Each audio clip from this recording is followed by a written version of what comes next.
agencies, the Office of the Secretary, Early Childhood Care and Development Council, National Book Development Board, National Council for Children's Television, National Museum of the Philippines, Philippine High School for the Arts, National Academy for Sports.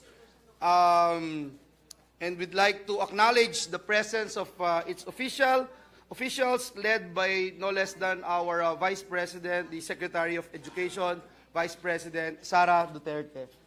Mr. President, we now recognize the distinguished sponsor of the measure, Senator Pia Cayetano, and first to avail of the interpellations, but I was told that he would just make a statement and a manifestation of support. May we recognize the distinguished gentleman from Davao and Batangas Province, no other than Senator Christopher Bongo. So Mr. President. Before we recognize them, we'd just like to once again welcome back Vice President Sara Duterte, and of course the DepEd family. I made a mistake earlier when they came. I said the DepEd family, it was the OVP family pala.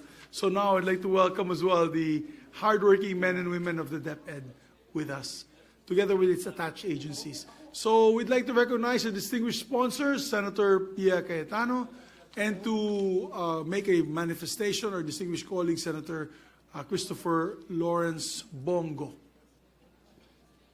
Please proceed. Mr. President, my honorable colleagues, and of course the Department of Education officials led by Vice President Sara Duterte, magandang araw po sa inyo lahat. First, I want to express my support for the budget of the Department of Education, and I would also like to congratulate the Vice President and the DepEd for launching the Matatag curriculum, Bansang Makabata, Batang Makabansa agenda. This program definitely marks a crucial moment in our nation's educational landscape, and I believe it will play a crucial role in addressing the challenges that we face in our education system.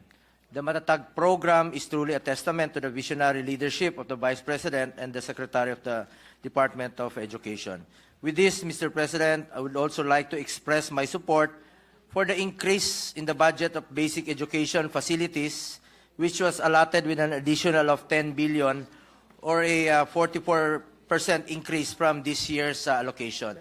Importante po ito para matugunan ang kakulangan sa mga classroom, lalo na ngayong balik na tayo sa face-to-face na po ang mga estudyante at mga guro. Marapat lamang po na mabigyan ng pansin at solusyon ang mga problema ang kinakaharap ng ating mga estudyante dahil sa kanila nakasalalay ang kinabukasan po ng ating bansa. As discussed in the committee hearings, there is a total of 159,000 classrooms that must be constructed all over the country to bridge the classroom gap.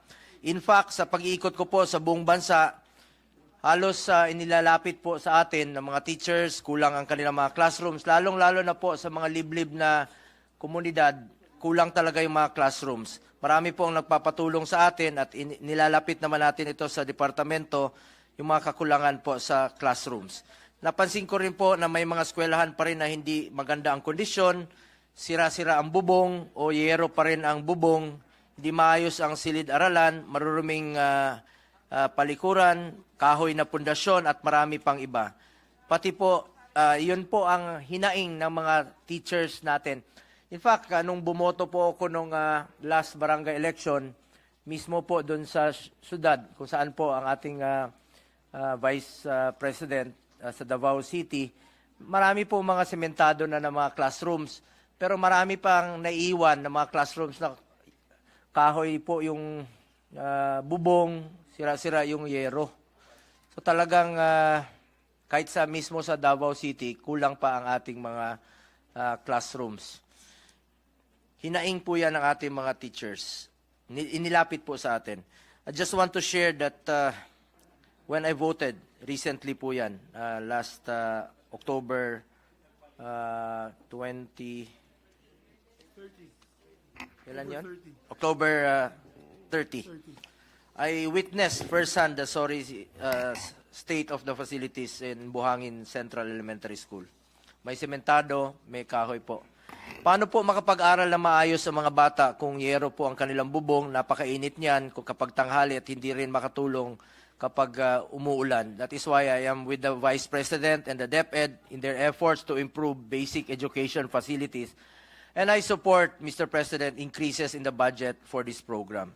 Second, Mr. President, as DBM Secretary Pangandaman mentioned during the DBCC committee hearing and during plenary interpellations, there is around 17 billion already earmarked for salary standardization 6 in the proposed 2024 budget. With this, government workers may expect increases in salary next year.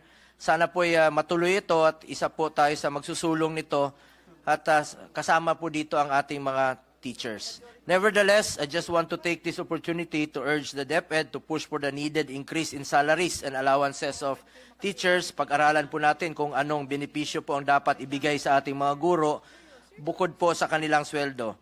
Despite the pressing challenges in public education during the pandemic, teachers were able to adapt and respond to the challenging work situations. They went above and beyond to ensure the delivery of education for their learners. It is therefore just incumbent upon us to recognize their devotion and invaluable contribution to the formation of our youth and society.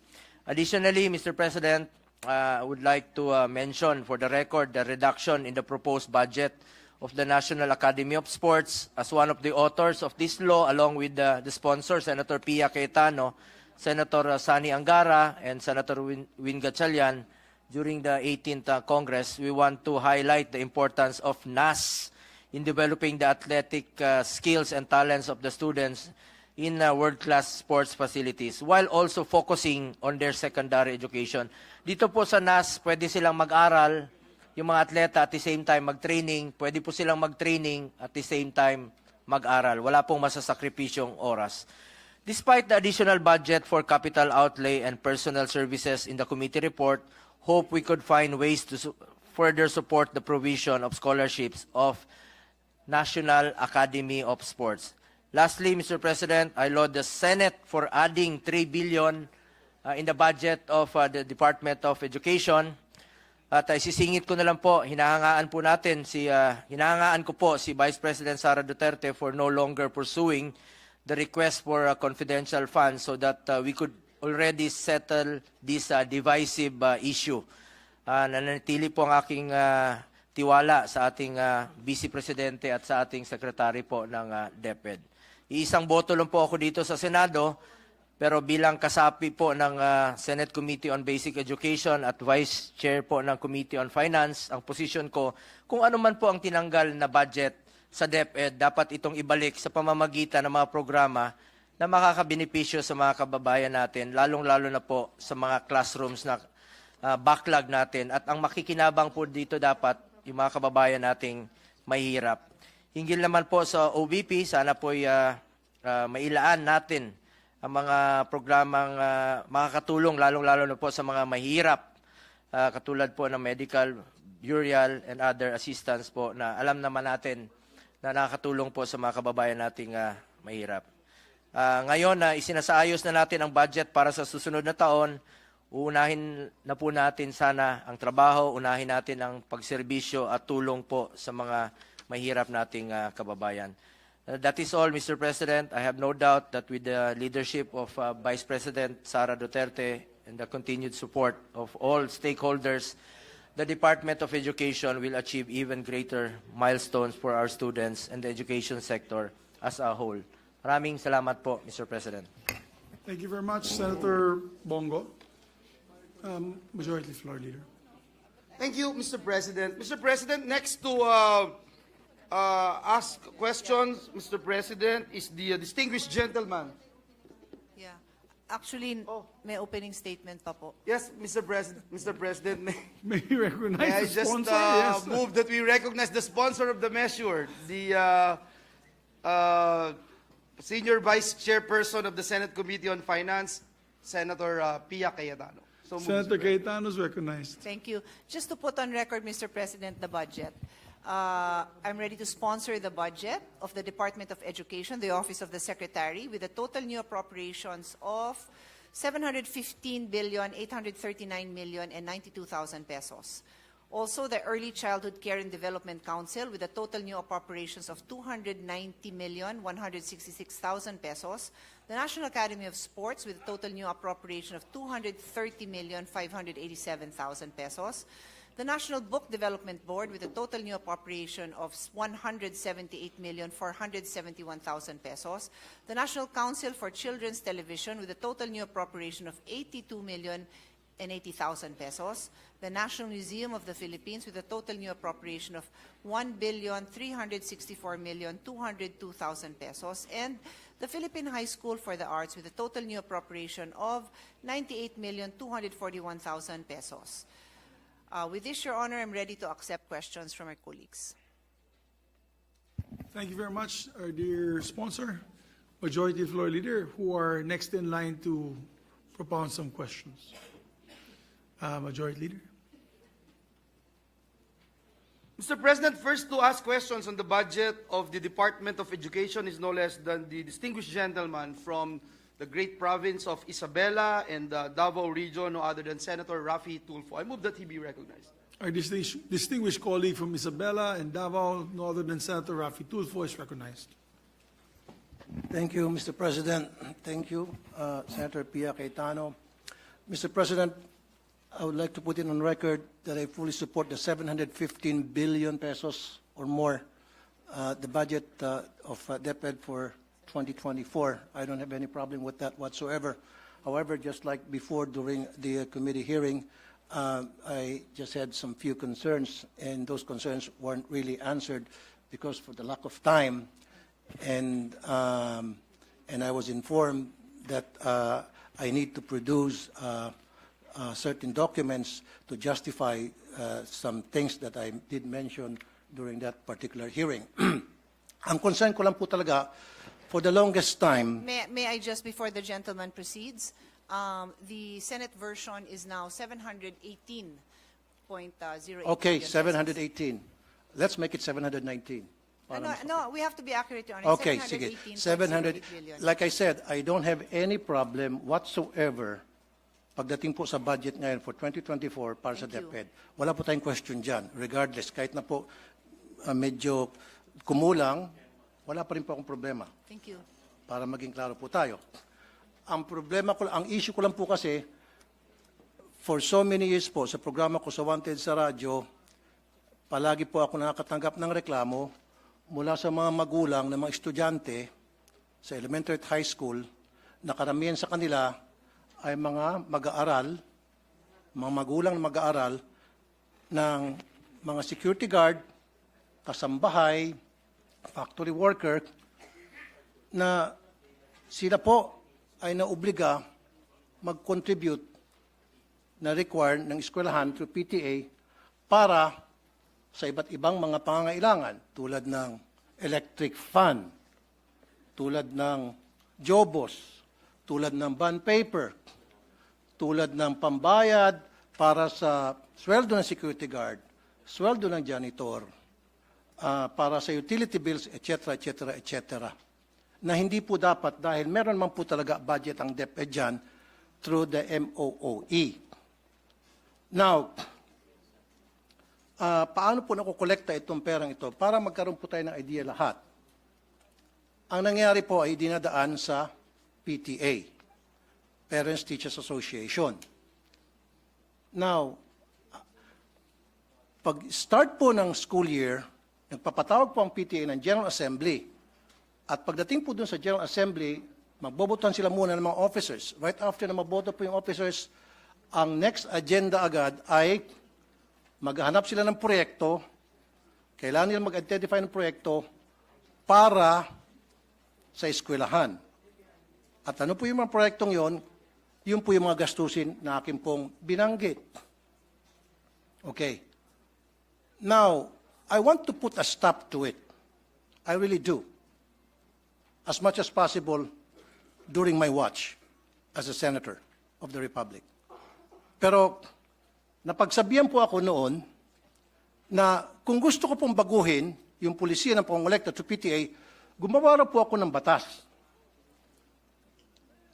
Now, I don't have to.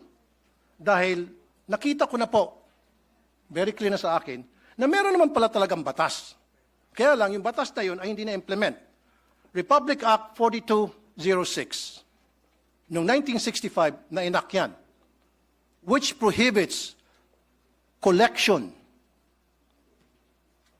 and even voluntary or otherwise from elementary schools sa public schools, except for Red Cross, except for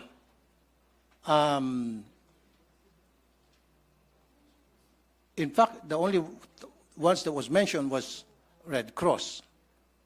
Now, noong 1969, RA 5546 was enacted para ma-amend yung 4206.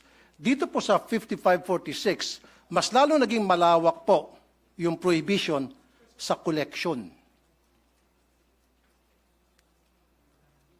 Maybe the good sponsor might want to react doon po sa dalawang batas na akin pong nabanggit.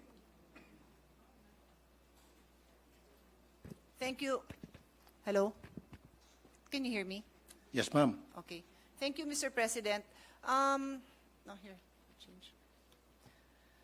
Mr. President, the concern of the gentleman was raised during the hearing. And the Vice President Secretary of DepEd responded by mentioning Department Order number 49 series of 2022, which is a no-fee, no collection policy. Tama ba yan? No fee, no collection policy, which they are strictly implementing. And it was further discussed during that hearing that there is the PTA in almost every school that does their own fundraising efforts. And it being a parent-initiated organization, they are allowed to do that. So, in connection with the law that His Honor pointed out, that is exactly consistent with the department order of the department. But the which is a department no order colle- cannot if I may- supersede. if I may just right, continue, sorry, Your sorry. Honor. Okay. So the department order has the very same policy. No fee, no collection. The department and all their subordinates, meaning the teachers, are not allowed to initiate or to tolerate these collection efforts. But this does not prevent the parents from having their own fundraising.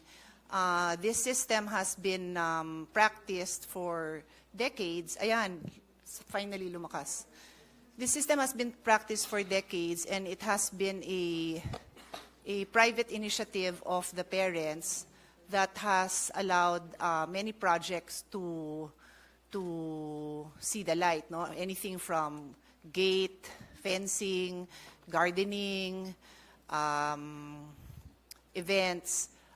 It's a PTA initiative, and I think that's why it was mentioned that if there is a desire to change that policy, there must be a law, because currently the DepEd order is consistent with the existing law mentioned by His Honor.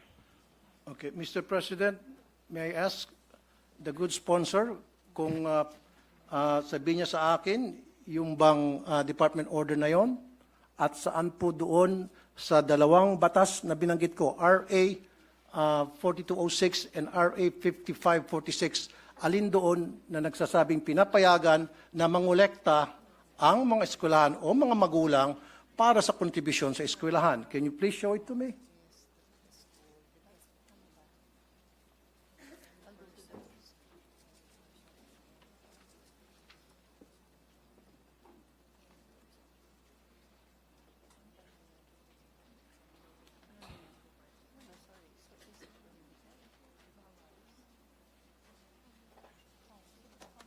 Maybe I can help the good sponsor para mas mapabilis tayo rito, if she will allow me to. Your Honor, if His Honor Mr. President, if His Honor can give me a minute to just review, and then I will be happy to yield the floor, of course, anytime. Sure, session suspended for me.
Thank you, Mr. President, and thank you for the patience of the sponsor.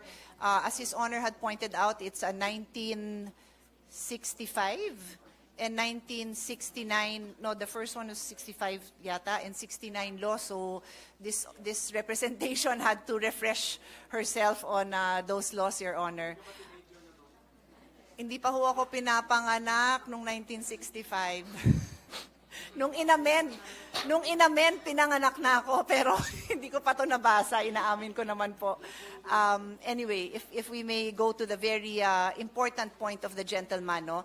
First of all, let's put on record that we respect His Honor's concern for the parents, no, who have expressed their problems, no, who have reached out to share their problems. No, we respect that, Your Honor, and we totally respect and appreciate His Honor's persistence in bringing this to the attention of DepEd, so that if there are solutions that can be made, they can be made. With that in mind, Your Honor, the question of His Honor, if I may paraphrase it to be sure that I respond accurately, is meron namang batas na nagbabawal na magkolekta ang PTA. Tama ho ba ang intindi ko sa tanong? Is that a correct understanding? RA 5546, bawal po talaga ang contribution, collection sa mga estudyante whatsoever, whether yan ay voluntary or otherwise, except for Red Cross, Girl Scout, Boy Scout, and Barrio High School. Yun lang po talaga minention sa 5546. Wala nang iba pa. Kaya kung meron pong ginagawang collection other than those mentions, then that is against the law, against 5546, which is happening right now in so many public elementary high school. And marami pong lumabas na mga department order, and I can mention a few of them, na they're trying to circumvent the law para lamang matuloy yung gusto nila mangyari ng eskwelahan na kumolekta. Ang point ko lamang po dito, Mr. President, Your Honor, Madam, mag-implement na tayo ng policy. Meron tayong law, then dapat it's up to the executive para ma-implement itong law. Because the last time I was informed na gumawa ako ng batas para ma-implement na raw, mag-implement ng batas. Nagagawin ko, I don't have to because meron na palang dalawang batas, Your Honor. Yes. Your Honor, Mr. President, His Honor is correct in his paraphrasing or delivering the provisions of RA 5546, kung saan ho, and I will just read it, no, para clear, Yes, maintindihan din ng mga kasamahan natin yung issue po na malapit po sa puso ng ating kasamahan.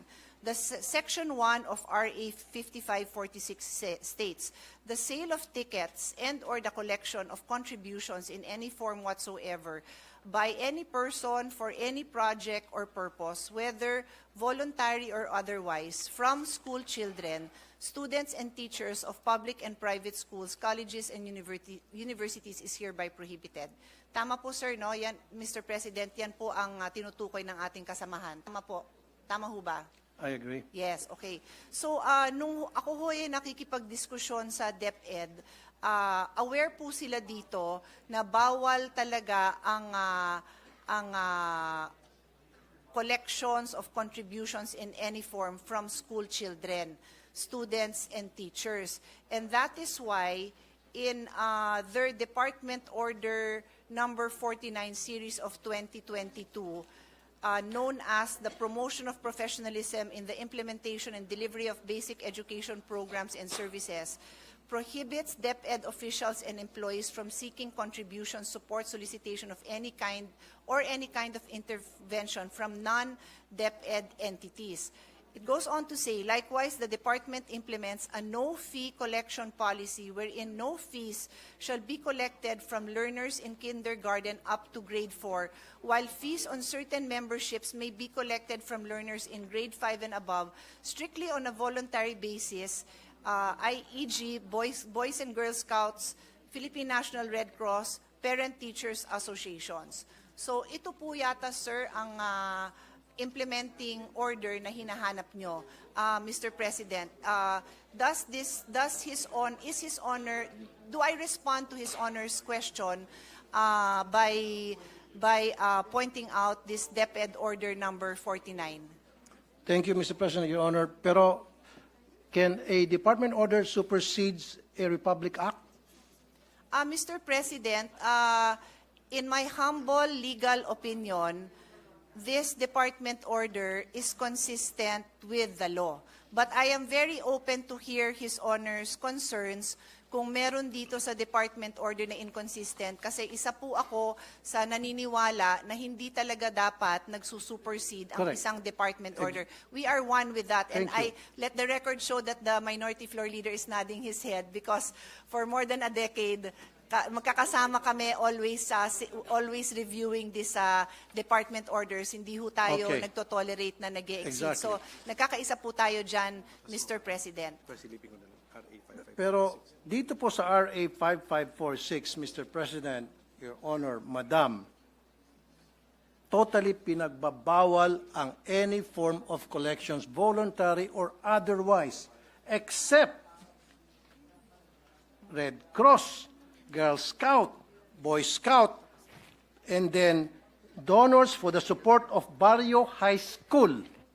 And I have a definition of Barrio High School with me. Never did this RA mention about PTA. Yes, Your Honor. We noted that the mention of PTA is now in that department order. Upon further review and discussion with the DepEd, we are now looking at the entirety of RA 5546, wherein it states,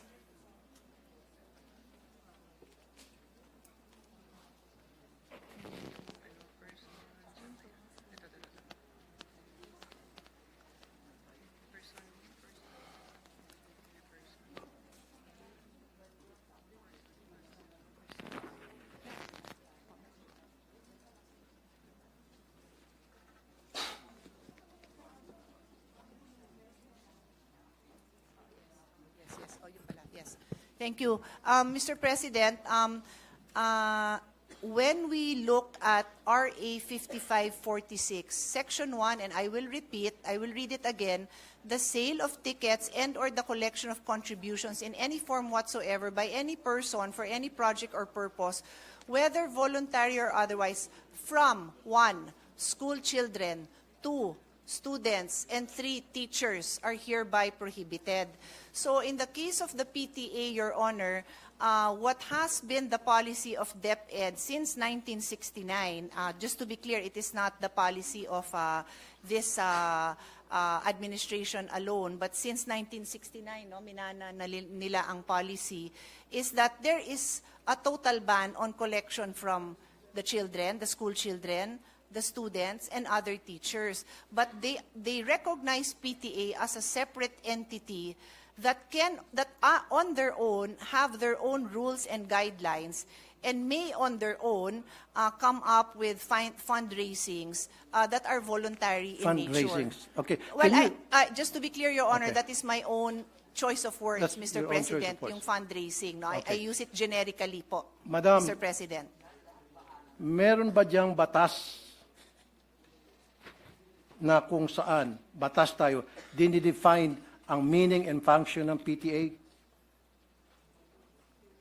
Alam niyo po ba yun? Dito na meron? sa RA 5546, wala hong banggit Wala. ng PTA. Tama. Wala Pero po.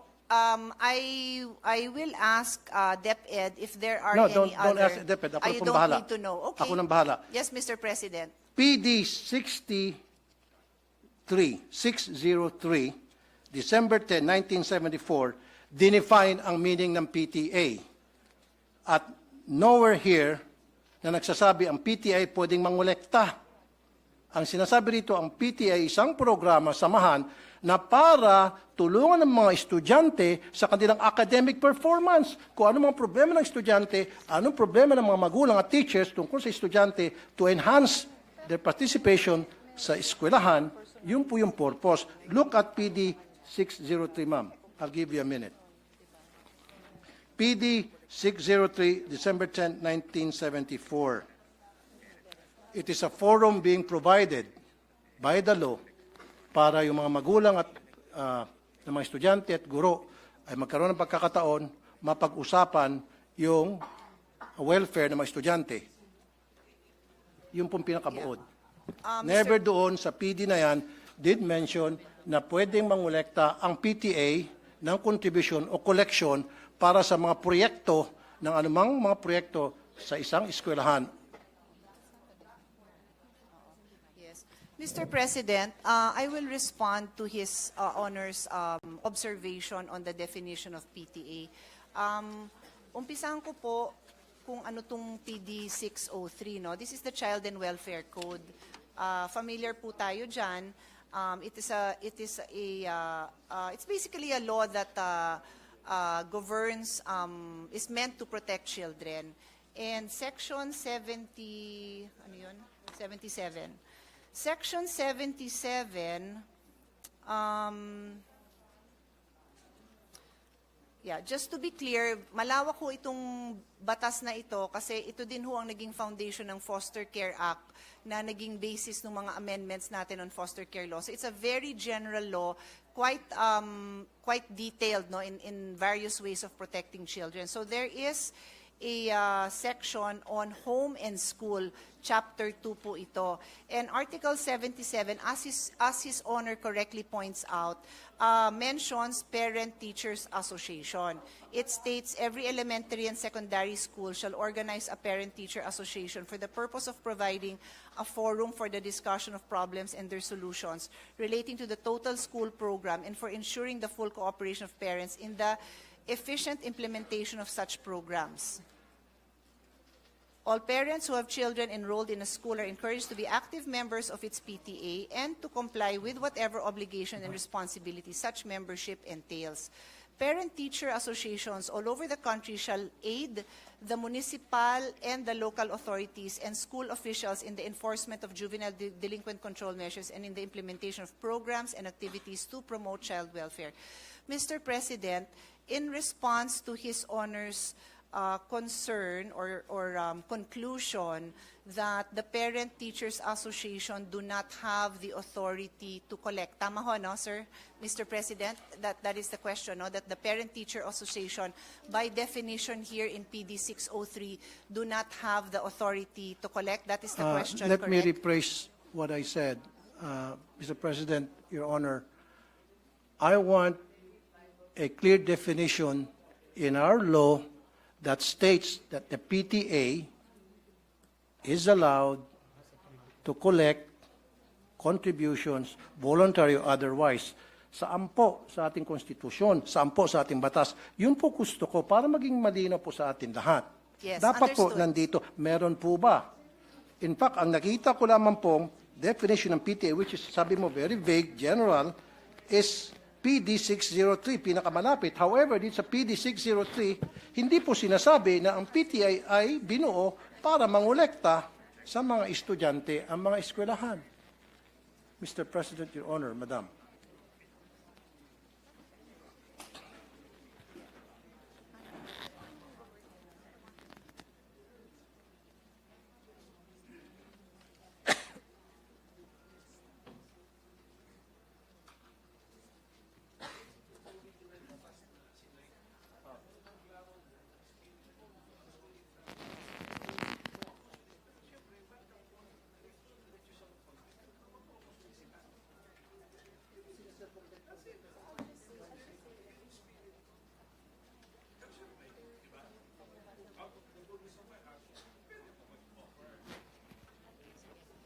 Mr. President, I just needed to confer with DepEd if tama po ang intindi ko.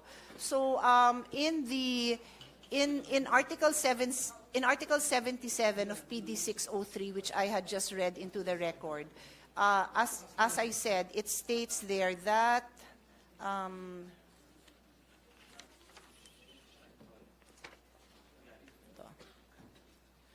that every elementary school shall organize ito nga hong PTA relating to the total school program to ensure full cooperation of parents in the efficient implementation of such programs. To address, they are meant to create a forum to address the problems and the solutions. So the practice of DepEd has been to support to allow the PTA to follow the mandate of Article 77, and if they need to raise funds to be able to address these problems and solutions, including the implementation of the programs, then they are governed by their own guidelines in implementing those I'm programs, sorry, Mr. including President. yung at tapusin ko lang po, Sige po. including yung fundraising. Yan po ang naging practice ng DepEd since 1969 po. Practice is different from what the law says. You can practice anything you want. Pwede mag-practice ang DepEd, lahat ng klaseng practice na gusto nila.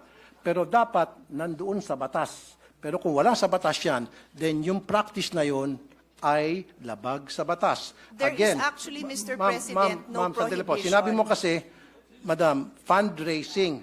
So pwede mag-fundraising ang DepEd. It's been a practice through the DepEd, magkakaroon silang fundraising under PD 603. Pero, Mr. President, Your Honor, sa PD 603, wala talaga ako makita rito, kahit na letter by letter, tinitingnan ko, wala talaga nagsabi rito na pwede mag-fundraising, na pwedeng humingi ng contribution, humingi ng tinatawag na voluntary contribution. Wala talaga. So it seems to me na yung DepEd ay gumagawa-gawa ng sarili nila ng guidelines sa isang batas. Gumagawa sila ng sarili nilang IRR. Mr. President, I'll go back to what the Republic Act states. It prohibits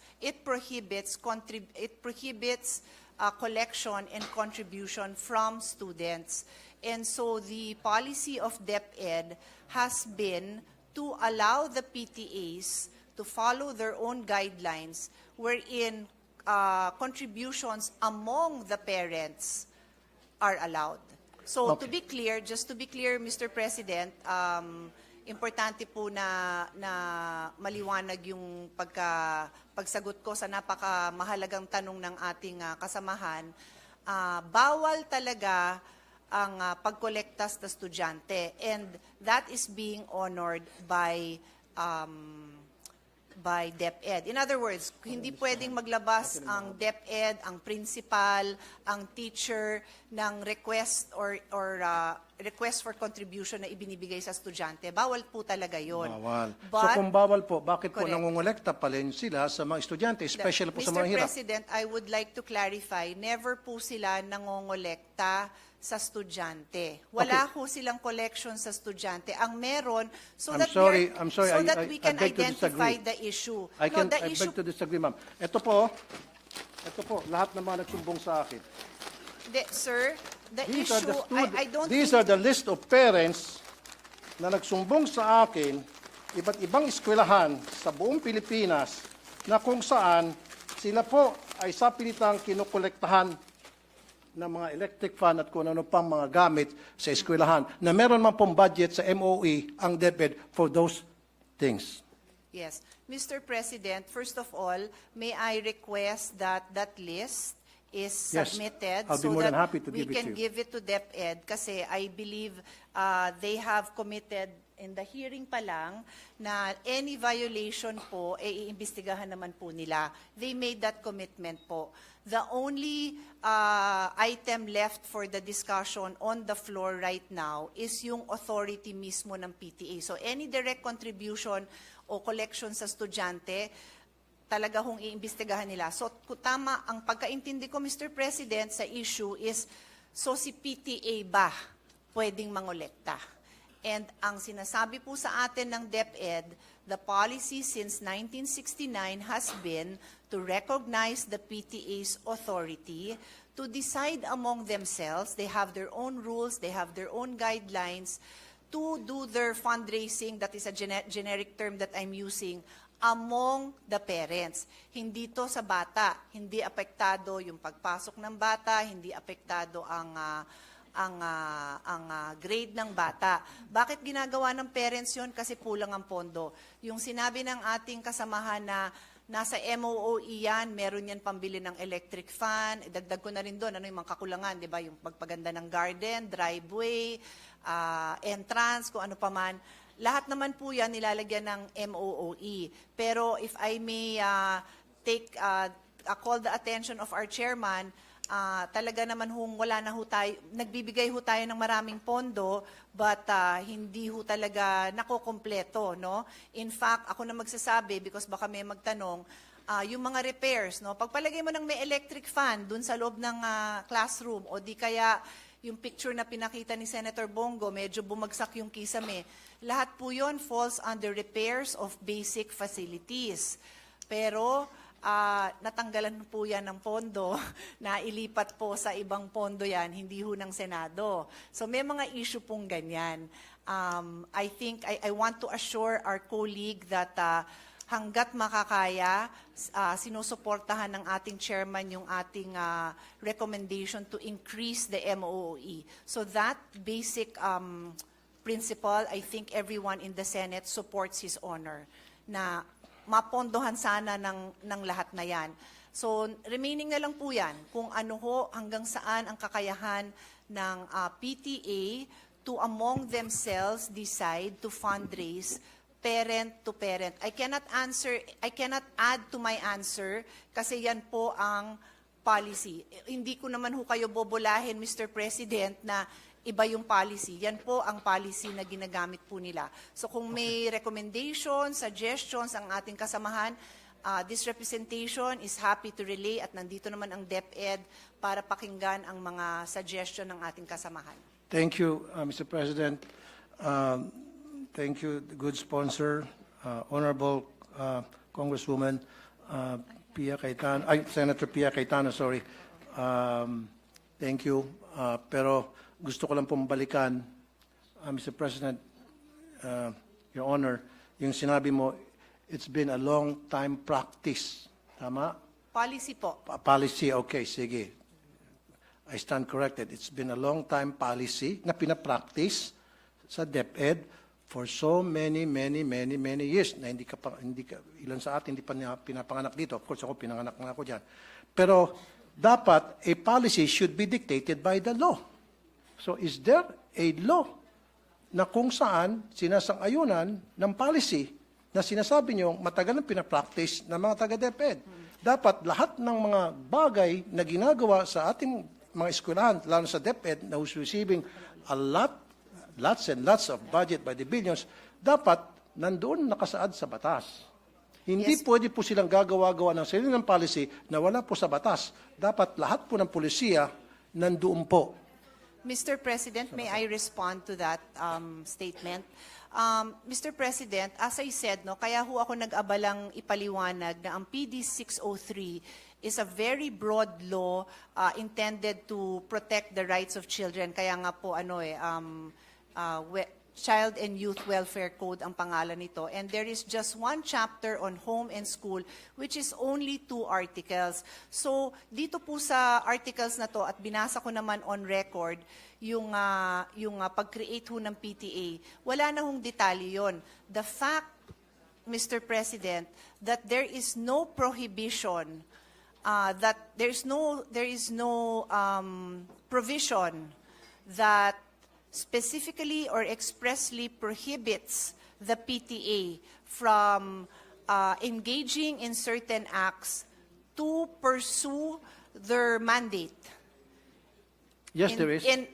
Mr. President, if I may just continue. My statement is, the fact that there is no provision that expressly prohibits the PTA from pursuing their mandate is in itself an accepted principle that there is no violation. It is a rule of statutory construction that what is not expressly or impliedly prohibited by law may be done.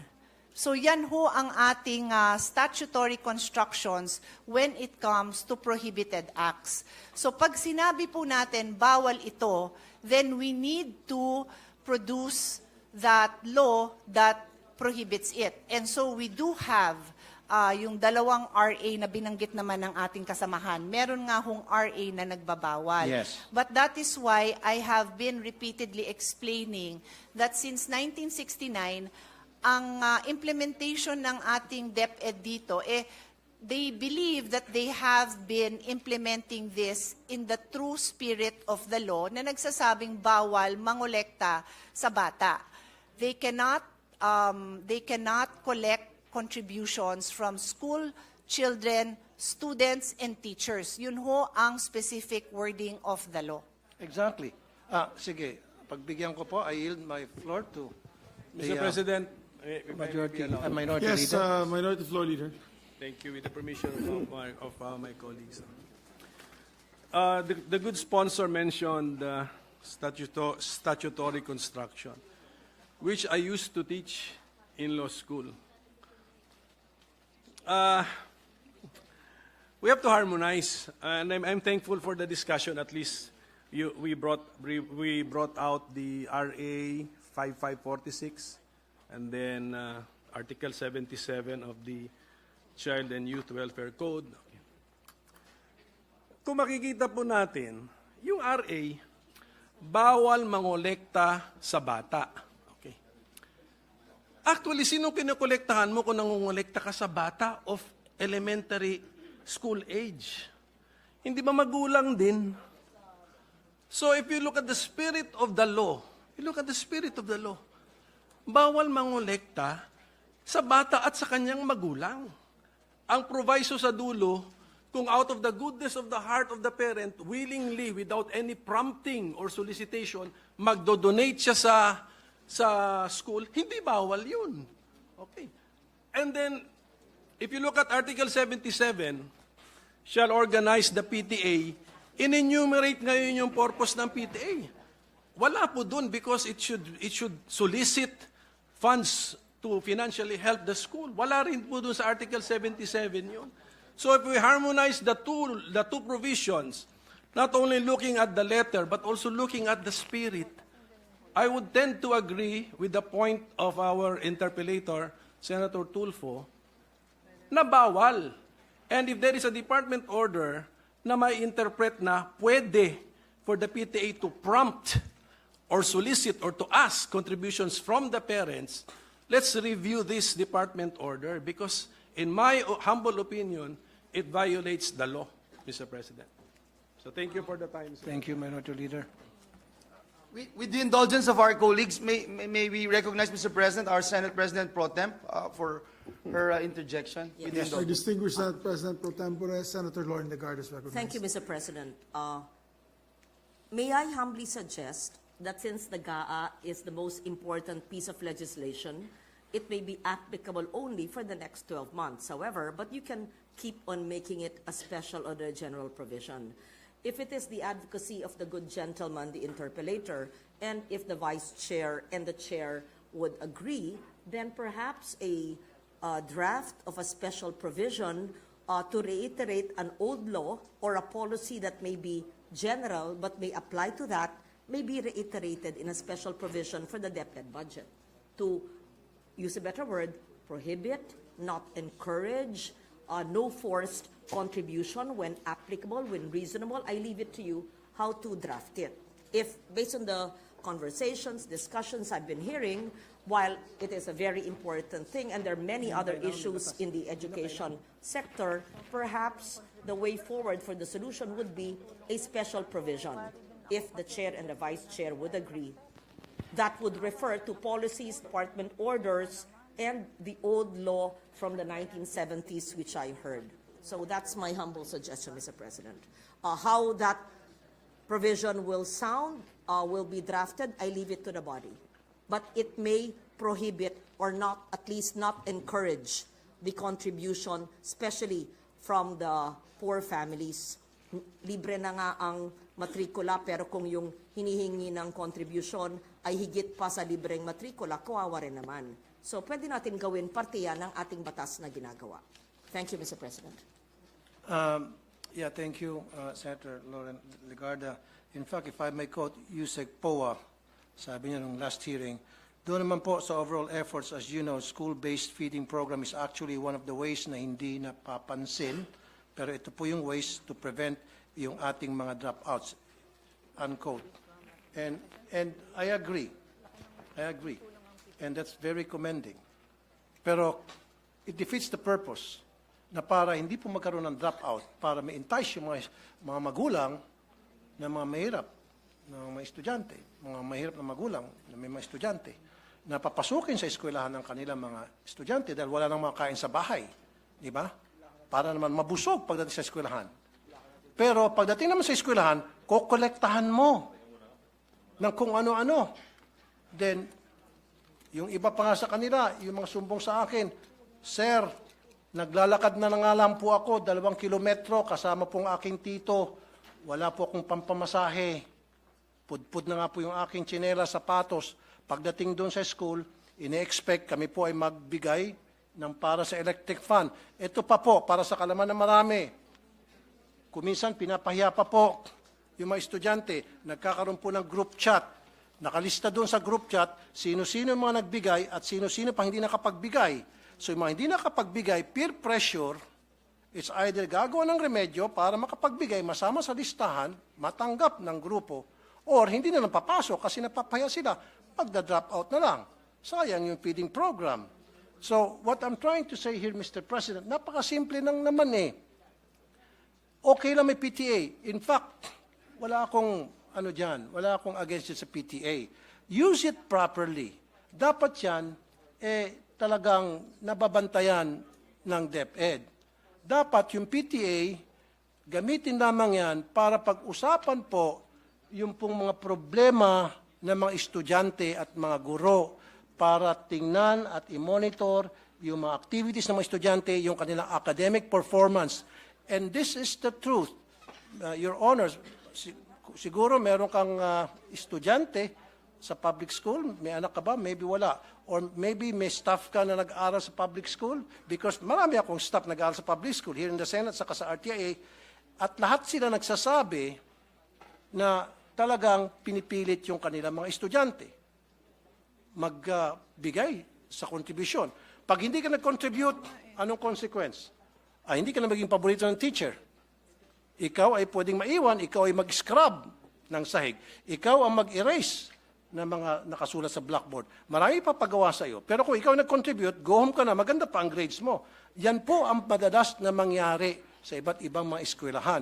At yan po'y documented. At yan po'y in-interview ko po lahat ng mga staff ko na may mga estudyante sa public school na nire-require po talaga sa PTA pa lamang, binoboto na agad kung ano yung mga pwedeng ma-contribute, ano pwedeng may ayos sa eskwelahan. Just imagine, Mr. President, Your Honor, every single year, kailangan mag-contribute ang mga estudyante para sa electric fund.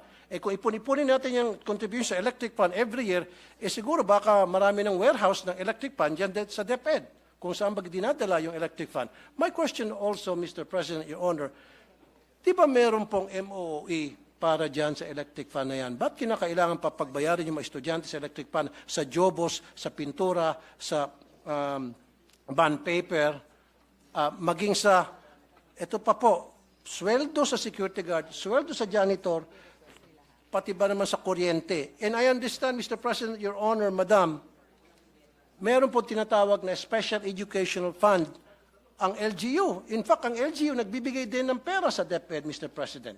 Sana pupunta yung SEF.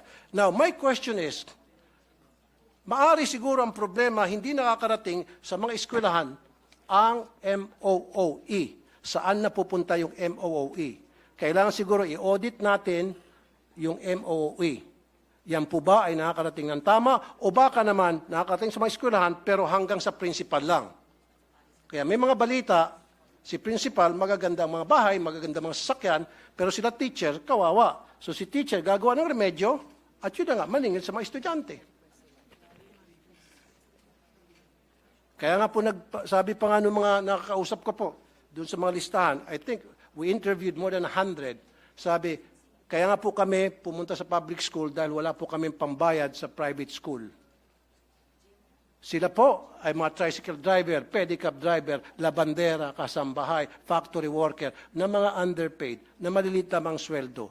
Salamat nga, sinabi ni Secretary Yusek Poa, and I commend you for saying that, yung programa nyo yan, na merong feeding program para hindi na po tumaas pa yung cases ng dropout, para ma-entice yung mga magulang na papuntahin sa eskwela ng kanilang mga estudyante dahil meron ng pagkain. Gutom kasi sila, kaya hindi sila pumapasok, pero kung bigyan mo ng pagkain, papasok na sila. However, pagdating naman sa school, yung libreng pagkain, parang siningil mo lang dahil pagbabayarin mo para sa kung ano ng contribution.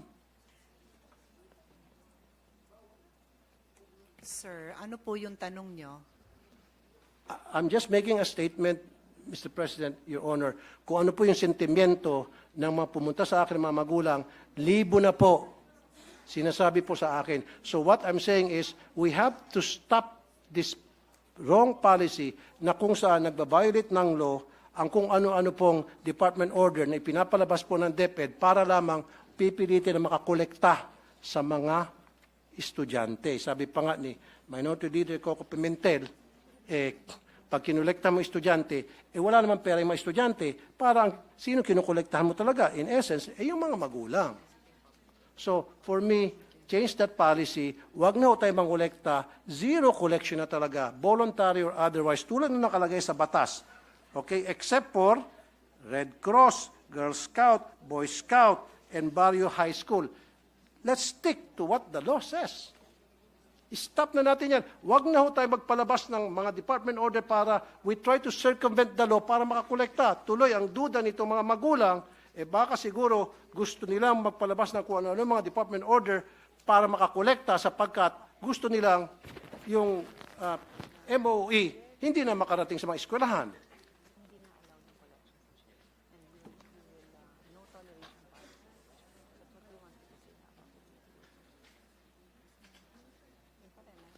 Now, may I add, Mr. President, Your Honor, kung sasabihin nyo lang sa akin ngayon na kayo po ay mag-issue ng department order telling all schools under DepEd, let's stick to 5546, period. And I will sit down. Otherwise, kapag hindi, magpipilit kayo, abutin tayo dito hanggang madaling araw. And I will not stop because I know I'm right. Mr. President, just a short response. The policy of DepEd is very clear. They have a no toleration policy on the collection from students. So, itong huling mga nabanggit ng ating kasamahan na yung mga estudyante, nagko-collect, paulit-ulit din na sinasabi sa akin ni Vice President, DepEd Secretary na no, they will not tolerate that and they commit to investigate that. Thank you. So clear po tayo dyan. On that note, may I ask for a minute suspension, Mr. President? Thank you. Session suspended for 1 minute.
may we acknowledge, Mr. President, move to recognize the sponsor of the measure, Senator Pia Cayetano. So move. Yes, please proceed. Thank you. First of all, Mr. President, I'd like to thank our colleagues. No, I asked for a minute suspension to also gather the wisdom of the Senate. No, and I'd like to commend our colleague Senator Tulfo for raising this very important issue.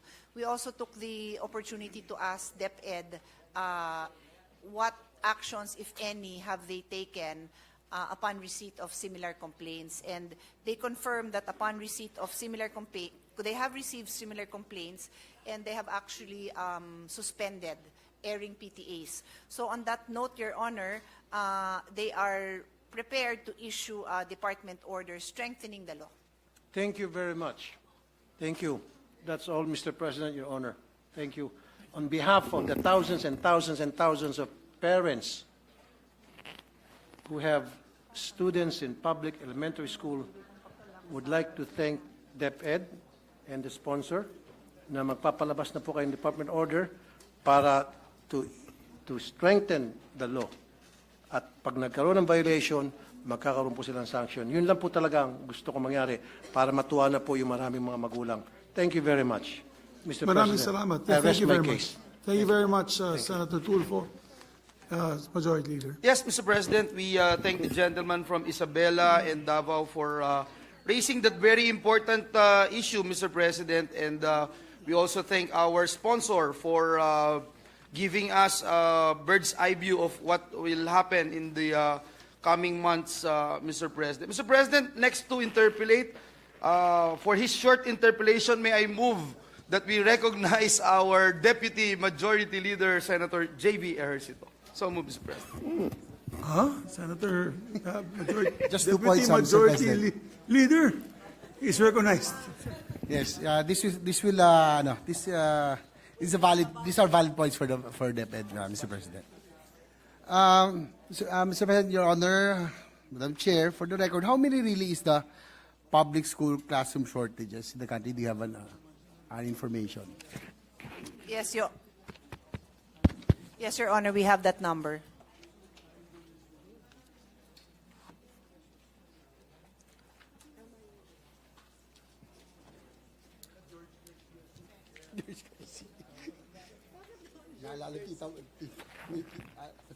So, Mr. President,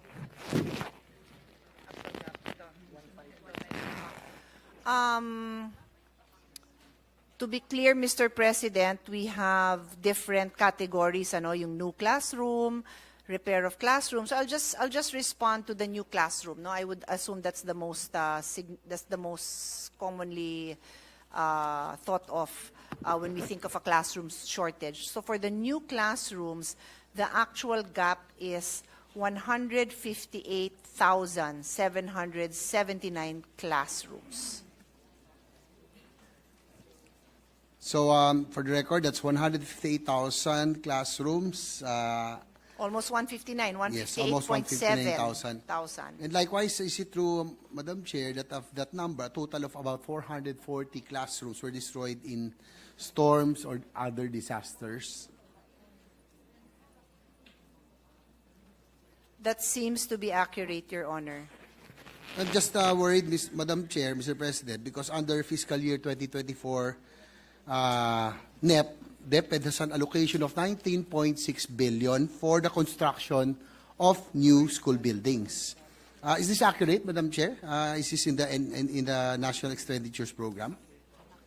Yes, Your Honor. How much is the allocation for repairs?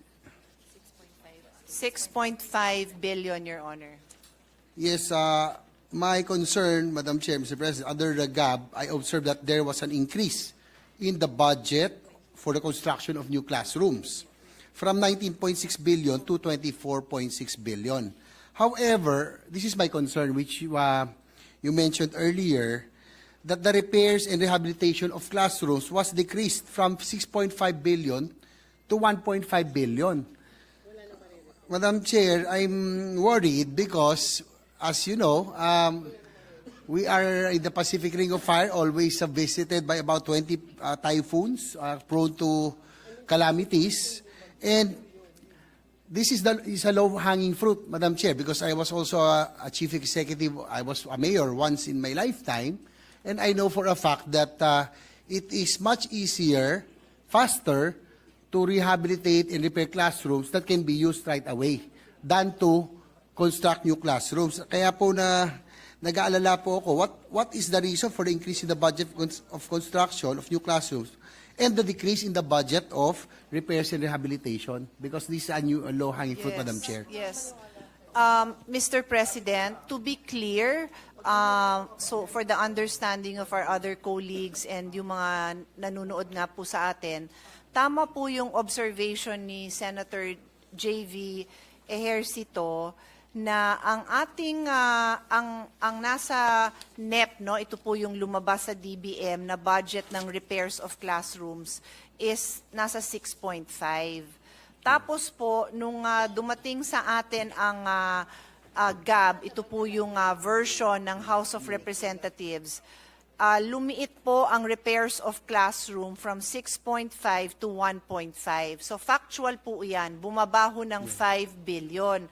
So nung hinahanap po natin kung saan napunta, mukha hong napunta ito dito sa construction of new classrooms. Kasi under the NEP, yung galing nga po sa DBM, it's 19.5, and then ngayon, under the GAB, coming from the House, it's now 24.6. So there's an increase, Madam Chair, of 5 billion Of for 5 new. billion. That's why for ang new. conclusion natin is nilipat po iyon doon. Siyempre po, tayo naman, lahat naman tayo dito, happy naman tayo, of course, for the construction of new classrooms. But we always study saan nanggaling yung pondo because we have limited funds. So kung yan ho ay nanggaling nga dito sa pang-repair, as His Honor pointed out, Mr. President, nakakahinayang naman kasi maraming repair na kumbaga it makes sense naman po, di ba? Imbis na magpatayo ka ng 4 walls Mas madali and roof magpaayos. and another Mag-repair. bathroom, Yes. madali naman po magpaayos, di ba? Hindi naman po yung napaka-komplikado naman po ng architecture nito, di ba? Baka ho may problema lang sa bubong, baka ho yung banyo. So, mas marami ang mare-repair kaysa sa matatayo sigurong bago. So nag-aalala din po tayo dyan, and I thank His Honor for bringing that up because lagi ho tayo naghahanap ng mabilis pero maaasahang solusyon. So mabilis sana ho yung pag-repair. And likewise, yung classroom shortage that you mentioned, about 109, yes, yung binanggit natin. 59,000, I think it will be faster for us to be able to utilize classrooms that can be repaired Yes. or rehabilitated than to construct new ones. Yes, and we had the opportunity to discuss this issue with the Secretary and kinonfirm po niya na kailangan din nila yung pondong yan para po sa repairs. Anyway, I also have information, Madam Chair, Mr. President, that 24.6 billion allocated under the GAB, but only 9.8 billion from the allocation is left to the discretion of DepEd. Is this accurate, ma'am? Because if this is so, from what I know, if it's DepEd, this will be needs, based on needs, Your Honor. Yeah. So again, I'll repeat the numbers, no. Nasa 24 billion ang budget ng DepEd for the new construction. Pero nung dumating ho sa atin ang galing sa House, na-identify nila ang roughly 10 billion or 14.8 billion. Therefore, parang ang naiwan na lang na budget for DepEd to construct schools that they believe are priorities is less than 10? Less than 10 billion. Is that accurate? Less than 10 billion. So, we have also discussed this with DepEd because, syempre po, Mr. President, we look to the agencies we look to their wisdom for the implementation of their programs. We assume that they are the institution that knows the state of education of the whole country.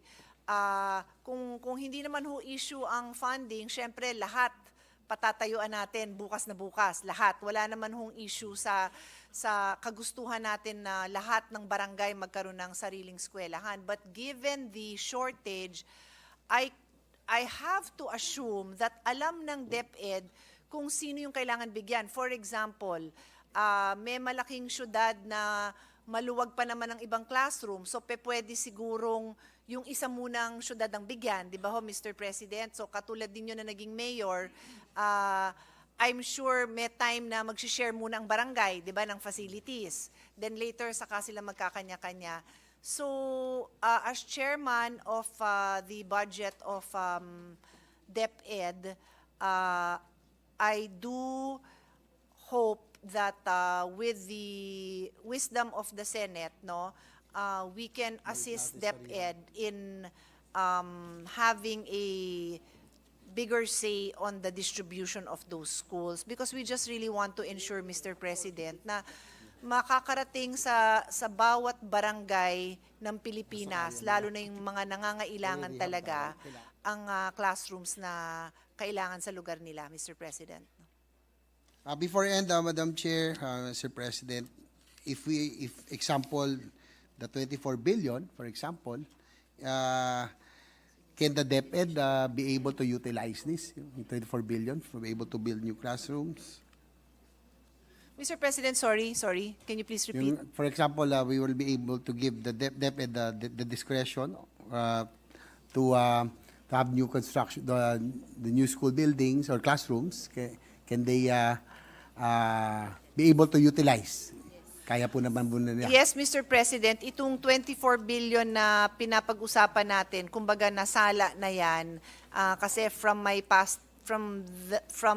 the past experience of this representation, we always discuss with them to ensure na kaya nilang ma-utilize yung budget, kasi ayaw ho ng DBM na nakatenga lang po yung pondo doon. Mr. President, pwede ko lang hubang idagdag dun sa sinabi ko, DepEd has their prioritization for new constructions. It's important that we put this on record.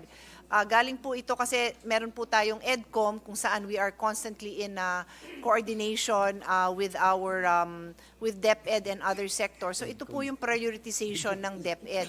Schools with learners having classes in makeshift or open spaces and other alternative learning spaces. Number 2, schools with remaining classroom requirement shortage. Yung kumbaga may school na, dadagdagan na lang.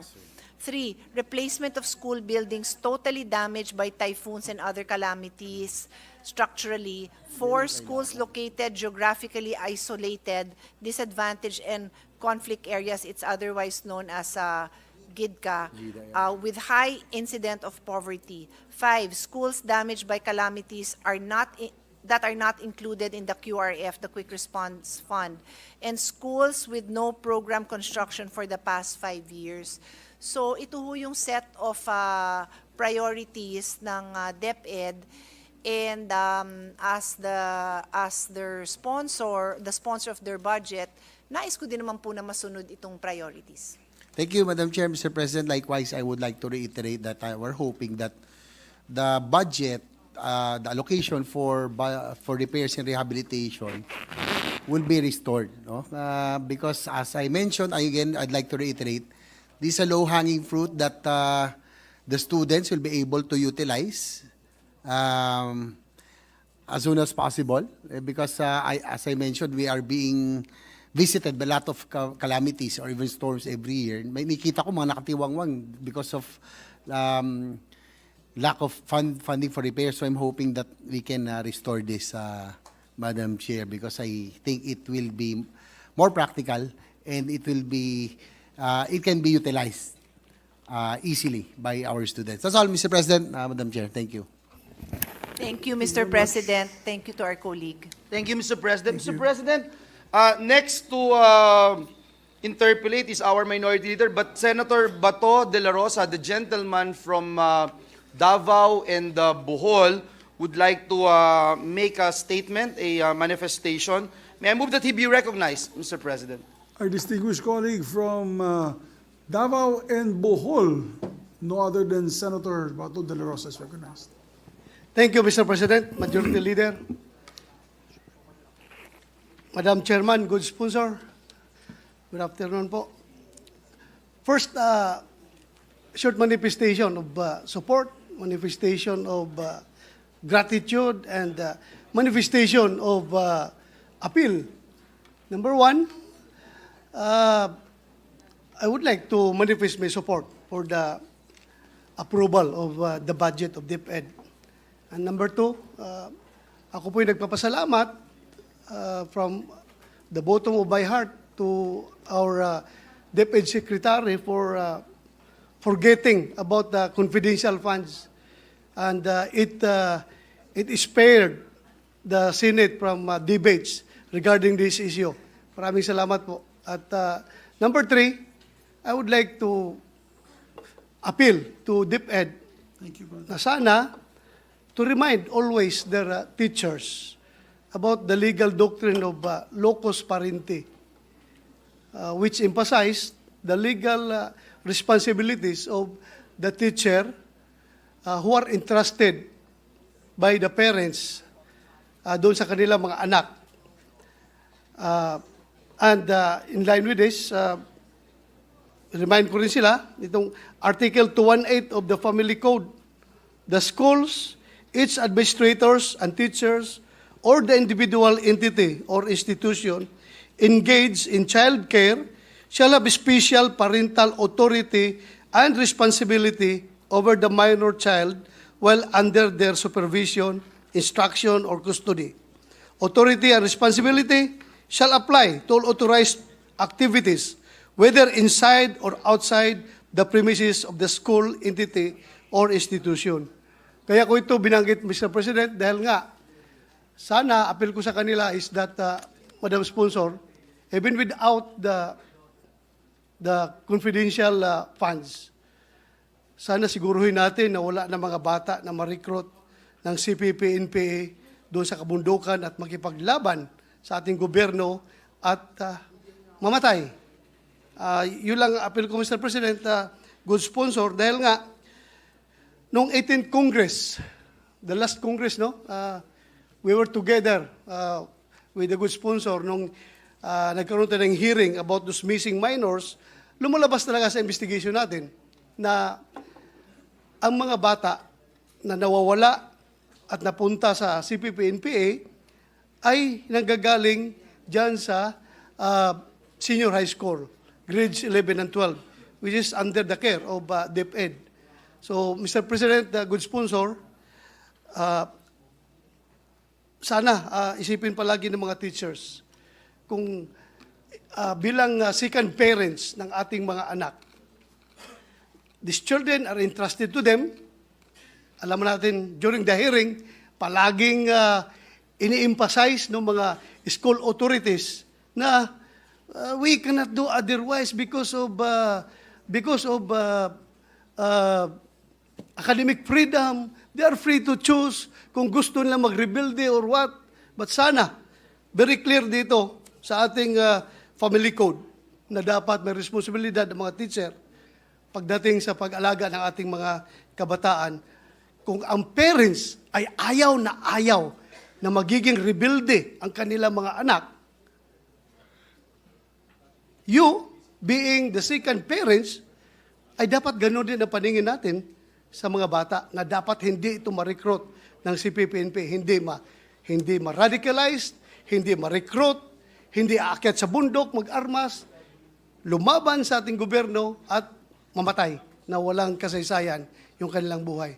So yun lang po, good sponsor, ang aking apila sa ating Department of Education. Sana po nakikinig yung ating mga teachers ngayon. At sana, hindi na magdagdag. Because we are on the last stretch of our campaign against this insurgency. Pero ngayon medyo nabuhayan sila.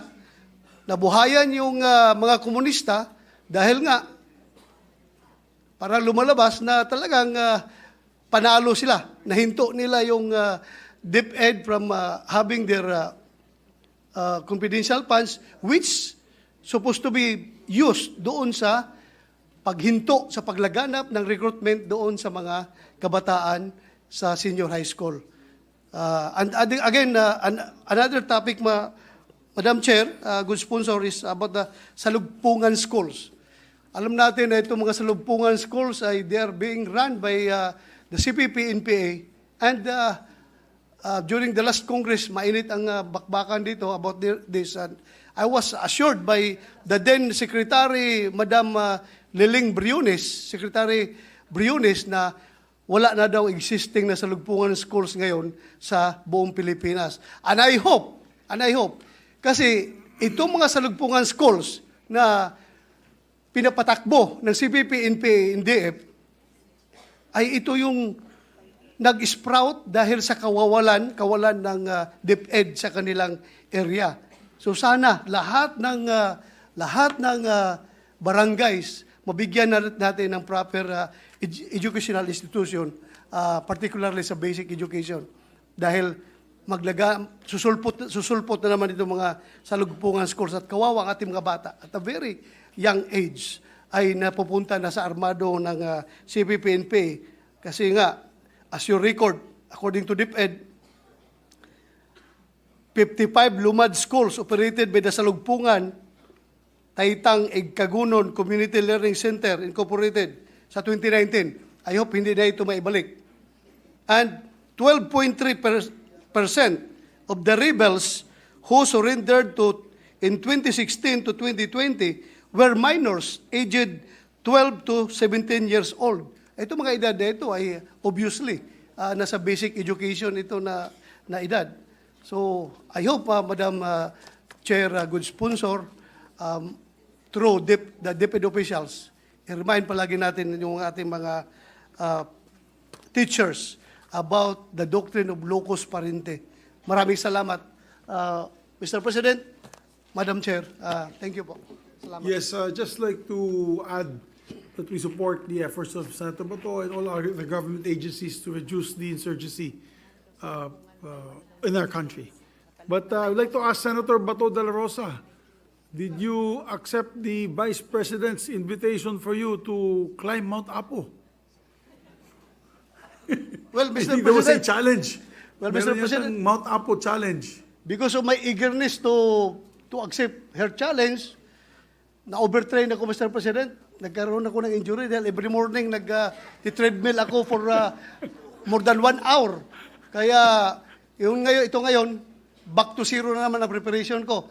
But kahit na halos kalahati lang yung edad ng ating DepEd Secretary sa akin, lalabanan ko siya sa akyatan kahit saang bundok dito sa Pilipinas. Basta bigyan mo lang ako ng Bawal tamang helicopter, preparation. Senator Bato. Lakad talaga. Lakad talaga ito, Mr. President. Lakad talaga. Sige. Thank you. All right, Thank you, Mr. President. Thank you, Senator Bato. Thank you. Thank you, Mr. President. Mr. President, next to make a very short manifestation is the distinguished gentleman from the province of Cavite, Senator Francis Tolentino. I move that he be recognized. My Mr. distinguished colleague, Senator Francis Tolentino, is recognized. Thank you, Mr. President. I totally associate myself with the manifestation of our dear colleague, Senator De La Rosa, especially as to the locus parenti doctrine. And I fully know that the DepEd family is doing the best efforts to address the concerns, especially in areas far from the urban centers. And Mr. President, the good sponsor knows fully well that I'm multitasking. I'm also preparing my lesson plans for today. I have a class within 2 hours. I'm also a teacher. So again, that locus parenti doctrine do not fully explain in the GAA or even in existing laws, aside from those mentioned by the good gentleman from Davao, is still the correct concept. The DepEd, the teachers, should be the parents of the students. Yun lang po, Mr. President, at dagang salamat. Mr. President, thank you. Senator Jinggoy Estrada would like to ask just one question, Mr. President. So will give way to his one question. I move that he be recognized, Mr. President. Thank you, Mr. President. Thank you. Our distinguished colleague from San Juan is recognized. If the sponsor will yield to just one question. Thank you, Mr. President. Thank you, Your Honor. Your Honor, during the last election, the BSK barangay SK election, there were reports that I have received. In fact, I have a video here showing that some of the teachers in one of the cities here in Metro Manila have been accused of cheating. And I also have a picture here that a teacher read some official ballots with the stub of the upper part still attached to the official ballot. And that should have been a spoiled ballot, Mr. President. Mr. President, my question is, what are the possible sanctions that can be imposed against erring school teachers who have been caught cheating during elections? Kasi dito, sa video na ito, parang merong mga sinisingit na balota ron sa loob ng ballot boxes. And if this can happen to a city here in Metro Manila, it can also happen nationwide. May I know the possible sanctions, Mr. President? Mr. President, the violation of the conduct of a teacher, which would amount to a violation of election laws, would be under the jurisdiction of COMELEC. But DepEd can receive these complaints and forward it to Maybe I COMELEC. can forward the video message and the Yes, pictures. of course. Forward it. Of course. We'll forward it But to the the ultimate, Department of Education. The ultimate judge or the ones who will hear Will be this the offense COMELEC, would be not the COMELEC, DepEd. not the DepEd. All right. Because this is a major concern of my part. In my part, maybe my colleagues here would also agree with me that cheating has no place Of course. during elections. That's why we have to have an orderly, peaceful, and clean and honest elections. That is why I am really very worried about the actions of some. I am not generalizing everybody, but some of our teachers who are still performing acts of cheating. And I can send this video to the Department of Education. Thank you, Mr. President. Thank you, Mr. President. Thank you, Senator Jinggoy. Mr. President, last but not the least, I move that we recognize our distinguished minority leader, Senator Coco Pimentel. So Our moved, distinguished President. minority floor leader, Senator Quirino Coco Pimentel III is recognized.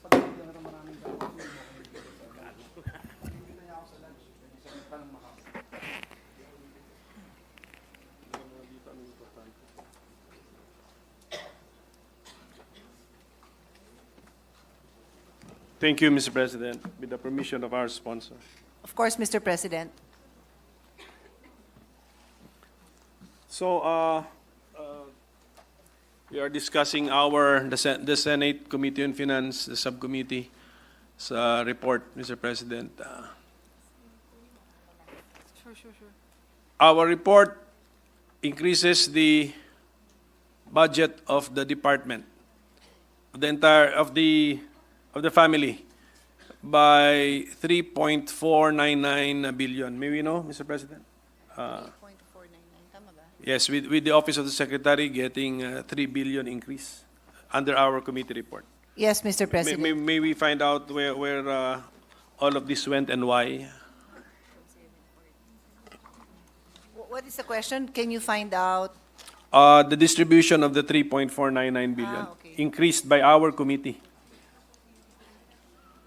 I think we used as the draft the House GAB, 3 billion. and then over and above the GAB level, we added 3.499 billion.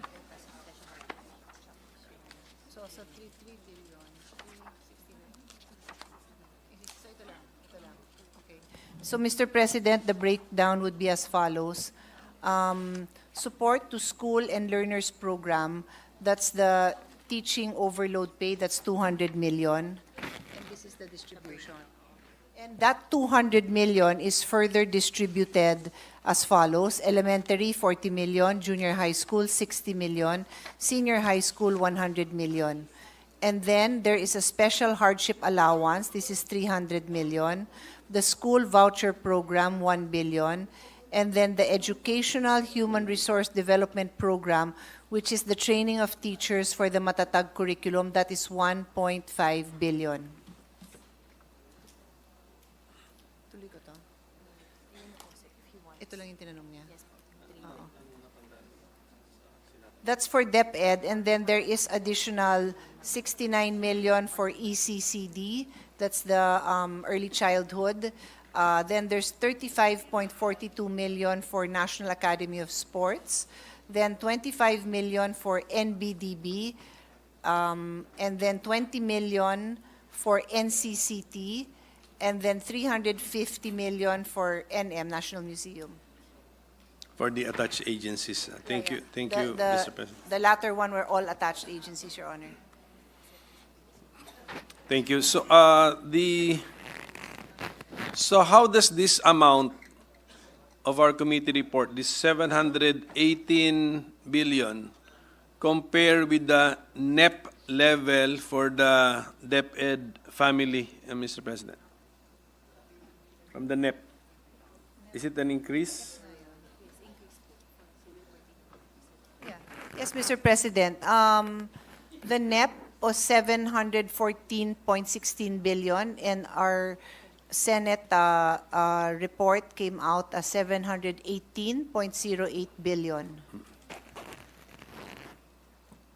So tayo po ang nagtaas, ang Senado ang nagtaas actually. Sa House po ba yes? Well, I was going to answer, but it appears the follow-up question is, what did the House do? Sa House po ba ay binawasan nila ng 125, 150 million?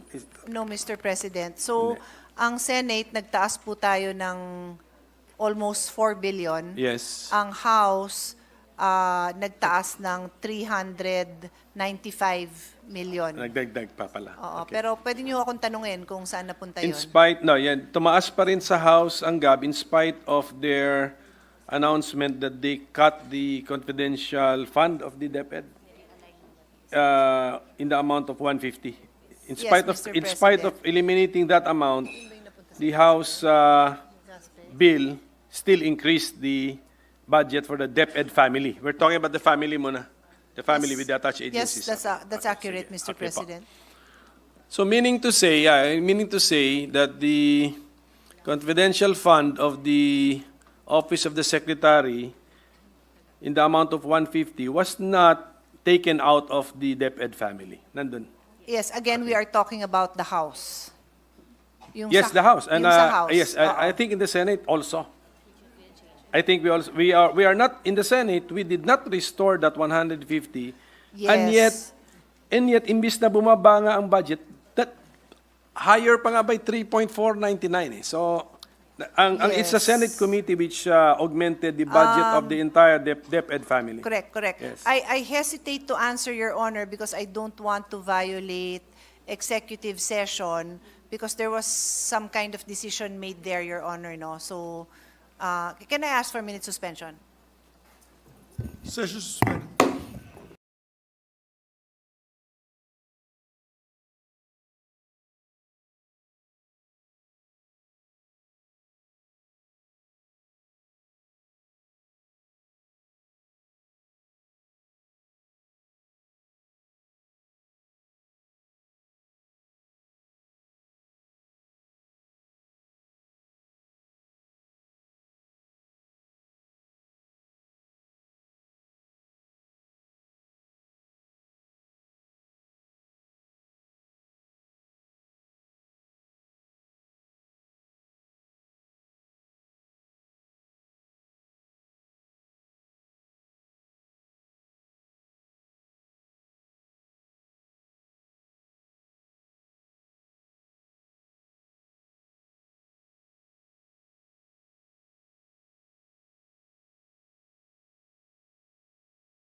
So we will resume with the interpellation. Let's do this step by step, Mr. President. No?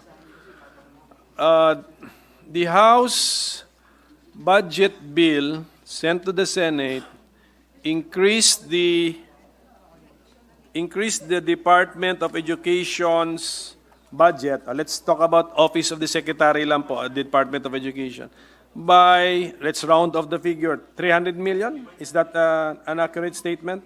395, Your Honor. Mataas pa, closer to 400 pala. 300, Yes. 395 million. Yes. And this is despite the fact that they were supposed to have eliminated the 150 million confidential fund.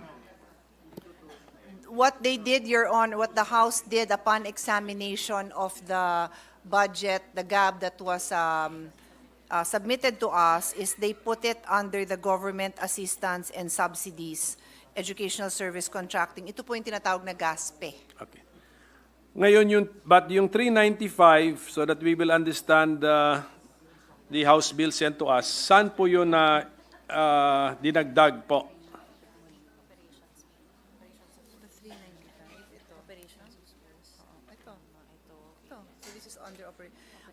It's under the operation of schools, tama? Under operation schools specifically. Operation of schools, ano ba yan? No, wait. 395 was here.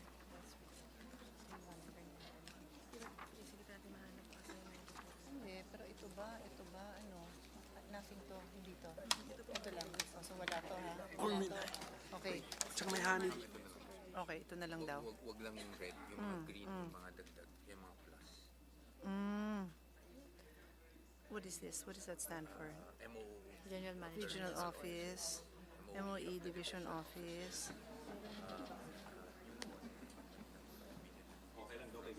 New construction. Hindi, yung 395 lang. Sabi 395. Kasi nag-move around to. Dead Valley, nasagot ko na yan. So, 13. Okay. Kasan yung ano?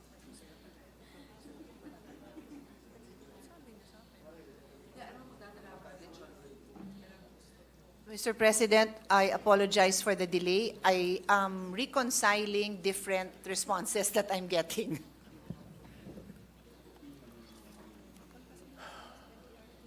Session suspended.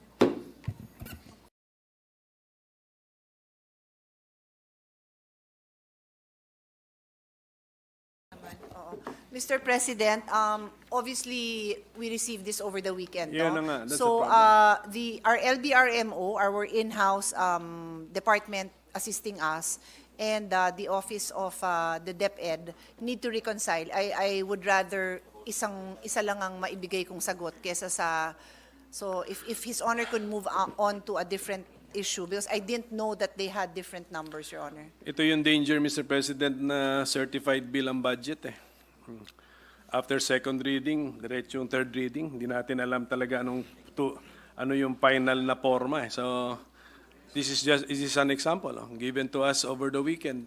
Days. Pero imposible makabisado natin, and then the budget is being certified. That's why from the very start, this representation will question a presidential certification for the regular budget.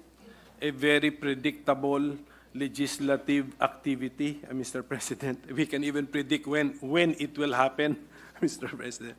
So, okay, so with that, Mr. President, tayo naman, and the Senate Committee naman, we added 3 billion, as already stated by the sponsor, no? Yes. To the Office of the Secretary.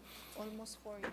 But then our committee report also eliminated the 150 million confidential fund given in the NEP for the Office of the Secretary. That's correct. That's a statement of fact, right? What we have, Your Honor, is upon receipt of the GAB, we retained that amount in the GASPE as I reported earlier. Yes, because we're talking, what is before us now is the committee report. Right? Yes. This, our committee report. Our the Senate. committee Yes, report. yes. Okay. Yan po pinag-usapan natin. Okay, so just like in the budget for the OVP, and sabi ko nga, one of the purposes of this of hearings like this where the agencies are represented is for the agency to make a final appeal should they want some final changes to their budget, augmentation, restoration, addition, realignment, etc. So if we can ask the agency concerned, the Department of Education, if they are making an appeal connected with the elimination. Yeah, well, that's what we did. We actually eliminated it. The elimination of the confidential fund of the Office of the Secretary to the tune of 150 million pesos. Mr. President, the Office of DepEd, the VP Secretary, has a statement, and I'll read it. We are all parents who want to protect our children. Ang seguridad ng mga bata ay seguridad ng kinabukasan ng ating bayan. Nonetheless, DepEd will no longer pursue confidential funds. We humbly request that the funds be realigned to the National Learning Recovery Program because we do not expect good scores for the 2022 PISA results coming out this December. So thank you for that, Mr. President, for that manifestation. And once again, I commend our Vice President, who is the Secretary of Education, for that posture, Mr. President, for that position, Mr. President. So may we know about what is that program where the Vice President and the Secretary is requesting us to Yes. put the money Yes. of Mr. President, ito yung National Learning Recovery Program. Ito po yung extra effort and initiatives to train or to provide additional training for our teachers on the most basics, yung kanilang reading, comprehension, math, which is really the foundation of learning, Your Honor, Mr. President. This is a tutorial, Mr. President.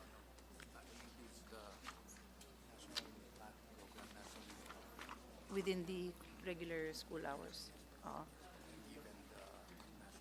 So learning, so includes for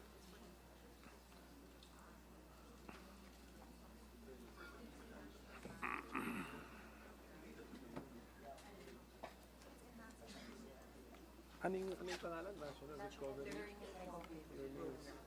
National Learning. So may program, may 5 basic programs siya.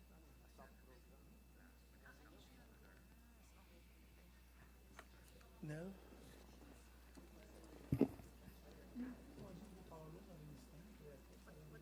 Complicated ng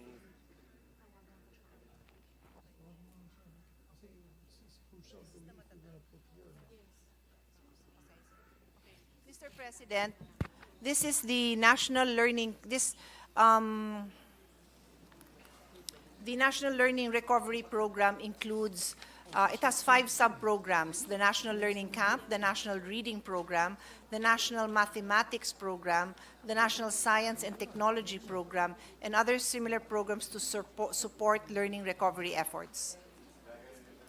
So that program has a sub-program, but per my records, the DepEd has 5 regular programs.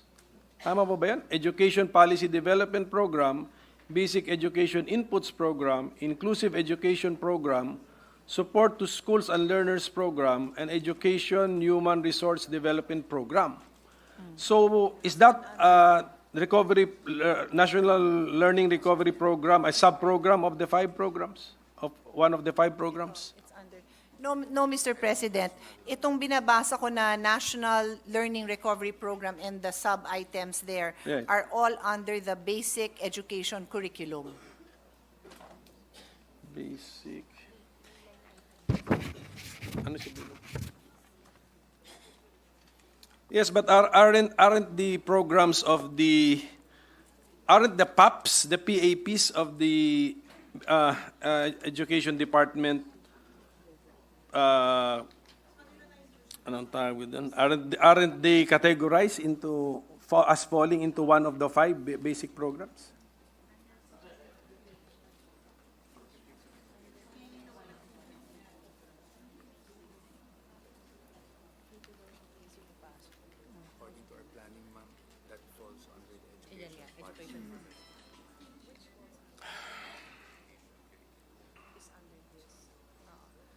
basic educational curriculum that I mentioned is under the Education Policy Development Program. Correct. Okay. So dyan siya. Okay.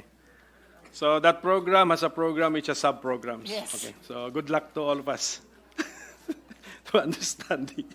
So ganun po yan. Okay. I mean, we also want to understand your Yes, of course. yes, your budget. Actually, maganda nga pagka-presented this the 5 big programs. For example, this basic education inputs program. Ito po yung may malaking capital outlays. So definitely, andito yung ating classroom building, classroom repair. Dito po siya. Tama po? Si Beth? Yes, Your Honor. Capital outlay is 34 billion. So, can we give us the basic division of the 34 billion? New classrooms, and then ano pa yung iba?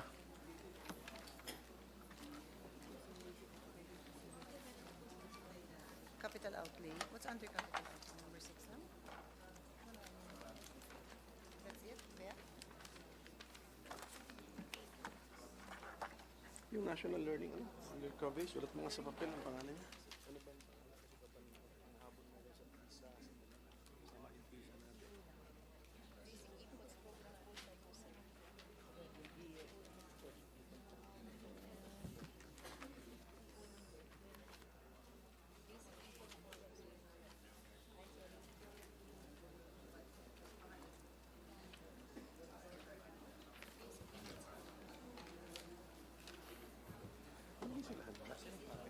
Masyado malaki yung na-budget.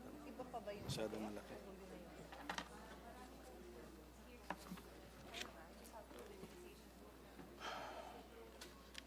What? It's Beth. What else? Grace. Computerization program. Is that don't I just have a list? I can. But the biggest is the Beth.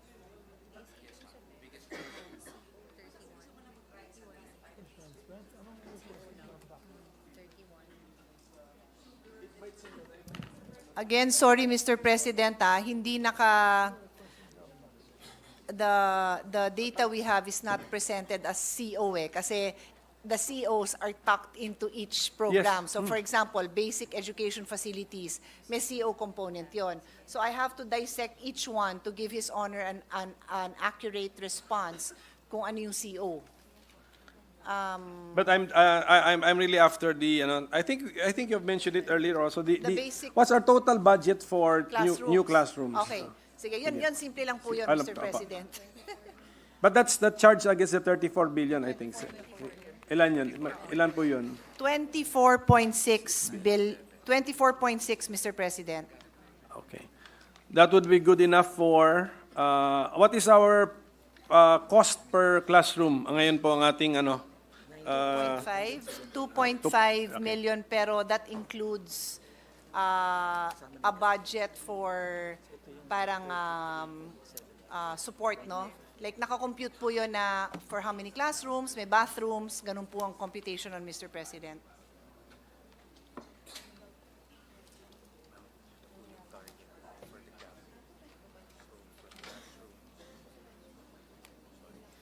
It's okay. Kasi, Mr. President, last year, Okay. siyempre paulit-ulit din naman yung mga tanong natin kasi Ginawang 10 na this is a regular department naman. Ang functions din niya, predictable na. Last year, when we asked about the classroom shortage, ang sagot po last year, 167,000. This year, from the earlier interpellation, ang classroom shortage po natin ay 159,000. Is the claim that is it the claim now of the department we have built 8,000 classrooms? Ganun ba yun? Build 8,000 or may kasama repairs? Kakalculate tayo. Solid 8,000 was built. Basta 8,000 new are made available. Mr. President, yes, that is actually a combination of new classrooms, repairs. In other words, 8,000 plus new classrooms are made available. Yes, okay. So yun po, to support the point of Senator JV earlier, that's why it's important that we bring back to, anong tawag mo doon? Anong condition yan? To usable condition, those who are in disrepair. So meron din siguro inventory naman ang department yan. Yes, Mr. President, they actually have a request for repairs. And this is the amount that we discussed with Senator JV earlier, na nabawasan po under the GAB, under the House version, yung budget nila for repairs. Yun na nga. So, in our committee report, dito lang po tayo sa ating committee, how much is the budget for repairs? Yung repairs, 6.5 billion, Your Honor. 6.5. No, 6.5. 6.5. Our committee report is 6.5. Our committee report, the Senate committee report. Yeah.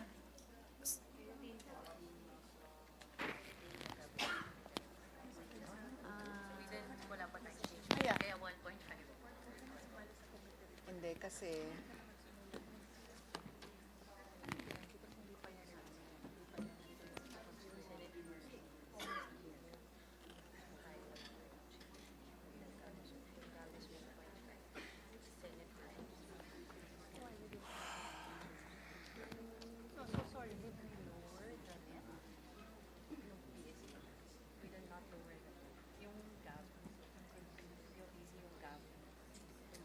Yung mga hiring ng teacher, ano ba matatanong ko doon? Hiring ng teacher. Tapos of course yung curriculum kasi bakit na yung curriculum na wala pang Mr. President, let me explain.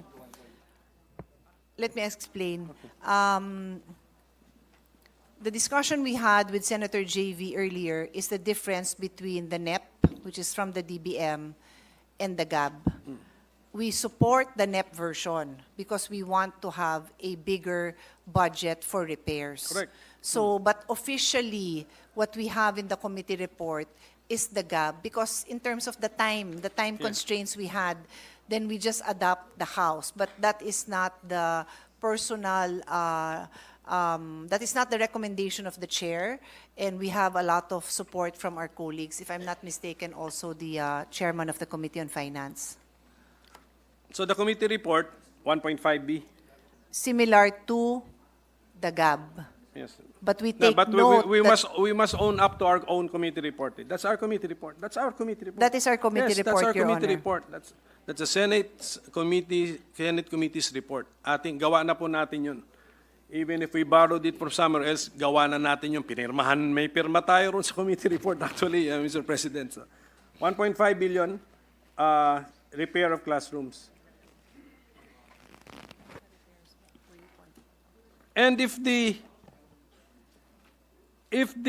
House bill retained or even exceeded the level of the NEP, and yet there was a 5 billion reduction in the classroom repair level of the NEP, where did it go? Sa loob ng House bill or... Yes, Mr. President, as pointed out in the previous interpellation of our colleague Senator J.V. Ejercito, the House put 5 billion into the new construction. So, Okay, construction pa rin of facilities, Okay. Good. but they put it there and they have identified, as pointed out by Senator JV, they identified the schools, the areas. And that's why our colleague, Mr. President, was expressing concern that DepEd would be deprived of their ability to determine what are the priority areas. And we put on record what are the guidelines for determining the priority areas. Correct. We should concede that DepEd has the data, the relevant data on where the classrooms are most needed. But then did our committee report retain the level of the House bill as far as new classrooms are concerned?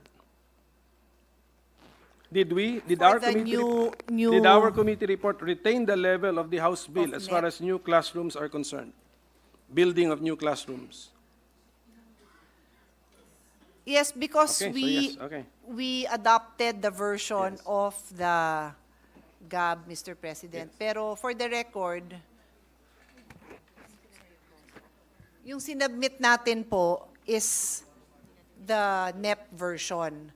So I believe that there are constraints that occurred precisely because of the timing of the submission, Your Honor. To just put on record that like Senator JV, we support that the budget for the repairs would not be touched as determined, as provided in the NEP, and that the construction is still there, but not at the expense of the repairs that need to be done. Yes, the recommendation of our sponsor is, as far as construction is concerned, we retain the level of the House NEP, bill. Of the NEP, Of Your the Honor. NEP. If that's the NEP, then that would be 5 billion lower than the House bill. Yes, but that Level. 5 Yes, I billion know. Goes would to- be for the repairs, which we believe is a low-hanging Yes, fruit. okay. Madali hong magpa-construct, madali hong magpa-repair. Opo, wala pong dispute doon. I agree po ako doon. So para po maintindihan natin, because tignan mo ako, I got the misimpression that we are 159,000 is the shortage of our classrooms. Meron na palang ibang classrooms but in a state of disrepair. May we know, ano naman sa inventaryo po ng DepEd, how many of these usable classrooms, so supposed to be usable classrooms, so ready to use classrooms, which are just in a state of disrepair, that by spending the amounts under the repair of classrooms, we can now bring them back into circulation and use by calendar year 2024.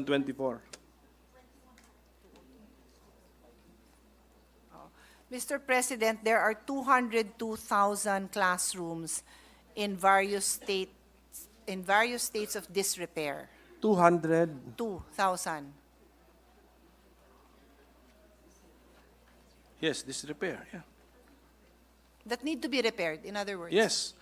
In effect, the statement is 202,000 existing classrooms are not being used as classrooms because they are not fit to be used as classrooms. No, no. They are different.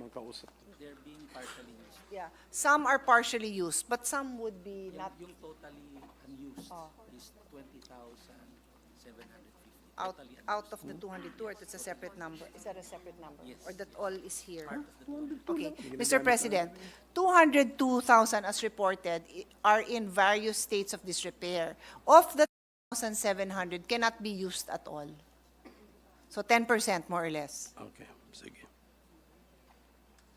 So ito. Okay, so sana is there a plan by the DepEd na compute na ba nila to bring this, sabi nyo, low-hanging fruits, we should fast-track their repair, o sige, to fast-track the repair of the 20,700 classrooms.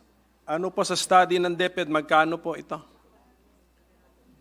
Mr. President, to give us an idea of the cost of of course, it's not a it's an average because they're different Yes, states. average, yeah. But the 6.5 billion that was in the NEP would have repaired 10,200 classrooms. So half of itong 20,700 na not usable, half of that will become usable. If you use the entire 6.5, but the 6.5 billion is under what? The item, that's for new. No. That's for repair. Right now, in our committee report, ang naiwan na lang for repair is 1.5. 1.5, yes, So this committee will propose that the 5 billion put in the new will be returned to the repairs, the line item on repairs and rehabilitation. So we'll repair as how many, requested. ma'am? How many, Madam Sponsor, how many? The 6.5 billion. Will be able to repair 10,200 classrooms. Okay. So if the Senate will get its way, after the BICAM maging 6.5, pwede namin masingil ang DepEd na put into circulation talaga, back in circulation, 10,200 Yes. classrooms. Yes. Okay. Without hesitation, the answer of DepEd is yes. Opo. Okay. Next question. Will I just subtract that from the 159,000 shortage? No. No, Sige, because tama. okay. No, Because Your Honor. what? There will be what? That 159 Separate kasi po yung inventory of classrooms that need to be repaired dun sa new construction. Hindi po, ang sagot nyo sa akin kanina, halo na itong 159,000. Kaya nga medyo magulo eh. Okay. Ayan ang sagot sa akin kanina. So yung 159 new. Okay. Mr. President, when His Honor asked the question, ako na nagkusang nagbato na halo-halo ba yan? No? So sinagot ako ng halo-halo. So ngayon, nililiwanag nila, hindi po. Yung new repair lang talaga. Tapos yung new construction, new construction talaga.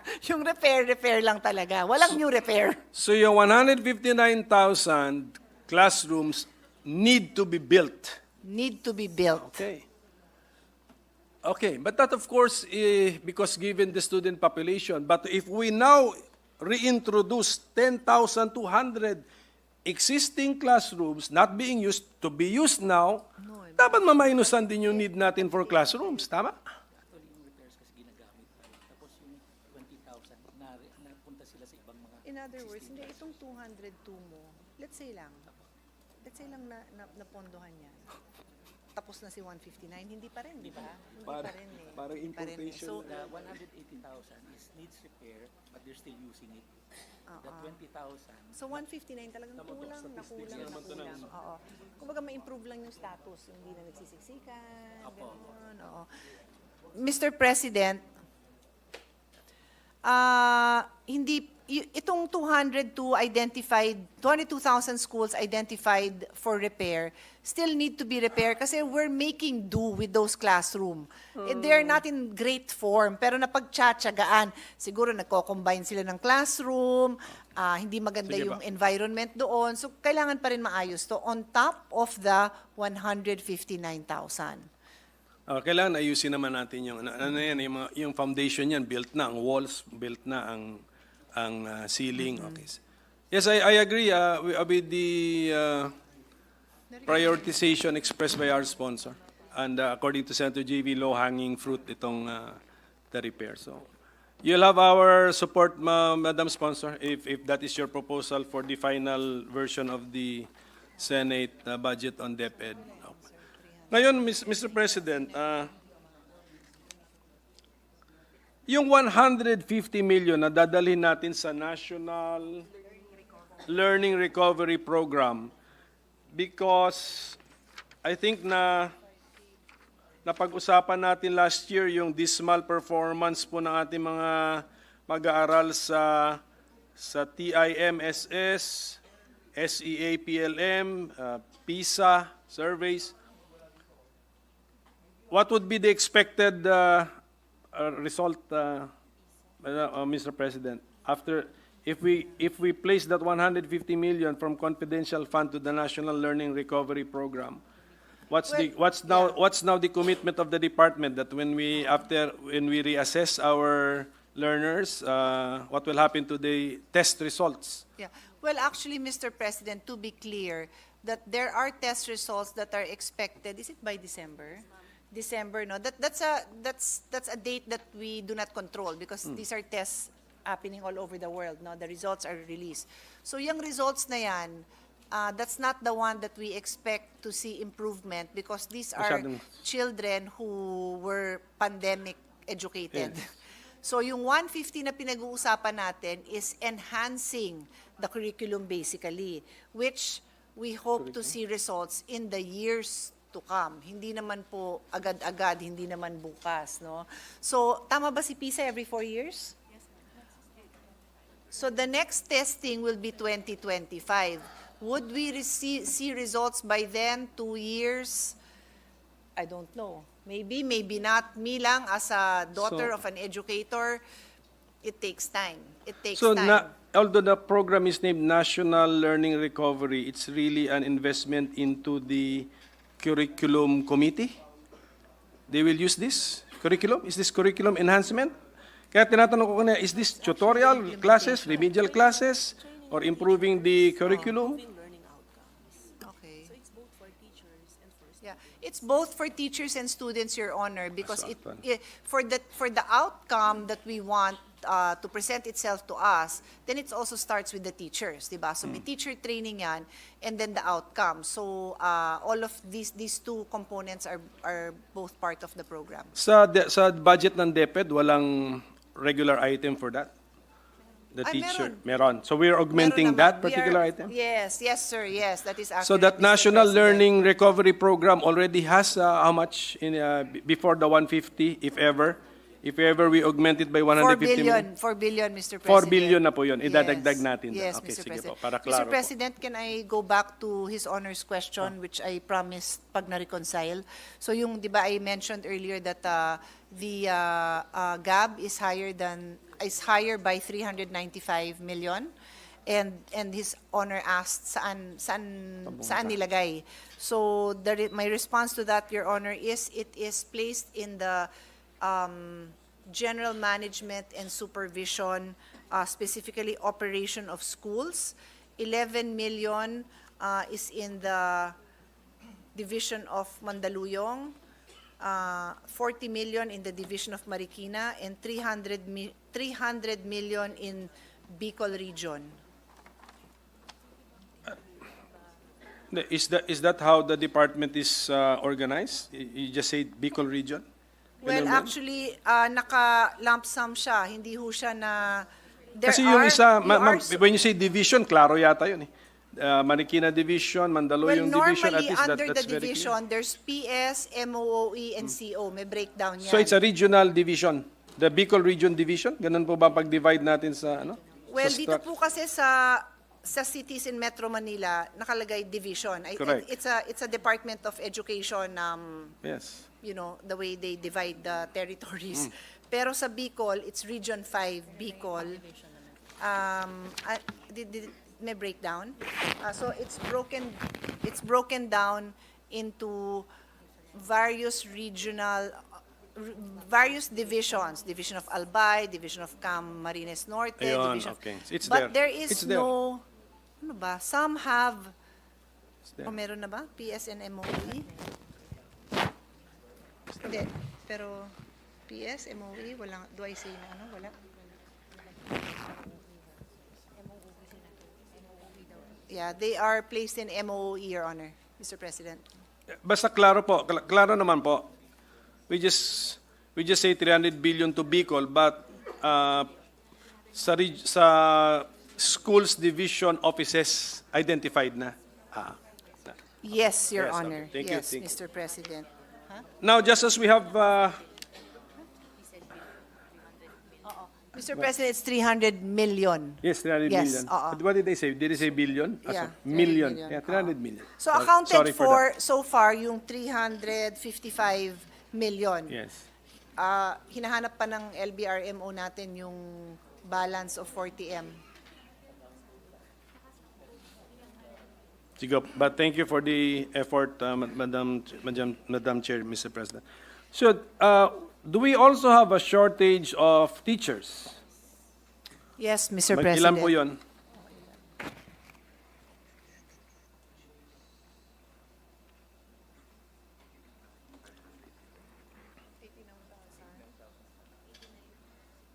Our shortage, Your Honor, is 89,506. Okay.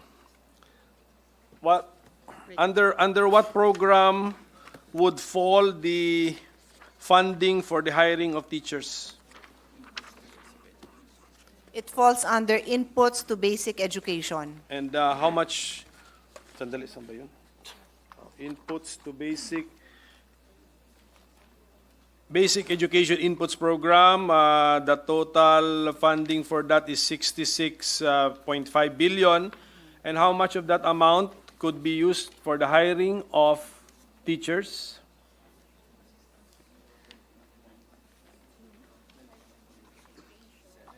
Is for hiring.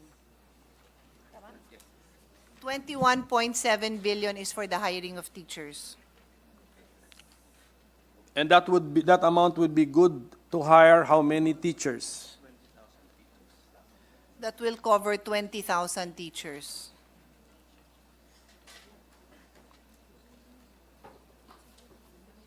For the budget of 2023, how much did we appropriate under this program for the hiring of teachers for 2023? Same. Tapos ang next question ko siguro is, were we able to achieve the target? To fill Yeah? the target. To achieve the target, or?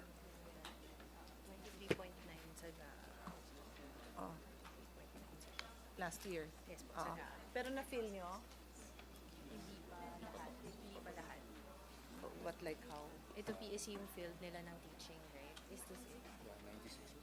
Okay.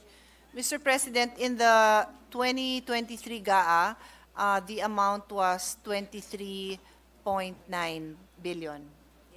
And the field teaching... What was the commitment for this year? You asked for 23.9 billion pesos for the hiring of teachers. How many did you commit during the budget hearing last year? To hire 9,650 teachers. 9,000? 650 teachers. Oh, kumusta po? Is it accurate to say this o hindi yan? Yan ba yun? Hindi. Pero parang malayo pa. Bakit po? I mean, 23.9 billion for 9,650 teachers, and yet for next year, 21.7 billion to hire 20,000 teachers. Parang nagbago ba ang rate ng mga teachers? Parang ibang nga yung rate. Nakikita mo yung sinasabi mo. Last year, 23. I-hire mo daw 9. Ngayon, 21B. I-hire mo. Tapos itong teacher, tatanungin ko na lang yung textbook. Last year. Ay, iba na yun. Sa ibang, ano yung tatanungin natin sa audit mo. Huwag daw tayo magtanong sa basic feeding kay Grace na daw yun. Ano pa? Gusto? Textbook ito malaki times 12. Ano ba yung malaki? We're checking, Your Honor. Actually, di sa revenues nila, yung miscellaneous. Bakit ganun? Saan ba yun? Point out mo yung sa non-tax revenues nila.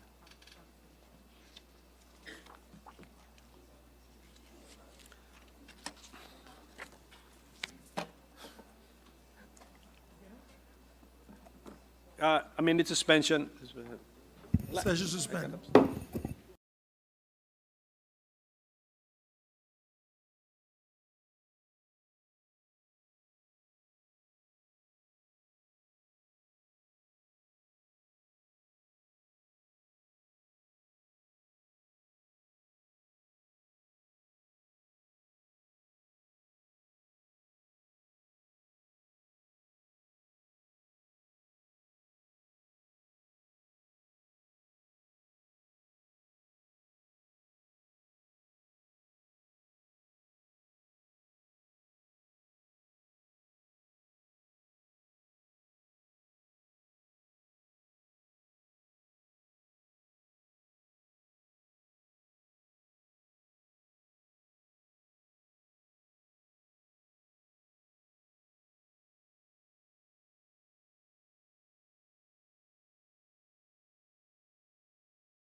Thank you, Mr. President, for the patience. We had to study this to give an accurate response. Mr. President, let me start with 2023, and then I'll go to 2024. No? So for 2023, the amount of 2.725 billion was in the GAA, and this is meant to hire 9,650 new teaching positions. As to the question of His Honor, so as of now, how many have been hired? 3,352 have been hired. And as to why only, I'm already anticipating the next question. As to why only 3,352 have been hired, this is because the NOSCA, the Notice of Staffing, was only released in July. So they are ongoing as the hiring process is ongoing as we speak, and DepEd assures us that they will be able to fill roughly 96% because that is their average, that is their annual average. Every year, that is their average in filling the unfilled positions, Your Honor. And then, to move forward for 2024, what is in the GAA and the committee report, tama? Is 5.6 billion to fill 20,000 new teaching positions, Your Honor. And I already asked the question, again, are you confident? Because you have not filled 6,000 plus, but they are very confident, Your Honor, especially because they now have a civil service, what do you call it, an order? Or prime bronze, which allows DepEd to basically fast-track the hiring. We can submit that. Yeah, what is because- that civil service Okay, thing? Yes. And then this NOSCA problem will not be repeated next year? NOSCA problem. Yeah. Oh, Yan ang maulit reason. ba? NOSCA is Like being every used as year the ba? excuse, Kasi parang excuse nga yan daw si NOSCA eh. Earlier. Oo. Yeah. Okay. DepEd says they will make representations earlier. And I also, as we speak, Your Honor, I am also expressing I agree with that you need to coordinate with them earlier because we were told during this deliberations on the budget that many times DBM would tell us, not DepEd specifically, but tell me in general that they do not receive the requests early enough. So that serves as a reminder, Your Honor. So the facts that we're getting are as follows. As of the moment, November 9, 2023, DepEd has hired 3,352 new teachers out of the committed 9,650 during the budget deliberations last year. Yes, Your Honor. And you claim that we will be able to comply with your commitment up to 90%. By December 96% 96% by December 31, 2023. Is that the claim of DepEd? By December. By the end of the school year, Your Honor. Okay. Mr. President. So that would be, ano na bang school year natin ngayon? What's the end of our school year? July, Your Honor. July of 23. Okay, so I get it. So, okay.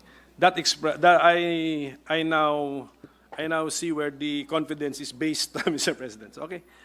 So ganun din yung hiring of 20,000 teachers, ganun din yung cycle pala nun. It's July, it would be July 2023 to July 2024. That's our cycle. Okay. So this December you'll be yeah. So as early as December they are already recruiting for the following year, Your Honor. Thank you. So will this be a record number of hires if we are able to fulfill it, 20,000? Is that the record number of hires for one school year by the DepEd? Tuwing 20,000 daw. Record ba yan? O? No, the highest was in 20... Ba't din natin gawin yun? Yung highest, kaya pa wala nila eh. Gawin, ambition That's not the record, Your Honor. What's the record, ma'am?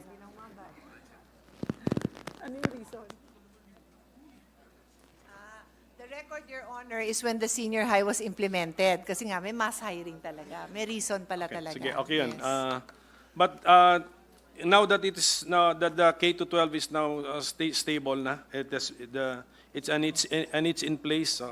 Will this be one of the highest number of new teaching hires? Alin dyan? Around 10. Do you know why bigla kayo nag-20? Hindi, ang laki ng gap. 6 na ambisyon nila ngayon, but next at 20,000 times. Okay, we wish them all the best. Okay. Which is just implemented this year? Oo.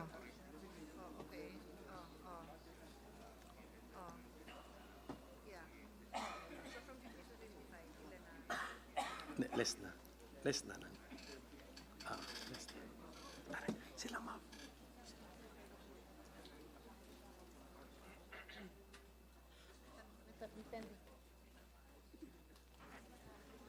Mr. President, did you have a pending question? I'm not sure now. Yes, yung hindi yung during if magiging normal. during an abnormal time or Oo. you are starting so, a program. So but they now, see that the number of 10,000 is about the norm? Okay. Yes. So, and then, kaya nga, and in the budget for next year, the commitment of the DepEd is you are going to hire 20,000. Yes. Klaro yun, 20,000. Sige, so we wish you all the best kasi kailangan 80, sabi nyo, 89,500 ng natin, shortage natin. We have to, and ibig sabihin ng shortage, itong mga shortages of classroom and teachers, based on a certain, theory or parameter that what is the ideal. So can we get that ideal? Kasi that affects siguro also the, that affects the performance of our students. So what's our what does the DepEd follow? What do they believe in? What is the ideal classroom to student ratio? 1:1:30 is the ideal. Okay. Of course, we follow range of class size. Okay. For different stages, alam mo, established na ito sa committee hearing. Check mo kung yung sagot nila tama sa sinasabi nila sa committee hearing. So, but where are we? Are we following this? I'll give him, the next question is going to be, 1:35 yung sagot nila kanina. I'll say each, tell me what the reality is, okay? Ano yun? So ano na yung sagot? Ano yung actual? Okay. Okay, Mr. President, the response to that depends on the age of the students. So for kindergarten, 25 learners or maximum of 30 learners per session, and one teacher for 2 sessions. Okay na to, I'll just read it as isa. And then for the multi-grade classes, maximum of 25 learners consisting of 2 consecutive grades, grade 1 and 2, grade 3 and 4, grade 5 and 6, 1 teacher per class consisting of 2 consecutive grade levels, or 3 teachers for every grade, for every multi-grade school. Grade 1 to 3, 30 learners per class, maximum of 30 learners, 1 teacher per class. Grade 4, 40 learners per class, maximum of 45 learners, 1 teacher per class. Grade 5 to 10, 40 learners per class, maximum of 45, 5 teachers in every 3 class, or 5.3 as specialization factor. Grade 11 to 12, maximum of 40 learners per class, 9 teachers in every 6 classes, or 9.6 as specialization factor. Special needs education, maximum of 15 learners, 1 teacher for 15 learners. Alternative learning system, minimum of 75 learners, 1 teacher for 75 learners. Okay, so umabot pala sa 1:75 pagdating sa alternative learning. But alternative learning is a non-classroom setting. Sorry, what's the question? Alternative learning is not in a classroom setting. Non-classroom setting, so yes. I will not use that 1:75 kasi it's a class. It's the class, but not the classroom, no? It's a class, not the It's a class, classroom. Correct. Yes.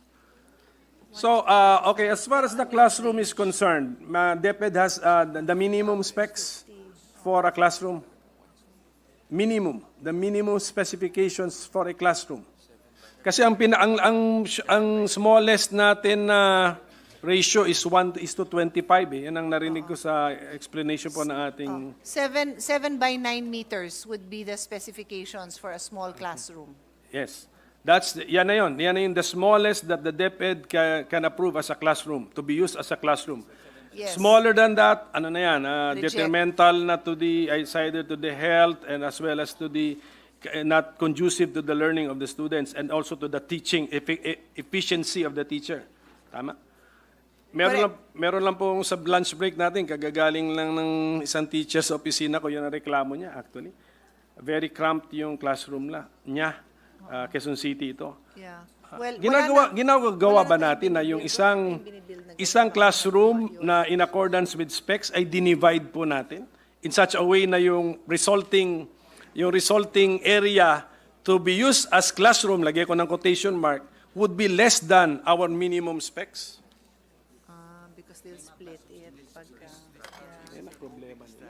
Yeah, sadly, Mr. President, there are what they call coping strategies where, let's say, a bigger classroom would be split, and then that split would be smaller. The split than, is below the minimum specification. Yes. And in-establish natin kanina, minimum specifications, masama na sa either sa health, hindi na conducive sa learning. So in effect, ang theory doon, the entire time spent in that classroom is wasted, actually. maybe not wasted, Yeah, but let's not, say the bulk- not maximized. Yeah, the bulk of the time is wasted. possibly Why did we allow inefficient. this? Well, I guess the alternative is to close it, and where will they study? A lot And of isn't the alternative, guys, precisely to bring back into circulation those classrooms in disrepair or build new classrooms? So, Of course, Your Diba? Honor. kasi baliwala lahat yung mga may Yes. minimum specs tayo for Yes. Of learning. course, Your We Honor. we augment national learning recovery, and yet But in some areas, Your Honor, the problem is buildable space.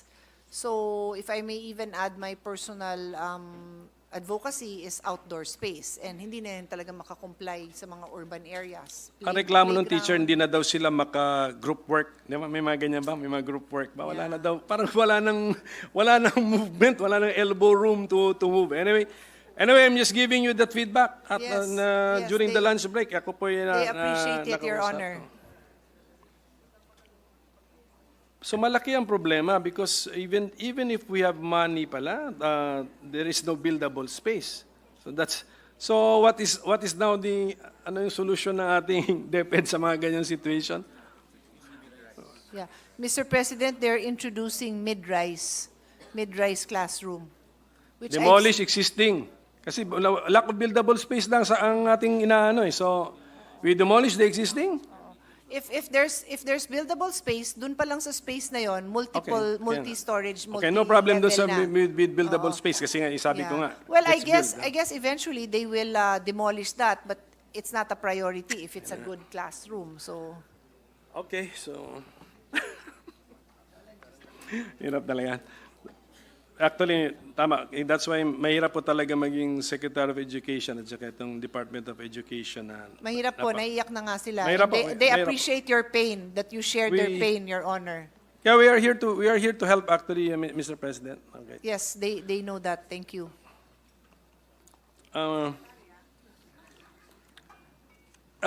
When we looked at the budget of the DepEd, there is this amount 146 billion pesos to be released by the central office. Ano po ito? Ano yan? Sorry, Your Honor, what is the question? What is the 146 billion? Kasi ganito pa sa DepEd OSEC, there is a budget of 566 billion which will be released to the field offices. But 146 billion will be left with the central office. Ano yun? What is this amount for and how is it to be accessed by the stakeholders or beneficiaries, Mr. President? 146, ito I have. Tama po ba? Hindi, tama po ba yung figures ko? Yeah. Tama ba to? Mr. President, 146 billion will be utilized through procurement of central management programs, activities, and projects. These funds may also be downloaded further to the field operation units for implementation.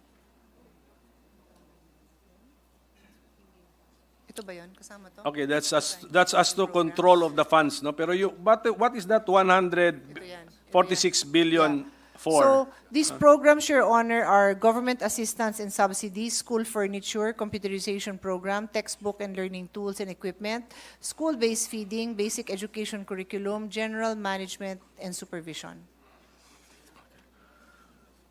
It's good that the sponsor mentioned the textbook budget, because I noticed that it increased 12-fold, Yes. Mr. President.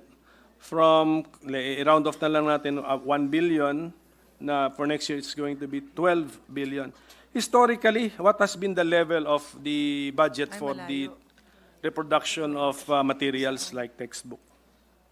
Malayo po doon, like His Honor said, mga 10, more than 1 billion.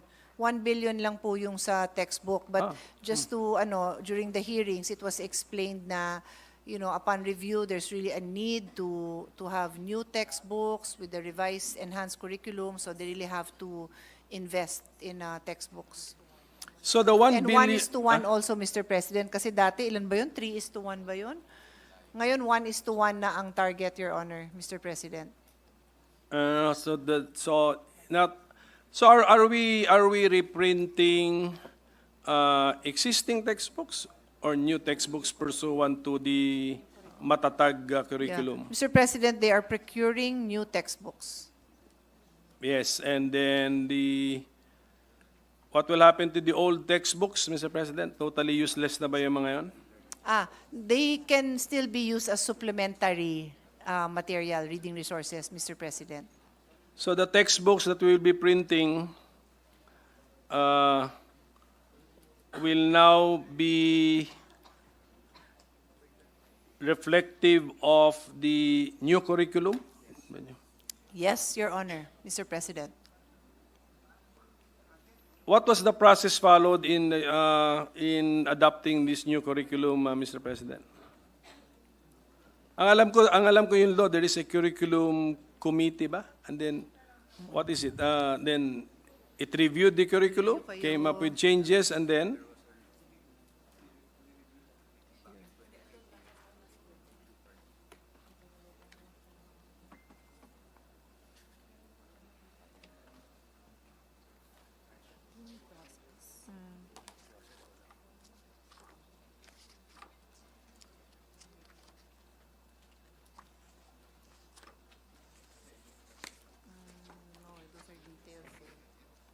How did you go about it? Okay. Okay. Okay. Okay. Okay.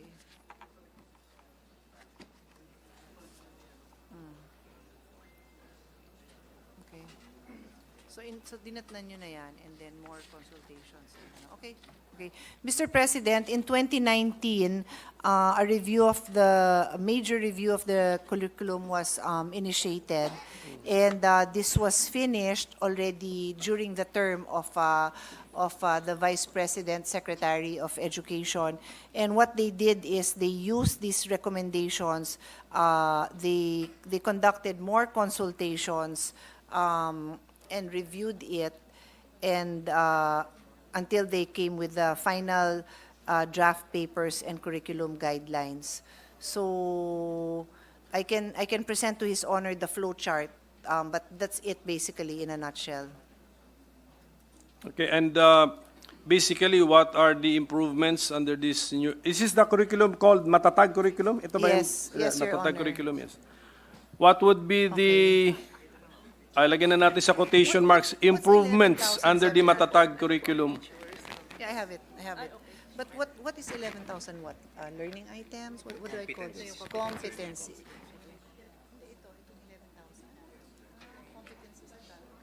So basically, the Matatag curriculum has the following feature. It decongested the curriculum, reducing from 11,738 competencies to 3,664, focus on foundational skills, balanced cognitive demands, clearer articulation of 21st century skills, reduced learning areas, intensified value education, strengthened peace education, and on par with international standards, Your Honor, Mr. President. So has the Matatag curriculum been implemented, and since when, and as well as the scope in all schools? Yes, Mr. President, we are in the piloting Pilot pa lang. stage. We have 7 regions participating with 5 schools per region and a total of 35 schools and a total of 385 teachers and a total of 8,294 students. Yung 12 billion in for textbook printing. Kasi we budget by calendar year eh. Pero sila the DepEd has a school year cycle. If that's approved and given to the DepEd and released in January, 12 billion, will you start printing new books pursuant to Matatag? And then distribute them in the middle of the school year, or Mr. at the President, start it's of the new targeted school? for the new school year. For the new school year. Okay, pagdating sa new school year 2024-2025, what would be the status of the Matatag curriculum? Pilot pa rin?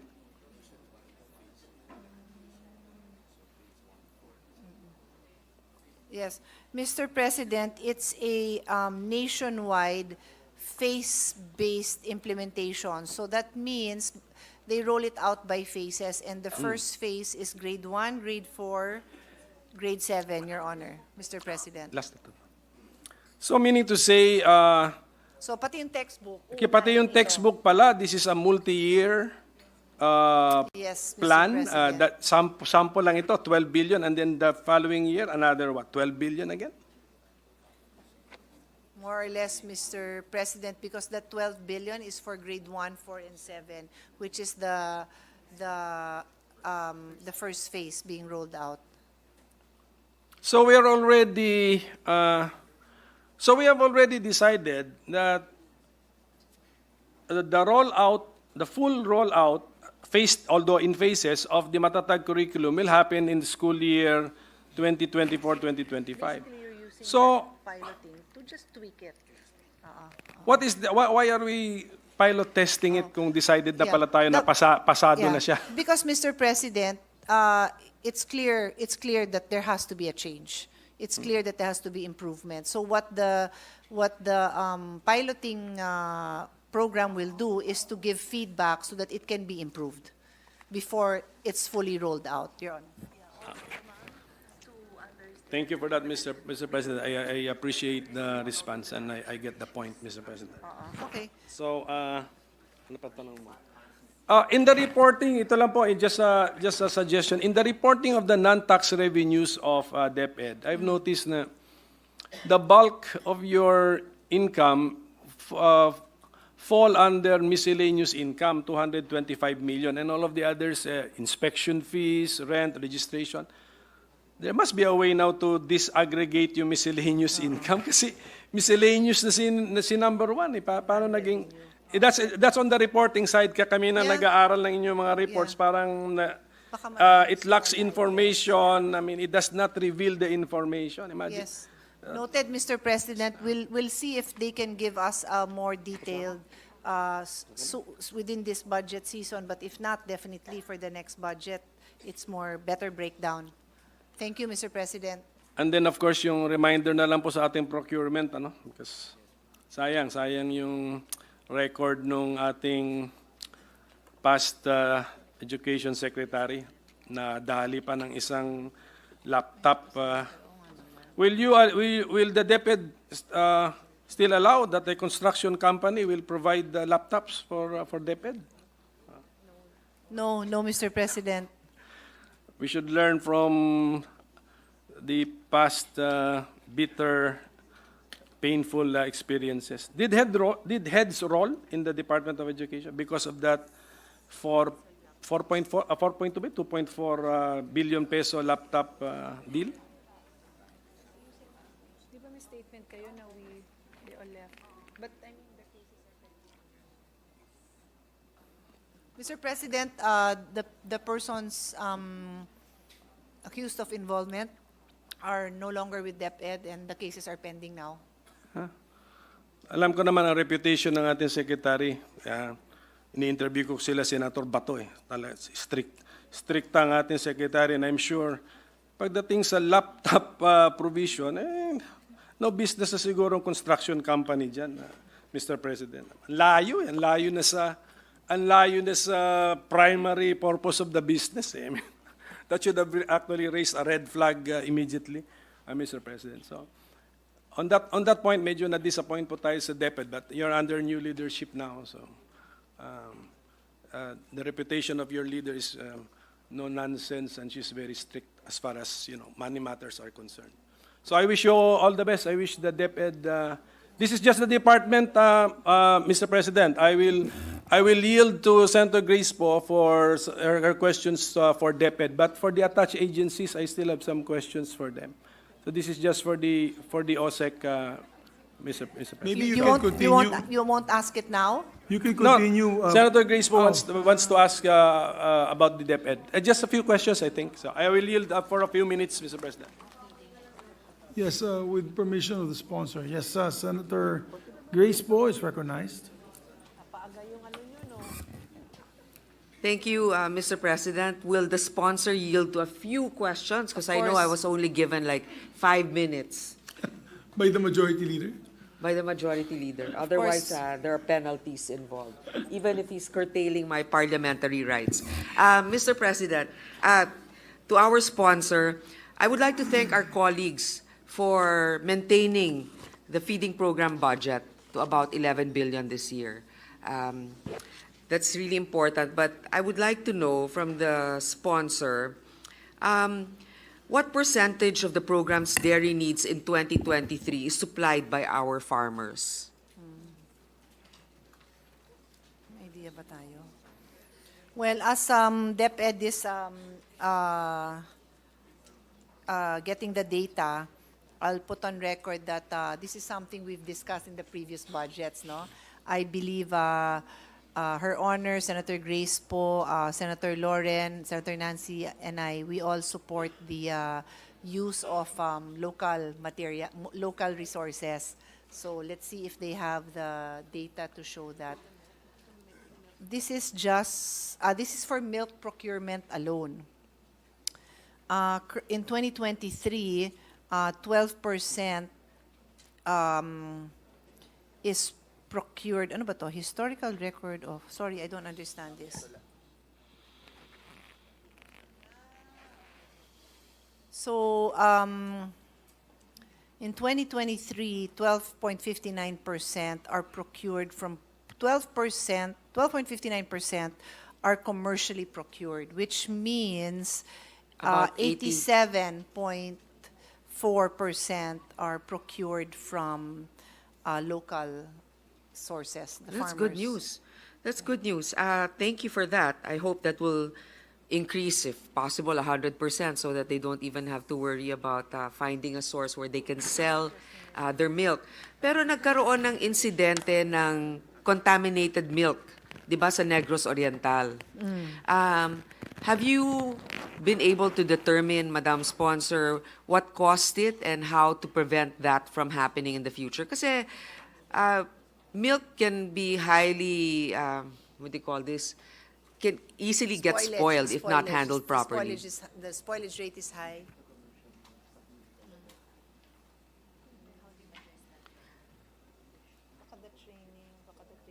So, Mr. President, the immediate response is they shift to commercial.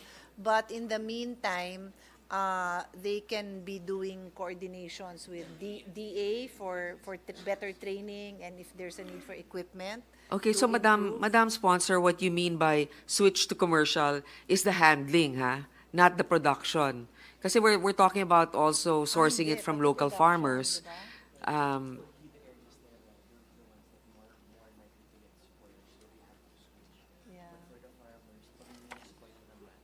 Yeah. Mr. President, they they have to check the basis for the spoilage. So if it's just a handling issue, a one-time handling issue, then that can just be replaced.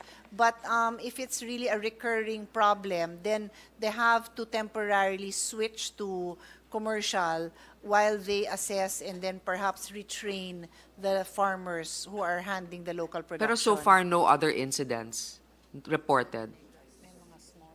They have isolated incidents, Your Honor. Isolated, yes. Pag-ingatan lang natin kasi madaling mapanis yung gatas. Although it is, it can really fill up the stomachs of our children. In fact, if they are being given milk, hindi na masyadong maraming kailangan pang ibang supplements, di ba?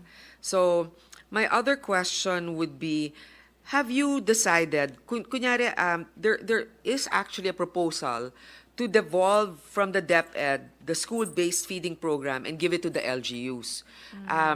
Well, with the support also of the DepEd. Have you already decided on a specific plan for this? Because we know it works in certain LGUs, but not in all.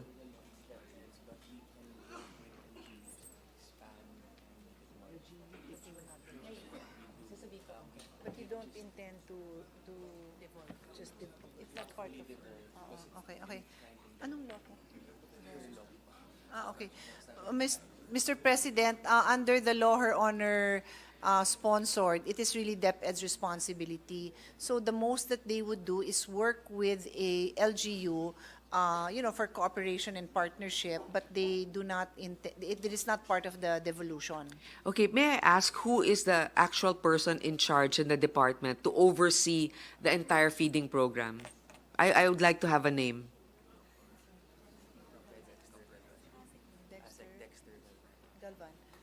ASEC, Dr. Dexter Galvan. Dr. Dexter. Okay. Best friends na kayo ni Senator Po. At least matatandaan ko para pag may question, kayo na. To my staff, maybe you can project a picture that I have on one of the beneficiaries of the feeding program, Wood Milk. Anyway, while we're waiting for that, gusto ko lang ikwento, di ba, yung mga sinasama lang natin, yung mga undernourished, o kaya yung mga severely wasted. So itong isang batang ito, actually nakalagay sa bote niya DSWD, but I know it's in partnership naman with DepEd. Itong milk na to, sobrang saya niya na meron siyang ganito. Sa Bicol ito eh. Ang kwento doon, yung kapatid niya, nag-graduate na sa feeding program. Kasi naging mas nag-gain na ng weight. Kinaiinggitan ngayon yung kapatid. Kasi yung mga ibang kaklase na hindi kasama sa feeding program, na dating kasama, masaya sila dun sa nakukuha nila. So, may impact talaga yung ginagawa ninyo. Huwag natin mamaliitin. Dahil yung mga bata, pag napupunta sa kanila, yan ay perang ambag natin sa kinabukasan. That's an investment for the future. So, sana gawin nating organized palagi. One last question na lang, kasi alam ko may time limit ako. Doon sa Wi-Fi ng mga eskwelahan, lahat na ba ng mga public schools ngayon meron ng access sa Wi-Fi or ilang percent lang ang mga meron? Hindi pa lahat, that's for sure, Mr. President. have access. Yeah. 69% currently have access at varying degrees. Ilan? 69%? 69%, but that's still varying degrees. Okay. So, who is the one in charge of that for connectivity? You, sir? You know, I think there could be partnerships with the DepEd and also telco companies. Ako rin kasi nagde-defend ng budget ng DICT. Baka naman pwedeng sabihin in partnership with, alam mo, laki naman ng mga kinikita ng mga telcos eh. Ano ba naman yung bigyan nila ng connectivity ang ibang school? So, please submit to us the areas that are in need pa rin of Wi-Fi connection. So, that's all, and I would like to, again, ask for the 100% commitment of the DepEd to really roll out the feeding program efficiently for this coming year. Thank you, Madam Chair. Thank you, Ms. Pons. Thank you, Mr. President. Senator Grace. Thank you very much. Majority Leader.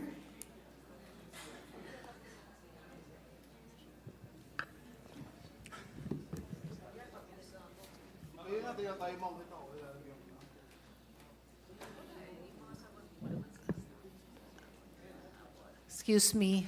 Mahaba po ba? Kasi magsisiyar ako. Mr. President, the Malaman.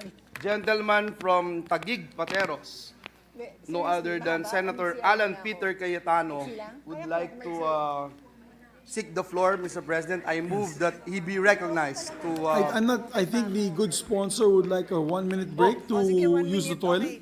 I ask for a minute suspension, Mr. President. Session suspended.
Recognize the next interpellator, the gentleman from the great city of Taguig and Pateros, no other than Senator Alan Peter Cayetano, to interpellate the sponsor. You're recognized, sir. Magandang hapon, Mr. Senate President, Mr. Majority Leader, Honorable Vice President and Secretary of DepEd family, and my dear Chairperson, Ate, may I have this opportunity to ask some clarificatory questions? Of course, please proceed. Two parts. In the first part, of course, your opinion as well as the official view of the DepEd is most welcome. And the second part, if I may ask just for factual answers from the DepEd. Let me start with a biblical principle. No? Hosea 4:6 says, "My people are destroyed from lack of knowledge." Although meron tong spiritual context, di ba, na how can you live or how can you have eternal life or exist if you don't know God? It is also a realism in this world that pag walang knowledge, you die. Di ba? Hindi mo alam na may scholarship, pwedeng mamatay na yung opportunity mo mag-aral. Hindi mo alam na may medical assistance program at walang gamot, pwede kang mamatay sa sakit, no? So I always take solace from the preamble of the 1987 Constitution, if you permit me to read it again. "We, the sovereign Filipino people, imploring the aid of Almighty God, in order to build a just and humane society and establish a government that shall embody our ideals and aspirations, promote the common good, conserve and develop our patrimony, and secure to ourselves, our posterity, the blessing of independence and democracy under the rule of law, and a regime of truth, justice, freedom, love, equality, and peace, do ordain and promulgate this Constitution." So it gives me solace na may hope at meron tayong aspiration. But of course, ang tanong ng taong bayan parati is how? Paano natin maabot yon? And I think the sponsor and I and all the senators and the Vice President agree that education is key. Education is the great equalizer, no, which is often quoted. So, may I ask if the sponsor agrees that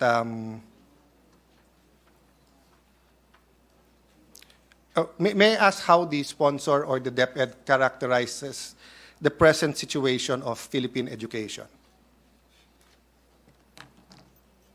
How do you characterize the present situation of Philippine education? Swimming, drowning, surviving? One word na lang. Language. Hopeful. Hopeful, Mr. President.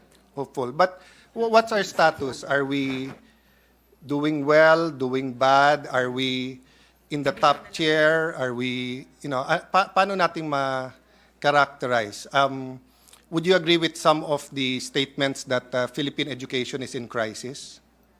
Well, actually, Mr. President, in earlier discussions with the Vice President, Secretary, she already indicated that they're concerned about the PISA results, no? So that is recognized international standard for assessing where the students are, and she's already expressed concern. Well, for the record, I'm taking the long view.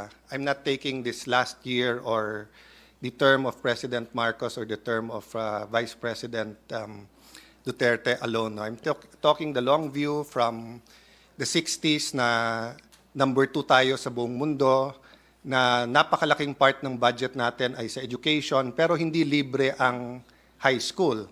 And then 1986 came, the EDSA revolution, naging libre ang high school, so it became accessible, but the quality suffered, and after a few years, they were mass promoting students, and first-year high school students weren't able to read well.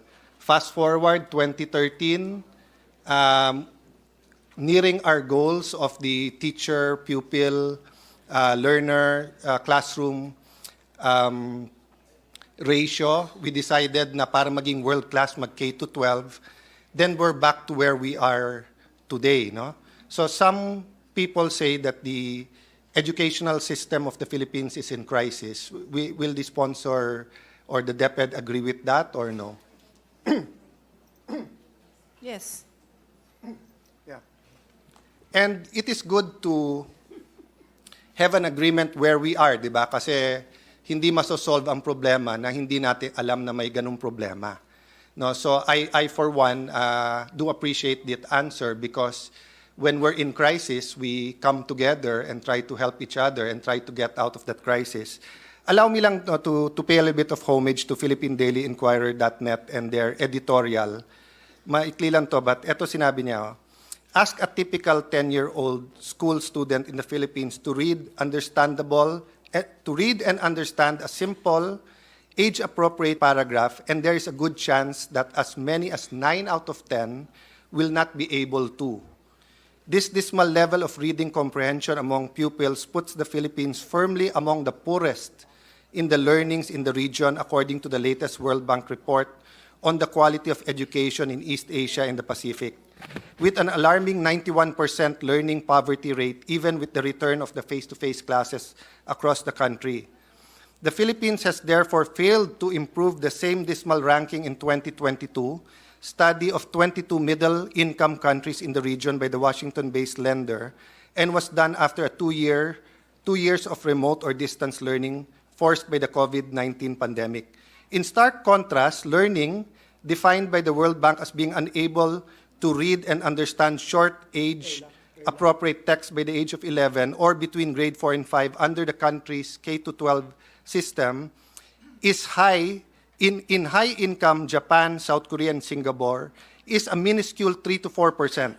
In Vietnam, it is just 18%, the lowest among the Southeast Asian countries in the survey. So I don't have the statistics for Thailand, but looking at, with the permission of our colleagues, all throughout the budget hearing, I'll be referring to Vietnam and Thailand in Southeast Asia, maybe sometimes Singapore, kasi magandang may comparison tayo because children from Davao, from Taguig, from Makati, from Isabela are not only competing with each other, they're competing with children from Japan, South Korea, Myanmar, from all the countries around the world. So the next question I have is, what is the one thing? I know that there are many, many things. I know that the Secretary is working hard. Our Chairman, Win Gatchalian, and Senator P are working hard sa EDCOM. But if there is one thing that has to be fixed to put us back on the right track, what is that one thing? Of course, the other EDCOM member, Joel Villanueva. Commissioner naman din po si Senator Sani Angara, Your Honor, just to put on record. Yes. Sorry, I violated the rule ng mga politiko not to mention kung hindi mo kayang i-mention lahat. But you know my heart, brother. I admire all of you and the hard work you're doing. I just wanted, in a very short interpolation, to see if may consensus ang administration, ang Senate, ang taong bayan, kung ano ang priority or what's the... So this is a common theme I asked my staff. Of course, it's from the book, The One Thing. This is something I'll ask all departments, di ba? So kung traffic, what's the one thing to solve traffic? Kung mataas ang presyo, what's the one thing to solve it, no? I do understand, I've heard the discussions earlier. You had a long discussion during the budget hearings where the Vice President answered the questions directly, no? But in essence, what do you think the one thing is that we can do? And it doesn't have to be strict naman one thing, but you know more or less what... I usually talk long, so pinapaikli ko para one thing na lang instead of the several things. Well, I will not respond in the parameters that you gave one thing, so I will give you 5 things. Because it is a complicated question. Yes. So, So what are those I five won't, I things? won't go into details, but quality of education is one, which is basically the development of a holistic curriculum, which requires training of teachers, setting a national standard, increasing STEM. That's the one, quality education. The second is accessibility and inclusivity, ensuring that those in the remote schools would have access to education, promoting inclusive education, which is a law that we just passed, improving access through scholarships to deserving and underprivileged students, and distance learning. Third, technology integration. I think that's quite easy to understand. Fourth, health and safety. Integrate health and nutrition program in schools, establish guidelines, physical and mental health, so on and so forth. And five, cultural and values education. I think it speaks for itself. That includes, recognizing, understanding our Philippine heritage. Six is partnership and collaboration, engaging with the local communities and the private sector and the international education organizations, and of course also the parents. Seventh is research and development, promote research in education technology, pedagogy, policy making, establishing a national database, and encouraging innovation. Well, thank you for that answer, and definitely, yan ang mga mechanics o yan yung susi. No? But the discipline of having one thing is the belief that, like a series of dominoes, that if you push the first one and have a real focus, susunod-sunod yung iba. May I just venture a idea, just something to think about, because I've been thinking about our beloved city of Taguig. Since 1992, I've been advocating quality education there when people did not see the value of education. And looking back, parang pareho pa rin eh. It's returning to the quality time or having classes from 7 to 3 or 8 to 4. No, so I'll go to that later. But for me, if I was governor of Metro Manila or mayor of Taguig, or if I had to make a plan with EDCOM, yes, it won't be that simple. It's very complicated. Lahat ng sinabi mo tama.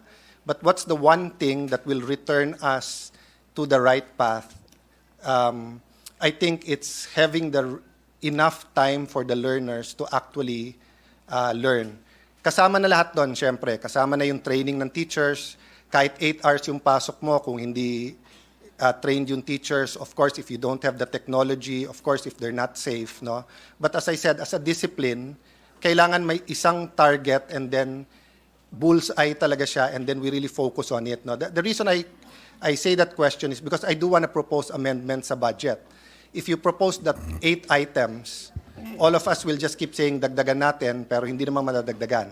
But if we all say that it's really the classroom, or really more teachers, or really more, then we can have a little bit of a focus. But I'm not saying I'm correct. I just wanted to venture that. And in going to that, let me go to K-12. I had the privilege of being, I don't know if it's a privilege or the problem of being only one of 2 senators who opposed K-12 back in 2013. Baliktanaw lang po. 2013, the claim was halos wala na tayong shortage. So para maging world-class, sumunod na daw tayo mag K-12. And I opposed that, saying mas gusto kong naka-Volkswagen tayo na yung Volkswagen ay hindi nasisiraan, naka-aircon, maganda. Kaso sa naka-Mercedes-Benz tayo na sira-sira, na wala naman tayong pangbiling spare parts. That early, Senator Ralph Recto said that if we pass the K-12, we will need 250 billion more in the budget and 250 billion from the pockets of parents for an extra 2 years. No? CHED also promised that they will take out 1 year from college at ililipat sa senior high school, which they did not do right away. In the middle of the Duterte administration, in the cabinet, I asked that question, and 6 months lang ang tinanggal nila. No? So, again, I don't want to complicate the issue. May I ask, in the view of DepEd, what were the 1, 2, or 3, or 4 goals of K-12? And isusunod ko na yung next question ko. Because the next question is, I would like to ask if they're of the opinion that we should continue the K-12 or to go back to the K-10. or have some kind of mix like a K to 11.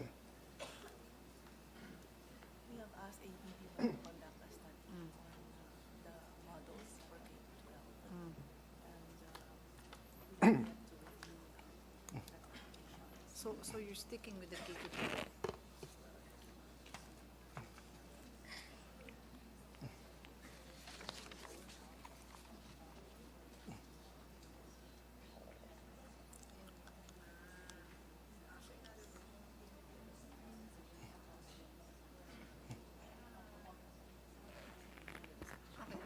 Okay. Yeah. Mr. President, they are currently reviewing different models for K to 12, and that actually includes a model which would be like K to 10 plus 2. They have asked ADB to study this, and they are about to review the recommendations of Okay. ADB. Let's go back to 2013. Noong 2013, sabi nila less than 5 countries na lang ang hindi nag-K to 12. But dun sa less than 5 countries na yon, 2 of them had very good educational systems, including Cuba. So it was not proven that K to 12 is better. The argument of then Senator Angara, and to his credit, no, he meant well. He's done so much for the Philippine education. Sa unang EDCOM, talagang on point yung kanyang mga recommendation. No? But ang point ni Brother Armin at ni Senator Angara noon is that there are certain jobs in Europe, especially engineering jobs, na kung kulang tayo ng plus 2, hindi nila makukuha.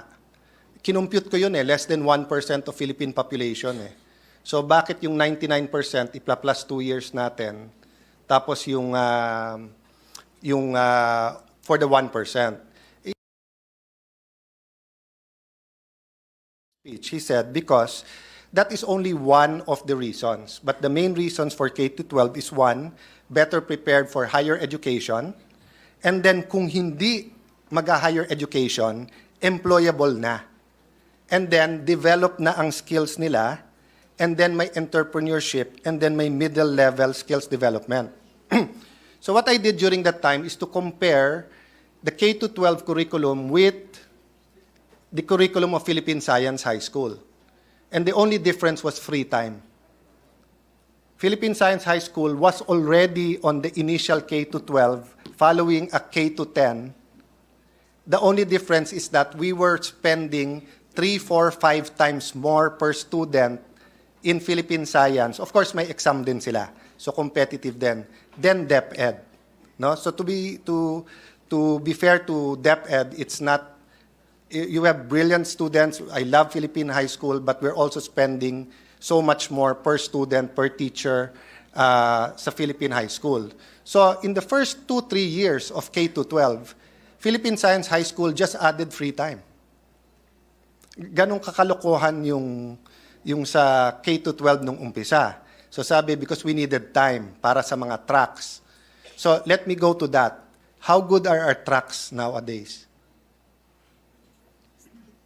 Sa senior high?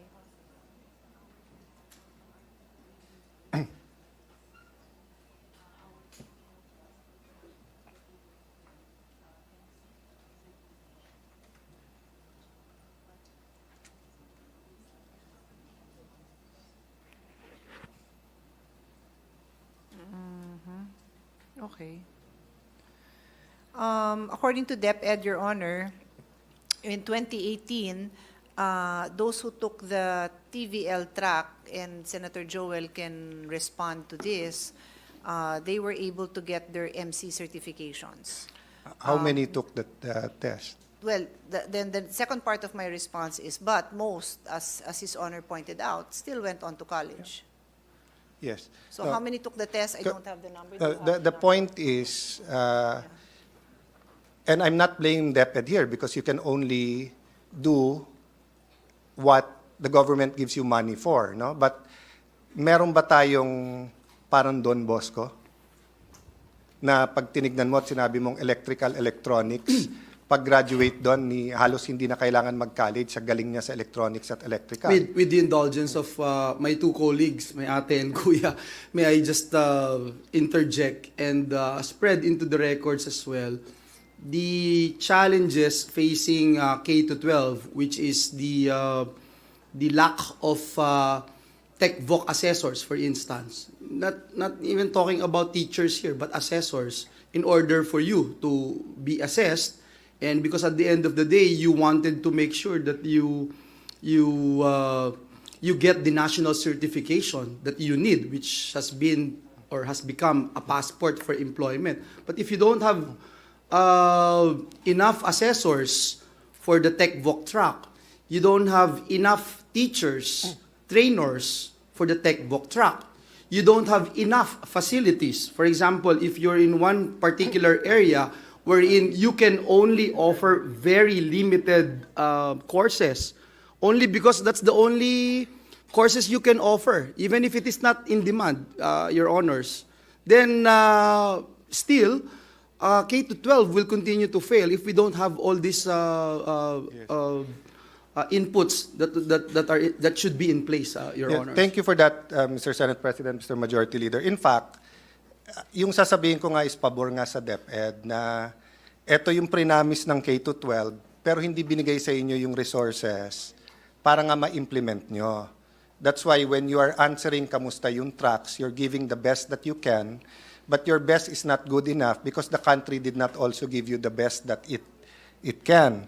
So for example, no, how do Filipinos learn how to drive? Sa Amerika, it's in high school. May driving school. With K to 12, dapat meron tayong ganon. Sa Germany, accountants and accounting assistants, they don't have to go to college. Pag-graduate ng high school, sa atin ba may kumpanya na as a general rule, as an exception, yung sobrang galing kukunin nila, di ba? So naging overgrown na practical arts at saka home economics yung atin tracks.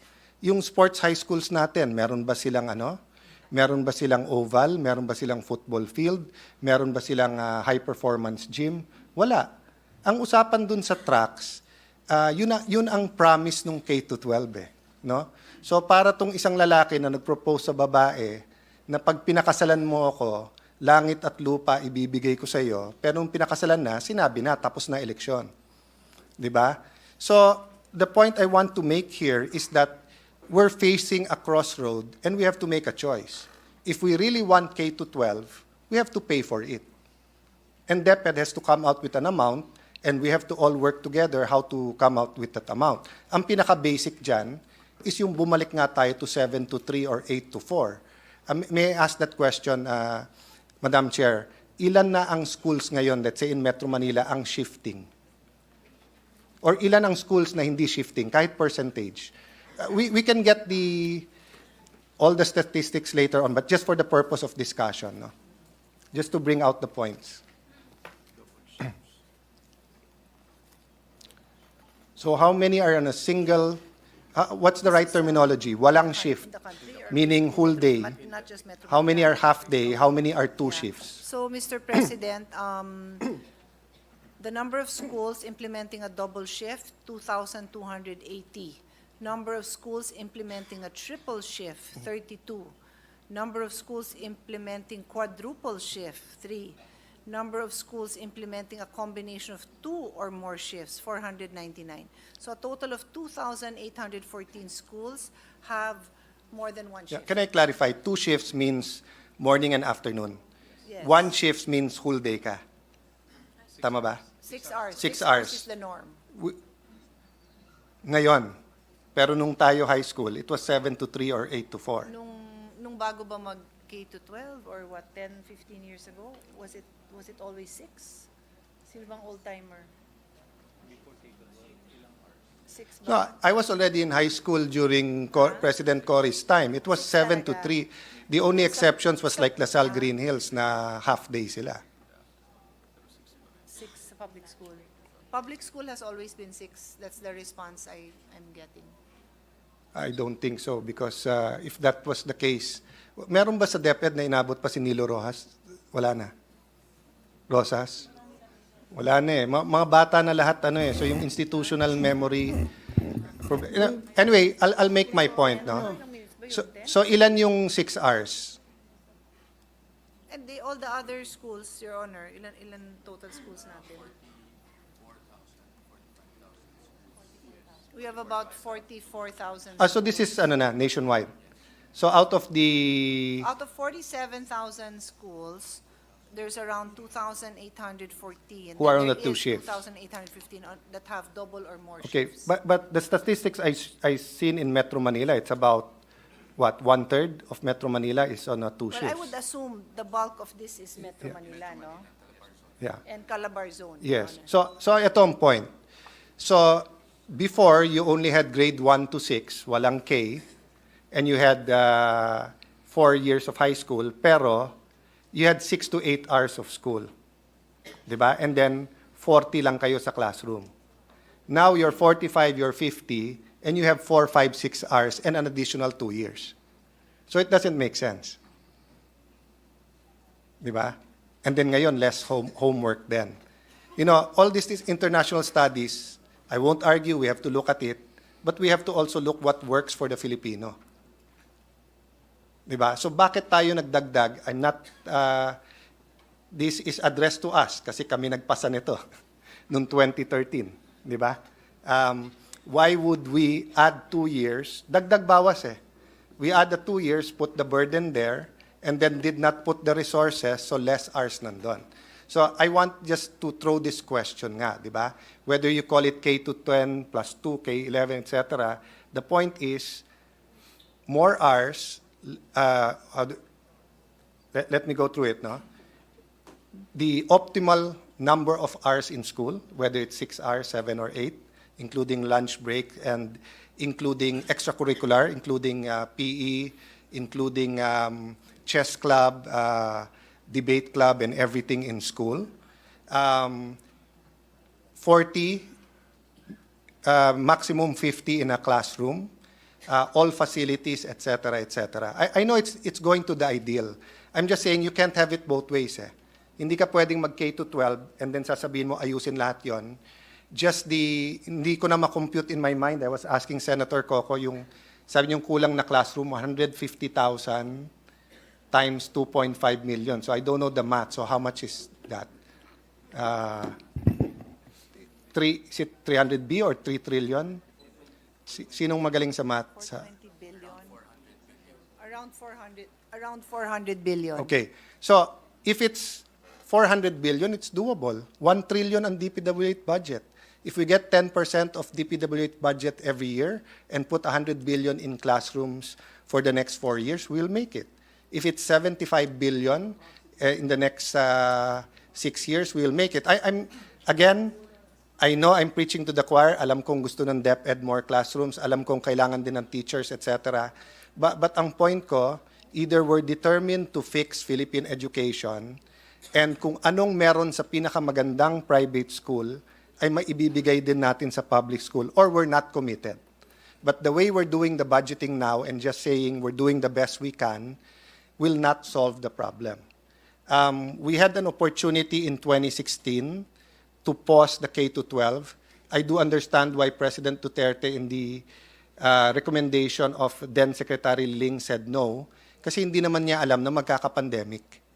Kasi kung alam natin na magkaka-pandemic at maghihirap yung private school magsasara and maglilipat sa mga public school yung mga estudyante, baka kinonsider ni President Duterte noon yung suspension ng K-12 because he was actually thinking about it. He was looking at the numbers already because one thing he was doing is looking also towards granting the free college, which he eventually did.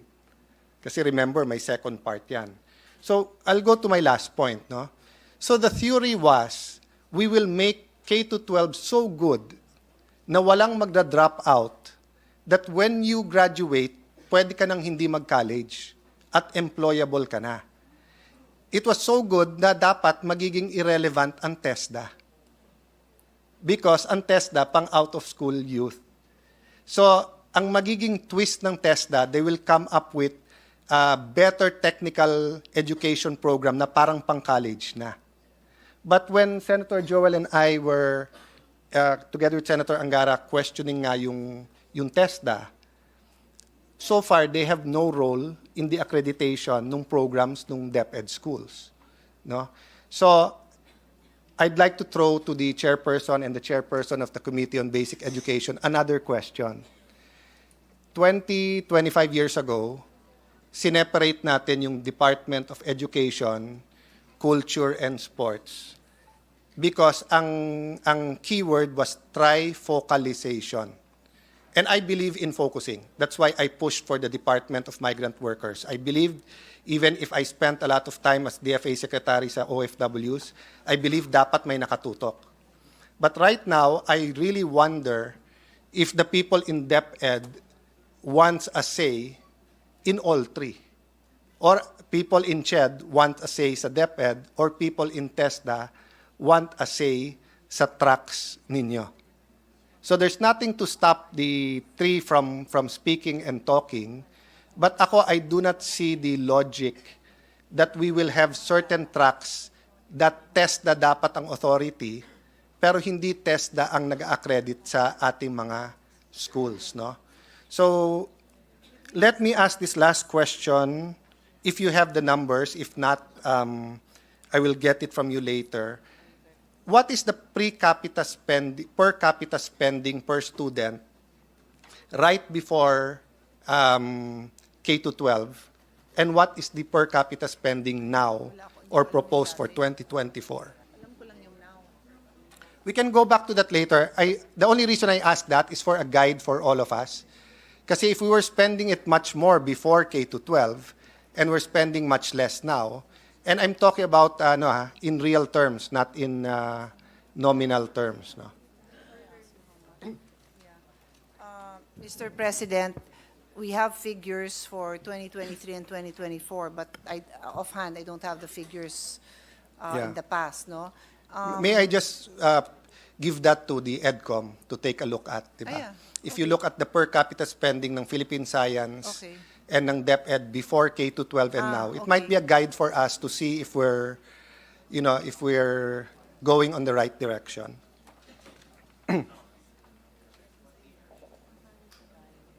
Okay. So, just to shift to the local. Just for the record, I have a chart that shows, when I saw these figures, I asked for the comparison for other countries, and we're at the bottom of the bottom of the bottom in terms of spending per student and learning outcomes. It's a chart on PISA. So, yeah, sobrang layo natin. Well, let me leave you with, some encouragement that in many localities, there are innovations, incentives, because the cities and provinces now have some money. And I'd like to ask, I don't need it right now, but on hand, have there been some changes or some innovations in what the school board and the SEF can pay for? Because 20 years ago, when ang problema was classroom, and Secretary Jokno was part of this, very strict na 1, 2, 3 lang ang pwedeng paggamitan ng school board. But when technology came in, people were expecting meron move nun na magluwag. So I don't really know, but I do know that there are many local government officials and superintendents na napakagagaling, that if you give them a freer hand of innovation in the school board level, they'll be able to use the SEF better. At this point, I don't even know whether it's legislation or just a joint memorandum between DepEd and DBM. So is it still as restrictive as it was before, or medyo niluwagan nyo na? Lumuwag, di ba? Lumuwag na, di ba? Tama ba? Expand. Oh, yeah, it's been expanded. Okay. So, so let me sum it up na kung tuloy ang K-12, how much do we need? And will we have a 5-year plan? Will the DBM and the administration commit to that money? No, whether classroom teachers. If hindi tuloy ang K-12, what is the alternative? And how can we make sure that kung ano man criticism ng ibang bansa na we have less 2 years but better quality? So I guess the question we should ask ourselves is that, do we want to have the form na K-12 tayo, pero ganyang kababa ang quality, or do we have criticism na hindi tayo K-12, pero mataas yung quality? If you ask me, I'd rather have K-12 and high quality. But again, can we afford it, and how much will it actually cost? I think even for an exercise, kahit sabihin mong DepEd needs another trillion, it might be, wow, where will we get that? But it's better knowing, in the same manner that I admire you for admitting that we are in crisis sa Philippine education, I don't think there's anything wrong that we tell people, if we really want to fix education, this is how much we need. I mean, ang DPWH, baha, 250 billion. Di ba? So, I used to ask students sa Taguig, ano mas gusto nyo? May putik sa paa nyo, pero pwede nyo hugasan pag uwi, pero nakapag-aral kayo? Or, wala kayong putik sa paa kasi nagawa yung pathway, nagawa yung anti-flood, pero hindi ka nakapag-aral. Kasi you have to make a choice. Anong gusto mo unahin? Classrooms or flood control, for example, di ba? It's a choice, no matter what we say, no? Having said that, Madam Chair, Mr. Chair, I feel quite awkward, but I'll be remiss if I don't ask some questions about my home city, given the state of the issue there, and the answers I know will come from the transition committee. For the record, I have not talked to my sister the last few days, so she doesn't know the the questions that I'm going to ask. But just as a preliminary, may I ask who read the Supreme Court decision regarding Taguig and Makati vis-a-vis for the transition committee? Sino daw yun? Nagbasa ng Supreme Court. Sinong in charge of that? Is it your legal department? Sinong USEC ang nagbasa nung... no, Pero tinatanong niya kung nagbasa, binasa niyo daw yun. so do you confirm that you read the Supreme Court decision? The dispositive portion of the Supreme Court decision. Well, that's one reason you're taking so long in the transition committee, because you're advising the Vice President, you're leading the whole transition committee, but you have not read the whole decision. So do I have a commitment that you will read the whole decision? Yes, the answer is So yes, Your Honor. how do you characterize the dispute between Makati and Taguig vis-a-vis the schools nowadays? Is it a political dispute? Is it a legal dispute? Is it a financial dispute? Hindi ko nasasagot ko. Sabihin niyo sa akin.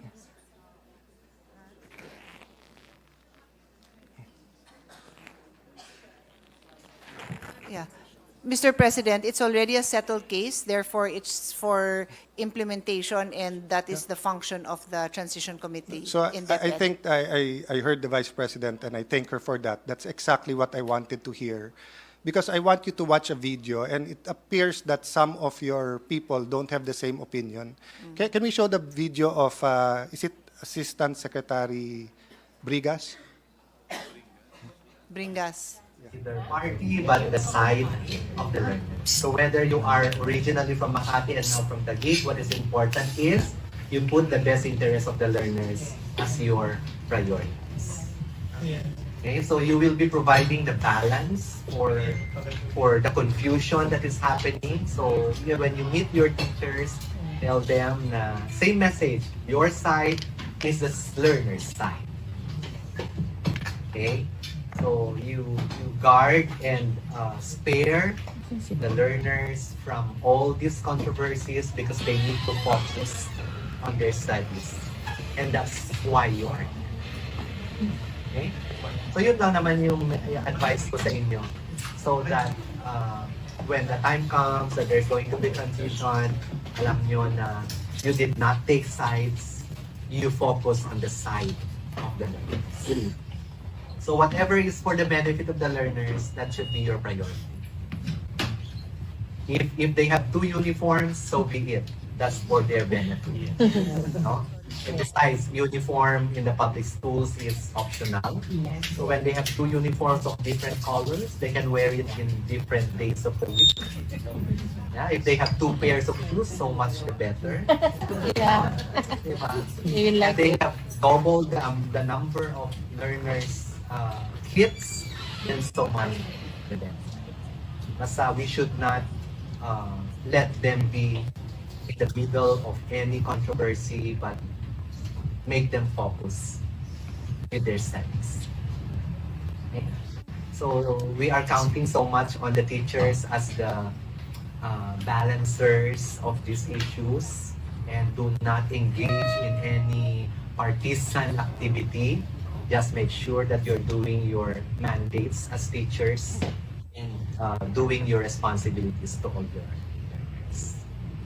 So if you do that, hindi naman kayo magkakaroon. So first and foremost, I'd like to thank the Vice President that when the letter was written to her, that meron final and executory decision, DepEd acted upon it. So ma'am, I appreciate that.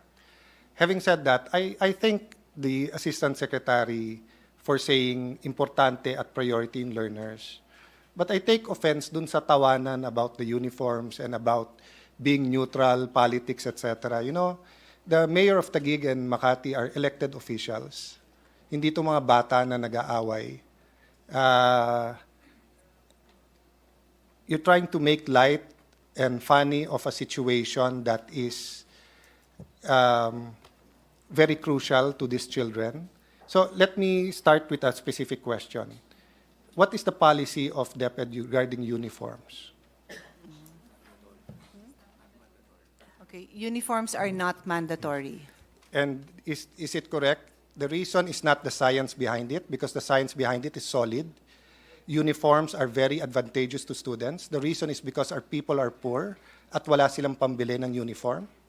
Kaya tayo hindi mandatory. But for cities who can afford, they can provide uniform. Is that correct? Correct?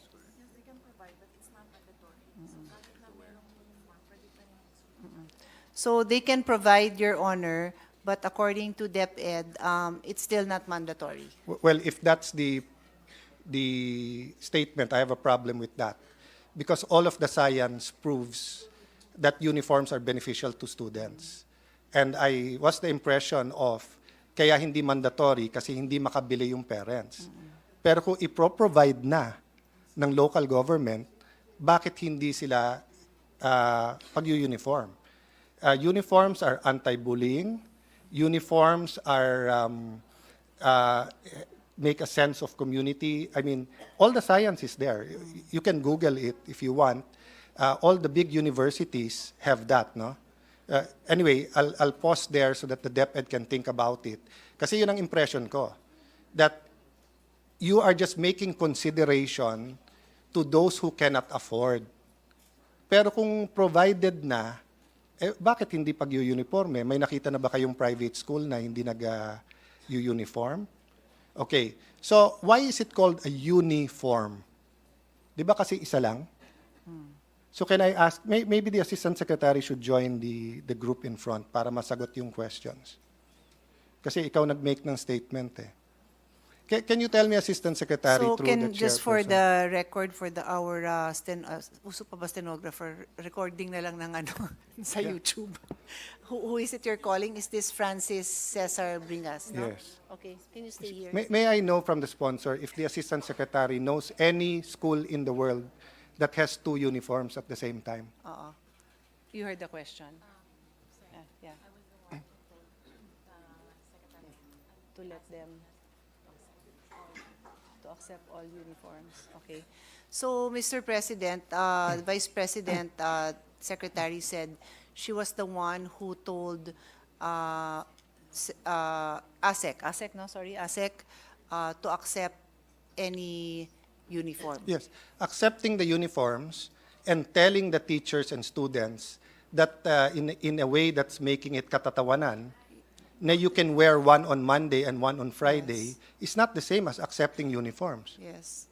I can give you a book today, but to tell you, use my book on Monday, use PF's book on Tuesday and Wednesday, the concept of the uniform is uni. Hindi multi. Ibig sabihin, isa lang. Diba? Kung hindi, multiform yan. Okay. I'll go to my second point. Ayaw niyong malito yung estudyante. Sabi nyo, alisin sila dun sa issue. Tapos, yung isa nilang notebook, Taguig. Yung isa nilang notebook, Makati. Yung katabi nila, ang notebook, Taguig. Ang katabi, Makati. You will make that a policy? Eh, yung ang lahat ng mga nakakabit sa classroom, pinatanggal nyo para nga walang, walang distraction. Tapos, pag-aawayin mo yung parents kung sinong gusto sa Taguig, sino papayagan nyo yon? That is the implication of your policy. You said it's for the students. You said they can accept it, but in your meeting, you said they can use all of them. So tamang policy yun? So, Mr. President, the VP Secretary is saying that she was the one who instructed the ASEC. But if I may just add my own commentary on all this, ASEC, it's in your delivery. When you laugh about it in a way and say na, di Monday, mag-uniform kayo ng Taguig, Tuesday, mag-uniform kayo na ano, kahit ako, and you will all attest to it, napariyak ako while listening. I wasn't saying anything, I was just listening, but I reacted because it is not consistent with the Supreme Court. Supreme Court. It is not consistent with the Supreme Court decision. Diba? Oh. Statement mo ba to?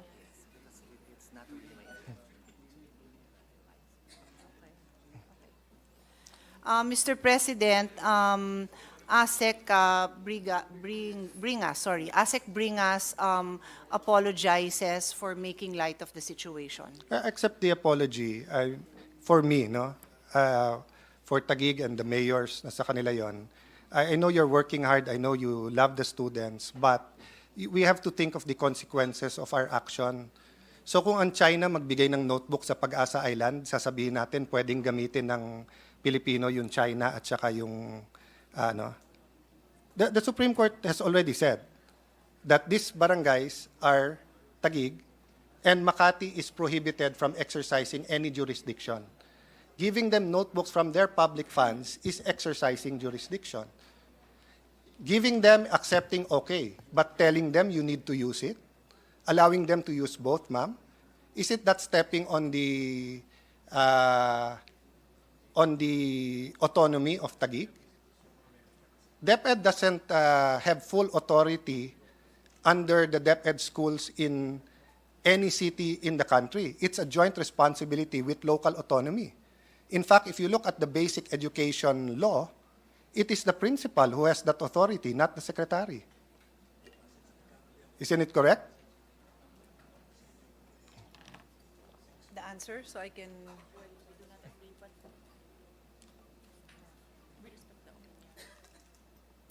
DepEd respects the opinion of... It's not an opinion, it's in the law. We're lawyers here, so ito. Basic Education Act, Republic Act 9155, consistent with national education policies, plans, standards. School heads shall have the authority, accountability, responsibility for the following. Number 7, administering and managing all personnel, physical, fiscal resources of the school, etc., etc. Then there's 1 to 8. The Assistant Secretary and the Secretary says this is all for the benefit of the learners. In the memorandum reshuffling the superintendent of Taguig, what law did you violate or disregard?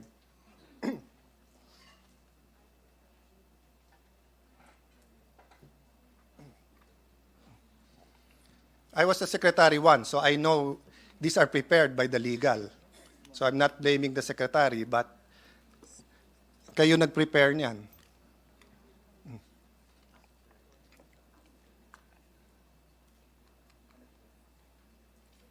Can we ask His Honor, Mr. President, for the date of the reshuffling, just to be sure they're aligned with the same incident One that His time Honor lang is naman kayo thinking of. nag-reshuffle, di ba? In the middle of everything, Okay. na wala namang gulo, na may nagsasabing ng gugulo, tinanggal nyo yung superintendent ng Taguig, di ba?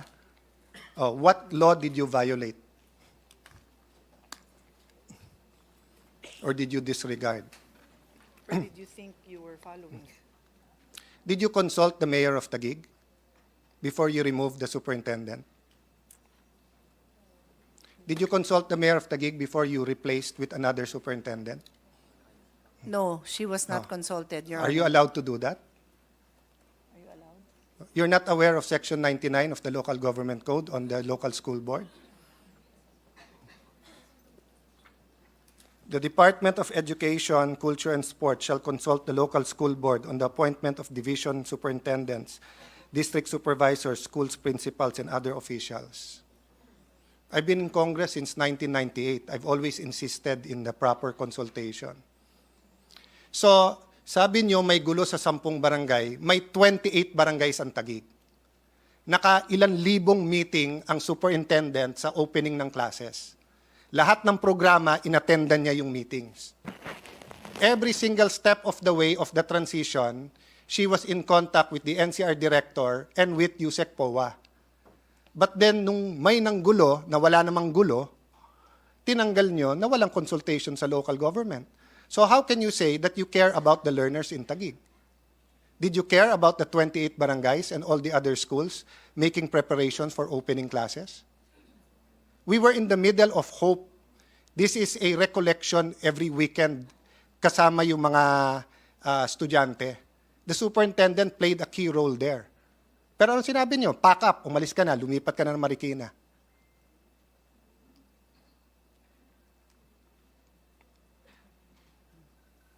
So, how can you tell us that you're saying learners ang importante dito? Pagka kayo nagdesisyon, Mr. Chairman, Mr. President, sasabihin para sa learners eh. Pero hindi man lang inisip kung ano ang epekto.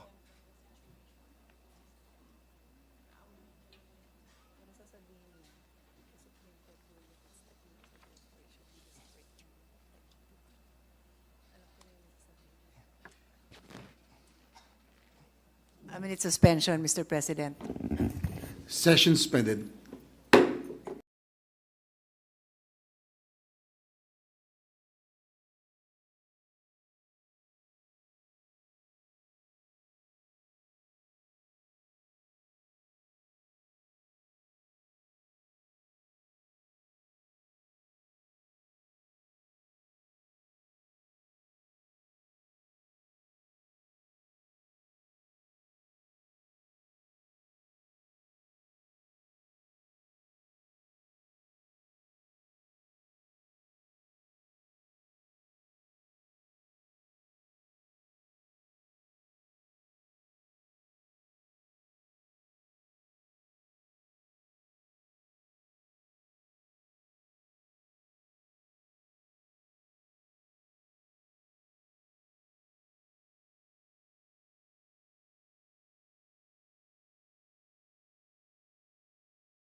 Mr. President, what was your last question? Sa haba, nakalimutan Kaya ko nga na ako yun. rin eh.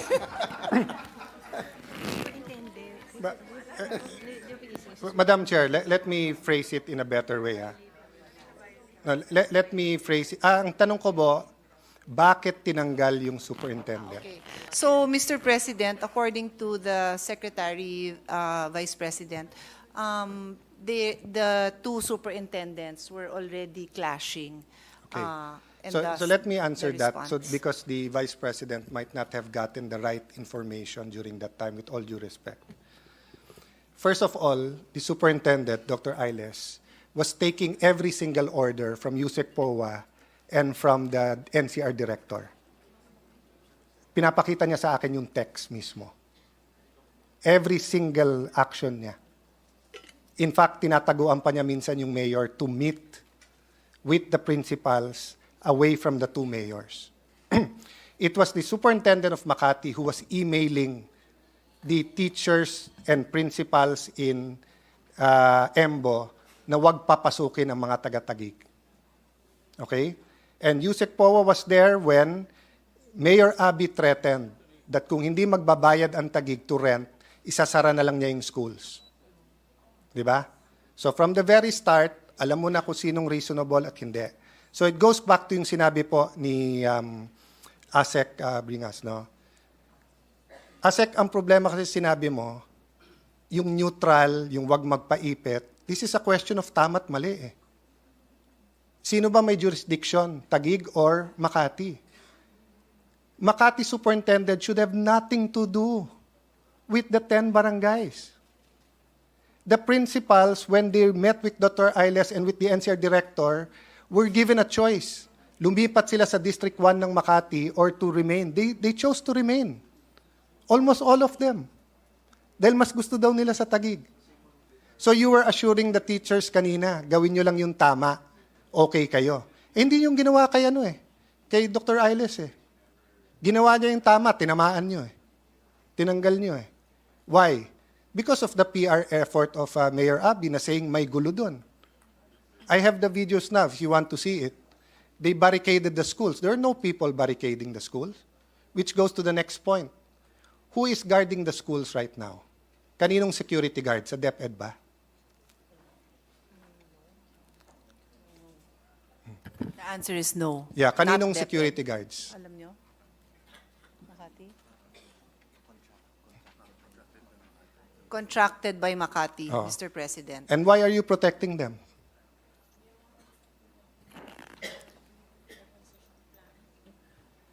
They were ordered by the PNP to leave. And Taguig already said na papalit sila. And the principals already said, one of them hindi pinayagan ng security guard sa loob ng sarili niyang school. The security guards there are taking orders from Makati, not from DepEd.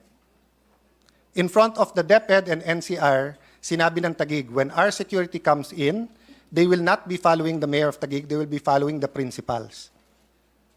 In your meeting, there were certain agreements. Hindi naman sinusunod ng Makati dahil yung security guard sa Makati eh.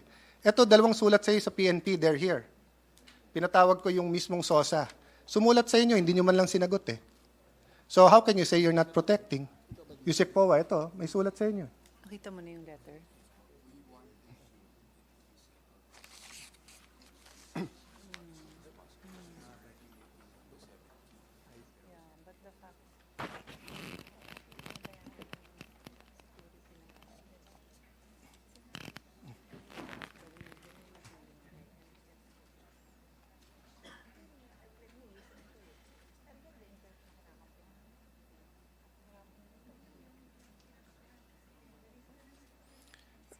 Mr. President, Madam Chair, for the record, Makati has no authority anymore over the areas. So they have no business having security guards in schools there, taking orders from the Makati mayor.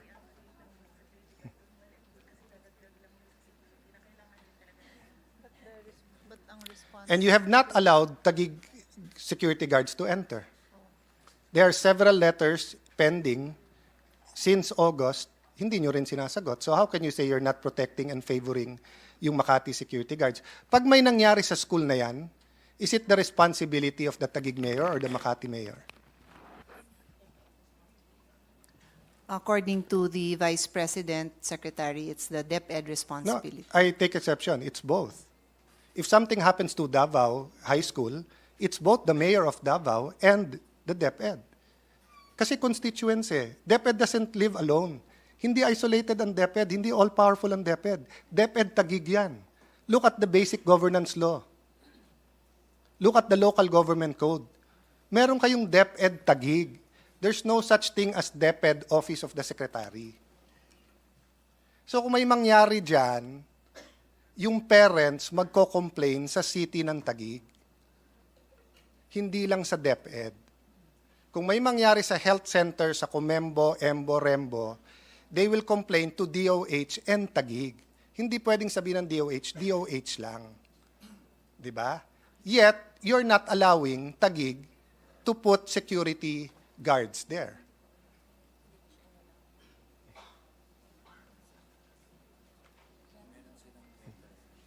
Di ba, Yusek Powa, with the permission of the Chair and Madam Chair, ang usapan, joint inventory. Nag-inventory ang Makati mag-isa with the help of their guards, na wala ang Taguig, di ba? Kinumplain sa inyo yon, hindi nyo pa rin pinayagan yung guard. Anong klaseng transition team yon? Isa lang kausap nyo sa transition.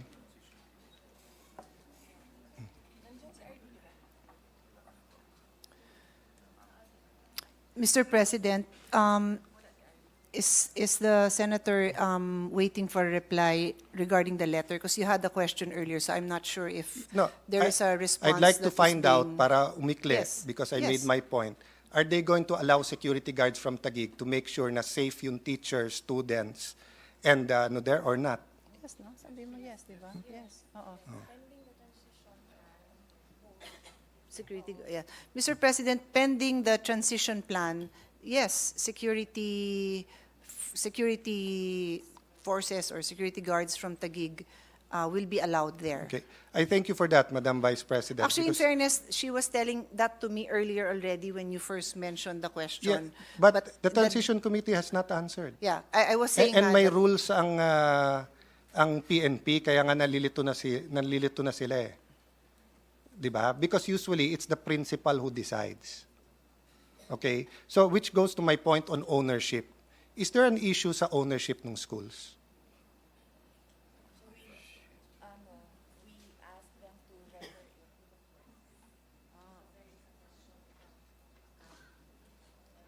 So to file the proper, okay. With respect to the ownership, the Vice President Secretary says they've asked the parties to refer that to the court, Yeah. back to the Supreme Court.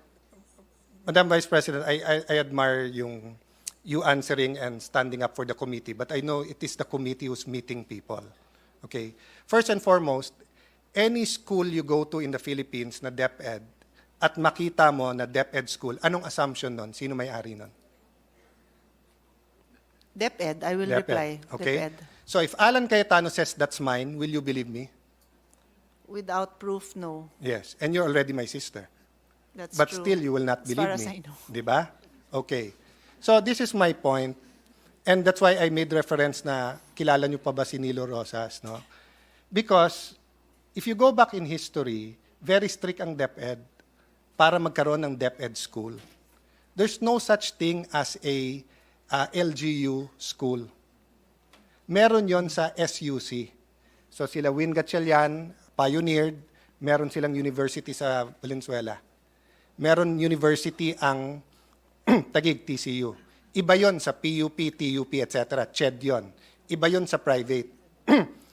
Sa DepEd, these are all DepEd schools, meaning funded by DepEd, pati teachers, etc.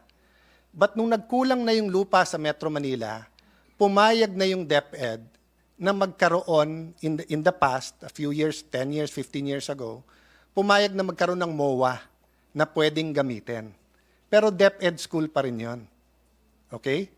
So, when Mayor Abby Binay said, isasara ko na lang to, bakit hindi nag-respond sila Yusek Powa at saka yung na, you cannot do that. So let me ask you, all of these schools, 14 schools, is it patrimonial property or public use? Public use, Oh. Your Honor. If it's Mr. public President. use, is it the municipal corporation that has jurisdiction or is it Congress? These are Supreme Court decisions. So para dun sa mga nakikinig, halimbawa Makati bumili ng lupa, nagtayo sila ng Jollibee doon, patrimonial yon. Sa kanila yon, sila may-ari. Pero halimbawa may lupa doon, bigay ng gobyerno nila para sa ospital, para sa police station, para sa ano, public use yon. Hindi nila pwedeng angkinin yon. Okay. So has the Transition Committee written the DNR or the Bureau of Land or the Land Management Bureau? No, Your Honor. No. Mr. President. So I'm confused now. In ABS-CBN, sinabi ni Yusek Powa, hindi issue yung lupa dito. Pero ang sinasabi, kaya Office of the Secretary muna, kasi sabi ng Makati sa kanila, kaya kailangan namin alamin. Ang boss nyo, Vice President Isang sulat nyo lang, bibigyan kayo ng sagot May I call the page? Pakibigay ito kay... This is a certification na there's no special patent to Makati. In fact, there are 3 schools. Basahin ko lang. But in terms of Comembo Elementary School, Sembo Elementary School, South Sembo Elementary School, these lots were proclaimed in the name of the Republic of the Philippines Department of Education. So sa inyo to. So kung sa inyo to, sino dapat maglagay ng security guard? Di ba? Dalawa lang? Either Taguig lang or DepEd lang. Makati, Parañaque, Muntinlupa has no authority to put security guards in a school outside their jurisdiction. Pakiabot na lang. So, I'd like to thank the Vice President for her patience in listening to this because we have thousands of students and as we discussed, malaki ang problema natin sa education. Hindi nyo nare-realize yung oras na ginugugol dito para lang maayos tong lahat no? So, we've talked about ownership. Does that satisfy you with the ownership? Unless Makati can show you beyond reasonable doubt or with a preponderance of evidence na may titulo sila.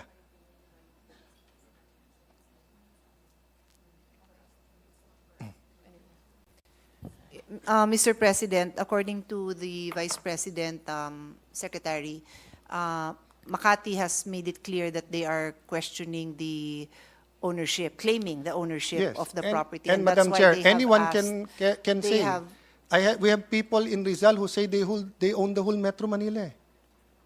There are crazy people everywhere. So where's their evidence? Where's their title? This is Fort Bonifacio, proclaimed land yan Prinoclaim yan sa gobyerno So pag sinabi ng Makati sa kanila to, nasaan ang kanilang puweba? So maniniwala tayo?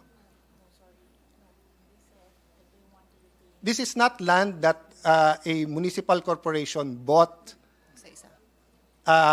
in the sense na patrimonial or this is not commercial land. This is land that was proclaimed from the public domain for a specific purpose, which is for schools.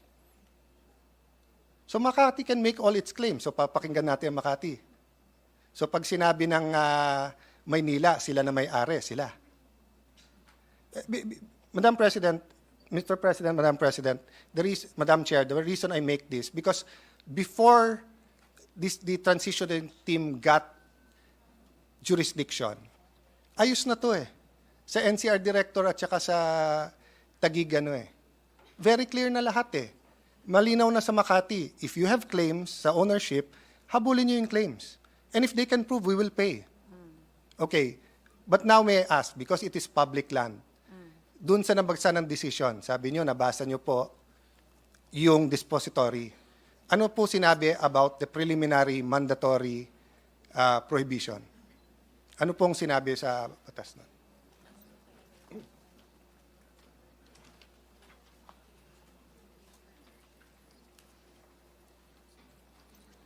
To abbreviate, Madam Chair, may I read it na lang?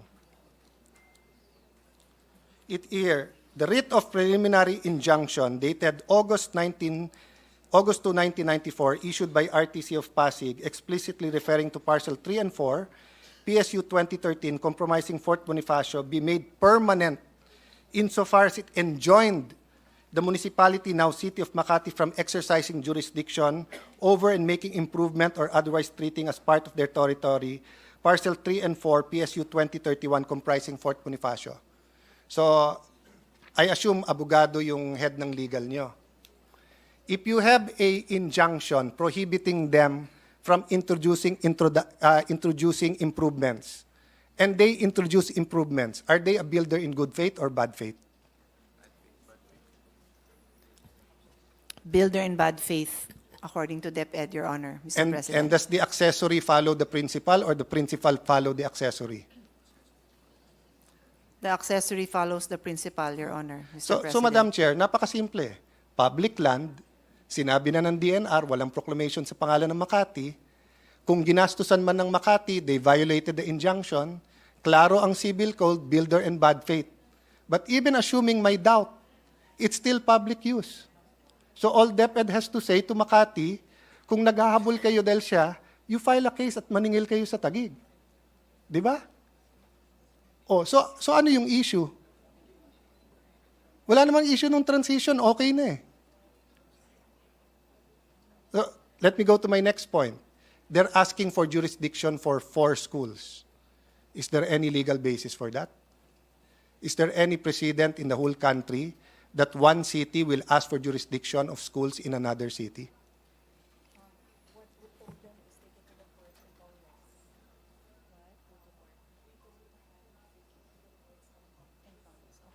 Mr. President, the Vice President says they told them to take it to the courts and Congress. Thank you for that, Madam Chair. So I take it that DepEd will deny their request because there's no legal basis for the 4 Yes, Mr. President, yes. schools. No? So, Mr. President, you know, there's no doubt this is an emotional issue for everyone. Kami nandito, hindi lang para sa Old Taguig, para din dun sa 10 barangay. We're also here for the parents, for the students, etc. And, you know, amazingly, and Madam Vice President, you know, maybe we can, the principals themselves can invite you there. I know madali po kayong imbitahan basta't para sa education. Every single time that we went there, at talagang sinabi ng asawa ko, wag ka na sumama, ako na lang ang pupunta. But every single time, there's a warm welcome. There's some confusion, there's some emotions, pero wala naman pong gulo eh. The gulo comes in when there is something premeditated na may gagawin, ibabarikada nila, sasabihin nila ayaw tanggapin yung ganito and everything, no? So, this is my main point, Madam Vice President. Ang request lang ng Taguig simple lang, yung normalcy lang. Dumating na sa normalcy. Because the City of Makati and Mayor Abby Binay keep saying na kami tanggap na namin na Taguig na yan. But she keeps doing the opposite. Di ba? So, that's where she's very, very different kay Nancy. Si Nancy, Senator Nancy, yes is yes, no is no. Kay Mayor Abby Binay, she will say yes, then no, yes, then no. So, I saw the Secretary of Health there. They met with the Secretary of Health. Si Mayor Binay mismo nagsabi, on this date, transition na, kunin nyo na yung health center. A few weeks later, nag-abroad, tapos ayaw nang ibigay yung health center. So, we will never be able to finish our transition pagka ganyan. And we will not be able to give the services that EMBOs deserve if our superintendent will have to say, iba trato ko sa 28 barangays, iba trato ko sa 10 barangays. That's why yung normalcy nung 38 barangays na yan, that's why I'll go back. I mean, I've accepted the apology and I do understand, no? But yung point ko, Ma'am, Sir, Ma'am Vice President and to everyone, no? Hindi po pwedeng ang attitude natin, politika to, issue to, neutral. Ang attitude natin, as the Vice President said kanina, may decision, eto decision, we stick to the decision. So, can Taguig, without the permission of the Superintendent of Parañaque, do any activities in the schools of Parañaque?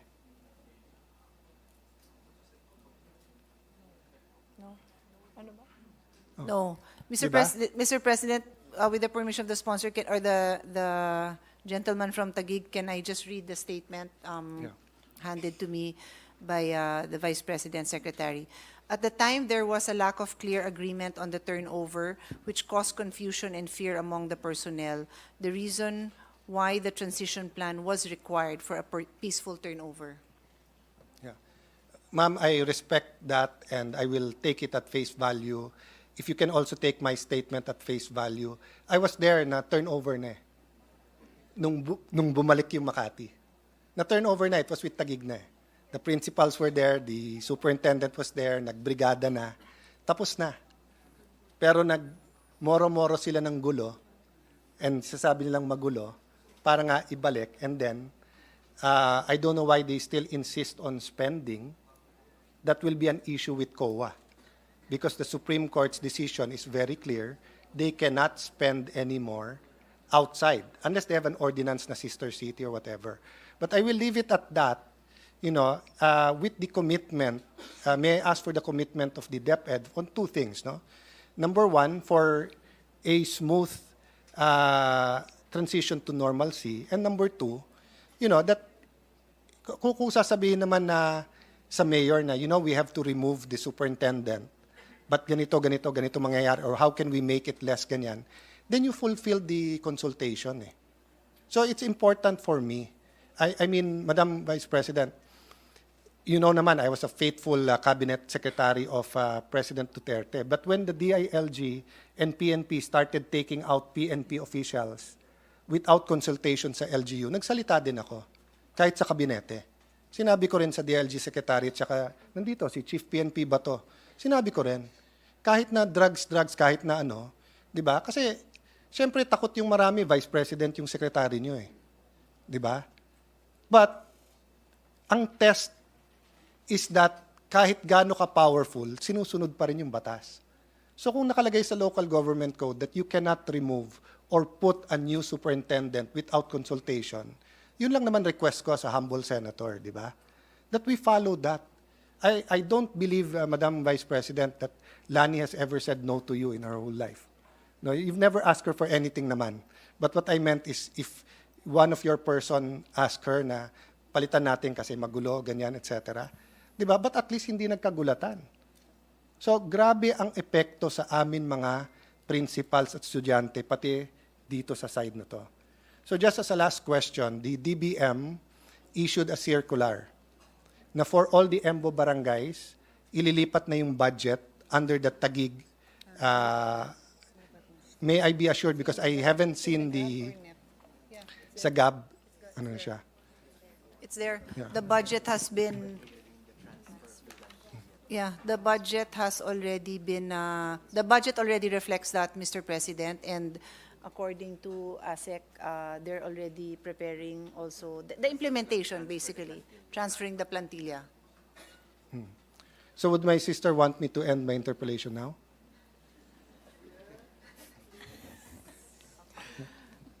I want you to be able to have satisfaction with the concerns that you have for Taguig City. So, Madam Vice President, I'll just put on the record. Dalawa lang naman po weakness ko eh. Asawa ko at ate ko.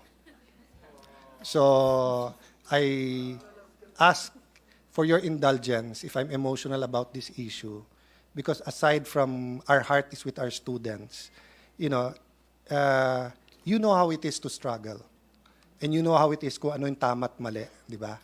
And it's difficult pagka ganito na spin-spin eh. So, ASEC, I hear you and I think your apologies is sincere. But let's just make it a lesson. Pag may social media, may kumukuhang ganon, di ba? And it becomes a laughing matter. Hindi biro yun eh. Marami pong principal ang hindi nakatulog. Just for the record, let me end this way. Yung uniform, in-insist na binigay. Pero yung mga sasakyan, kinuha lahat. At yung mga benefits ng teachers, ayaw nang ibigay. So it's a political move. That's why I said, we just have to follow the law and the Supreme Court decision. So tama si ASEC Huwag tayo makihalo sa partisan, pero hindi partisan yung sabihin sa kanila, you are now under Taguig. We're not stopping them from loving Makati. If they love Mayor in Taguig, we love Mayor Lani, but we love Mayor President Duterte. Many in Taguig love the mayors of our neighbors, Mayor Rufy, Mayor Vico. Di ba? Hindi kami seloso sa ganon. But to make it to the point na safety na. Yusik po, pasensya ka na kung ganun din. Kasi nga, it's not only the safe. Alam mo ba yung chief of police namin, pinagtulak-tulakan nung barangay election? No.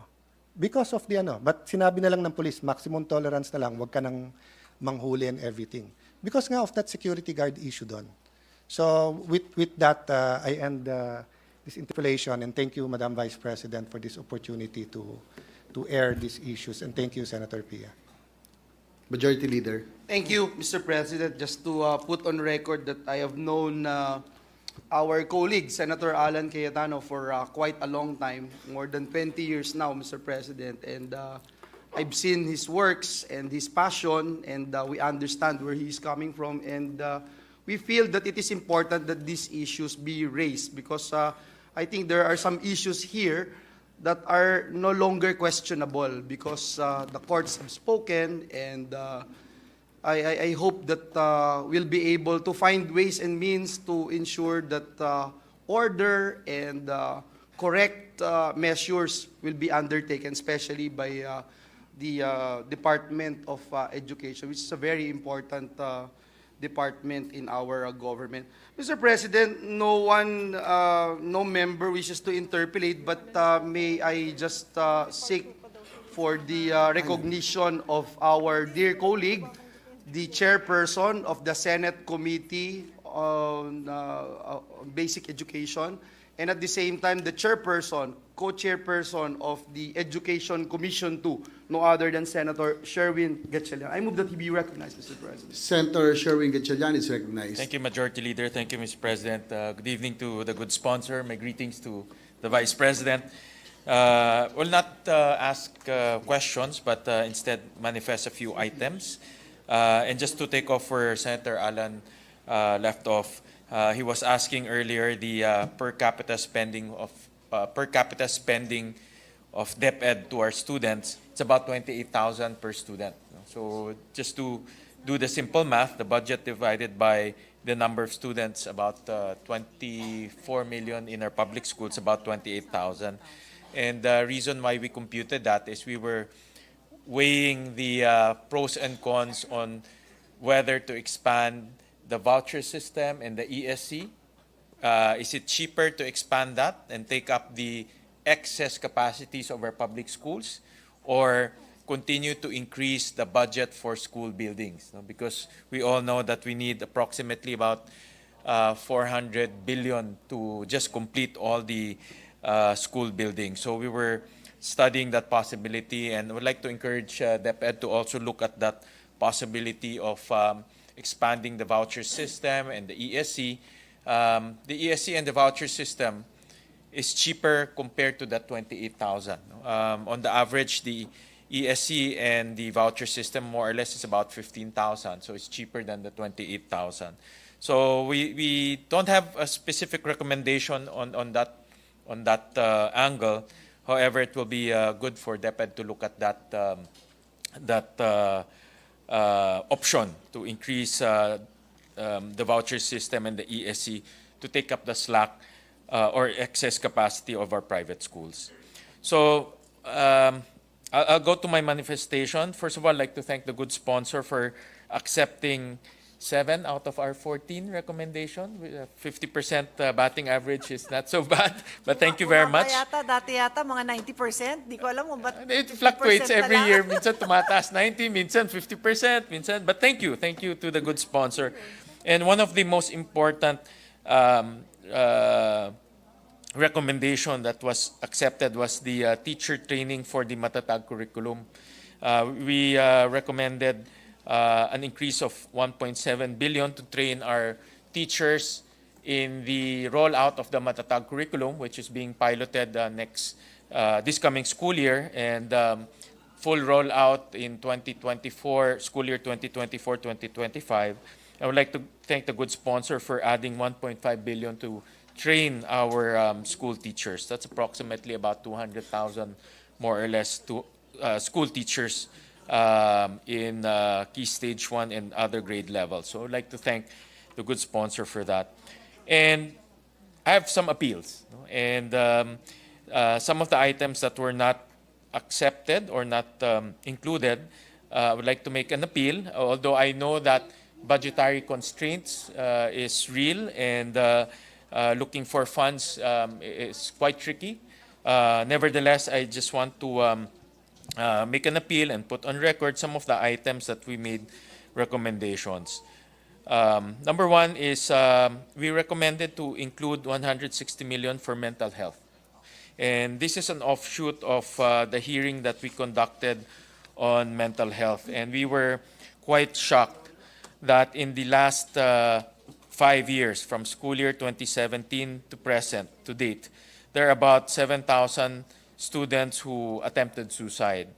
And there are about 1,600 learners who actually committed suicide in the last 5 years. So this is a very concerning phenomenon in our school system. And I would like to recommend to increase the budgetary allocation for mental health programs to address all of these mental health concerns. The other one is connected to Senator Alan's comment earlier on the TechVoc track. And I really believe that the TechVoc track is the low-hanging fruit in terms of improving our K-12 system.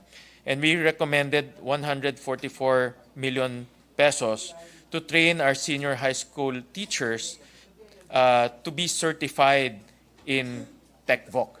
So that means when they are certified by TESDA as trainers, the whole TechVoc program can be accredited by TESDA.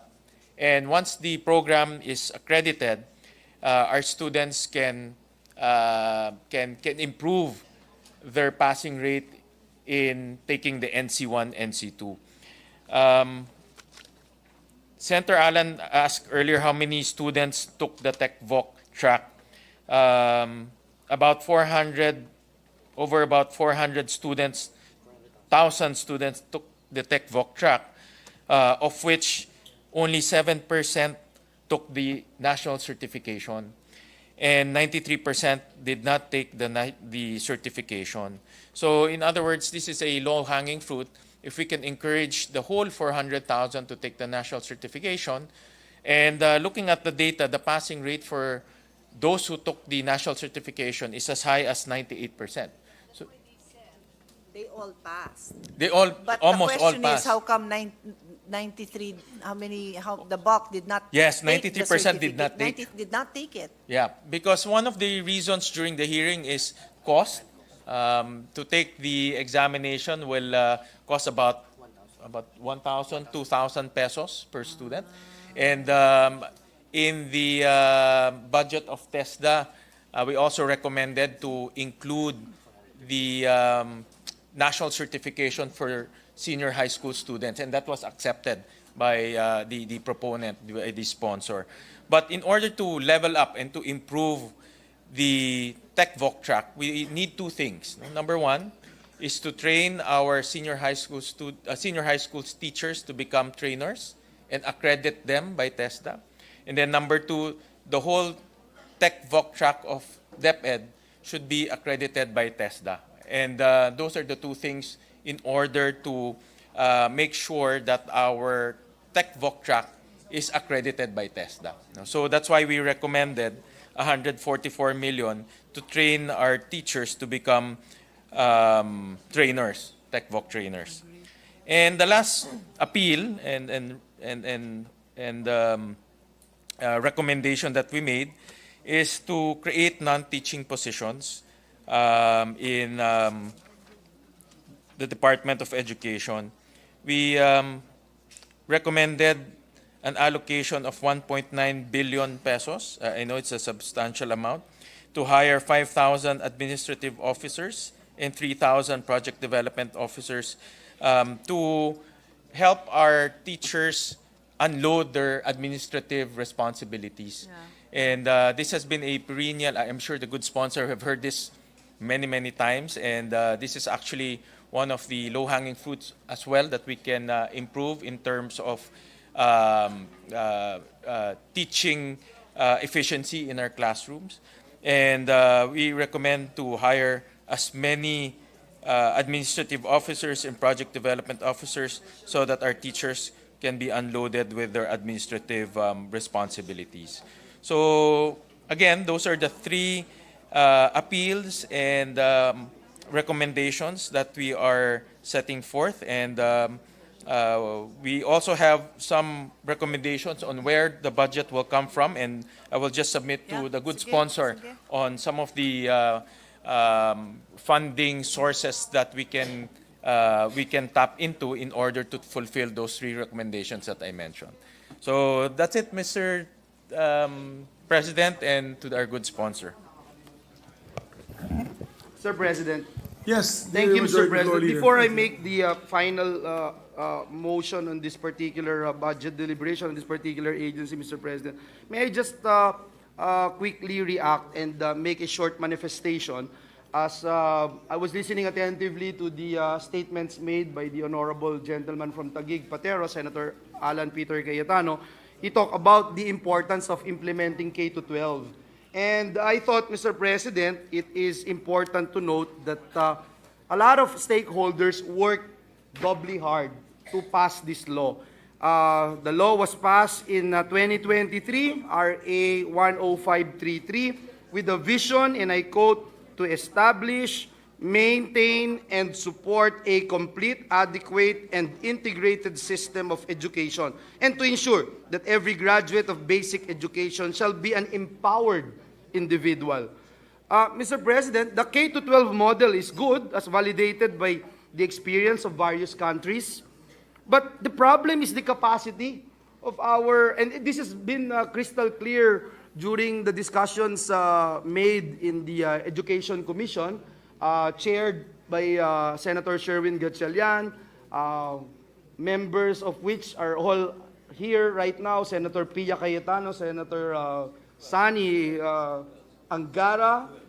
Yes. Yes, Mr. President. And the problem, again, Mr. President, is the capacity of our educational system. Like TESDA, for instance, as made mention by Senator Gatchalian, it has no sufficient number of trainers and assessors. And that's why even if we continue to push for higher budget for this particular agency, but they don't have the capacity to produce. I mean, and I would love to see the figures that will be given to us by the agency, Mr. President, distinguished colleagues. For example, if you're just saying lack of funds, if we buy equipment, if we put up facilities, who will teach there, Mr. President, distinguished colleagues? And so this is very important, and I think in this particular case, we are deliberating on the budget of DepEd. We maintain, Mr. President, that the K-12 program is a landmark educational reform and needs constant updating. And I will emphasize on that. It needs constant updating to keep up with the emerging issues. We need to keep moving forward, Mr. President, and not revert to old ways of doing things. And that's the main reason why there is Educational Commission. And right now, we are tasked of reviewing our educational system and ensure that we'll be able to give the best possible educational program to our country and people. Mr. President, let me also put into the record this representation's full support in the budget of the Department of Education. Naniniwala po ako, Ginoong Pangulo, na ang edukasyon po ang susi sa bawat pinto ng oportunidad para sa ating mga kababayan, lalo na sa ating mga kabataan. At tayo po ay nagagalak na maging katuwang ng ating butihing Vice President Sara Duterte, upang mapabuti po yung learning outcomes para sa ating mga mag-aaral. Would also like to take this opportunity, Mr. President, to thank the Vice President for her leadership in the PQF-NCC, yung Philippine Qualifications Framework National Coordinating Council, and for holding regular meetings of the council. Kasi Madam Vice President, for the past so many years, every time we tackle the budget of DepEd, TESDA, and CHED, we would always ask this representation together with Senator Pia, Senator Win, Senator Angara, we would always ask, how many times do you meet? In fact, in the last 4 years, bago ho kayo dumating, last 4 years, 4 times lang nag-meeting.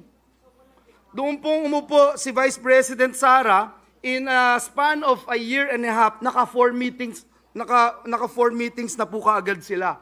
So, Mr. President, I think this is important. Kailangan mag-meet talaga yung mga education agencies natin.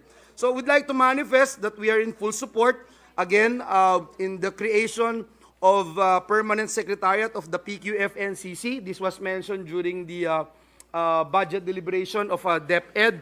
And during the break, this representation, together with this representation's office, coordinated with DepEd officials and worked with us in ensuring that the work of the council continues in 2024.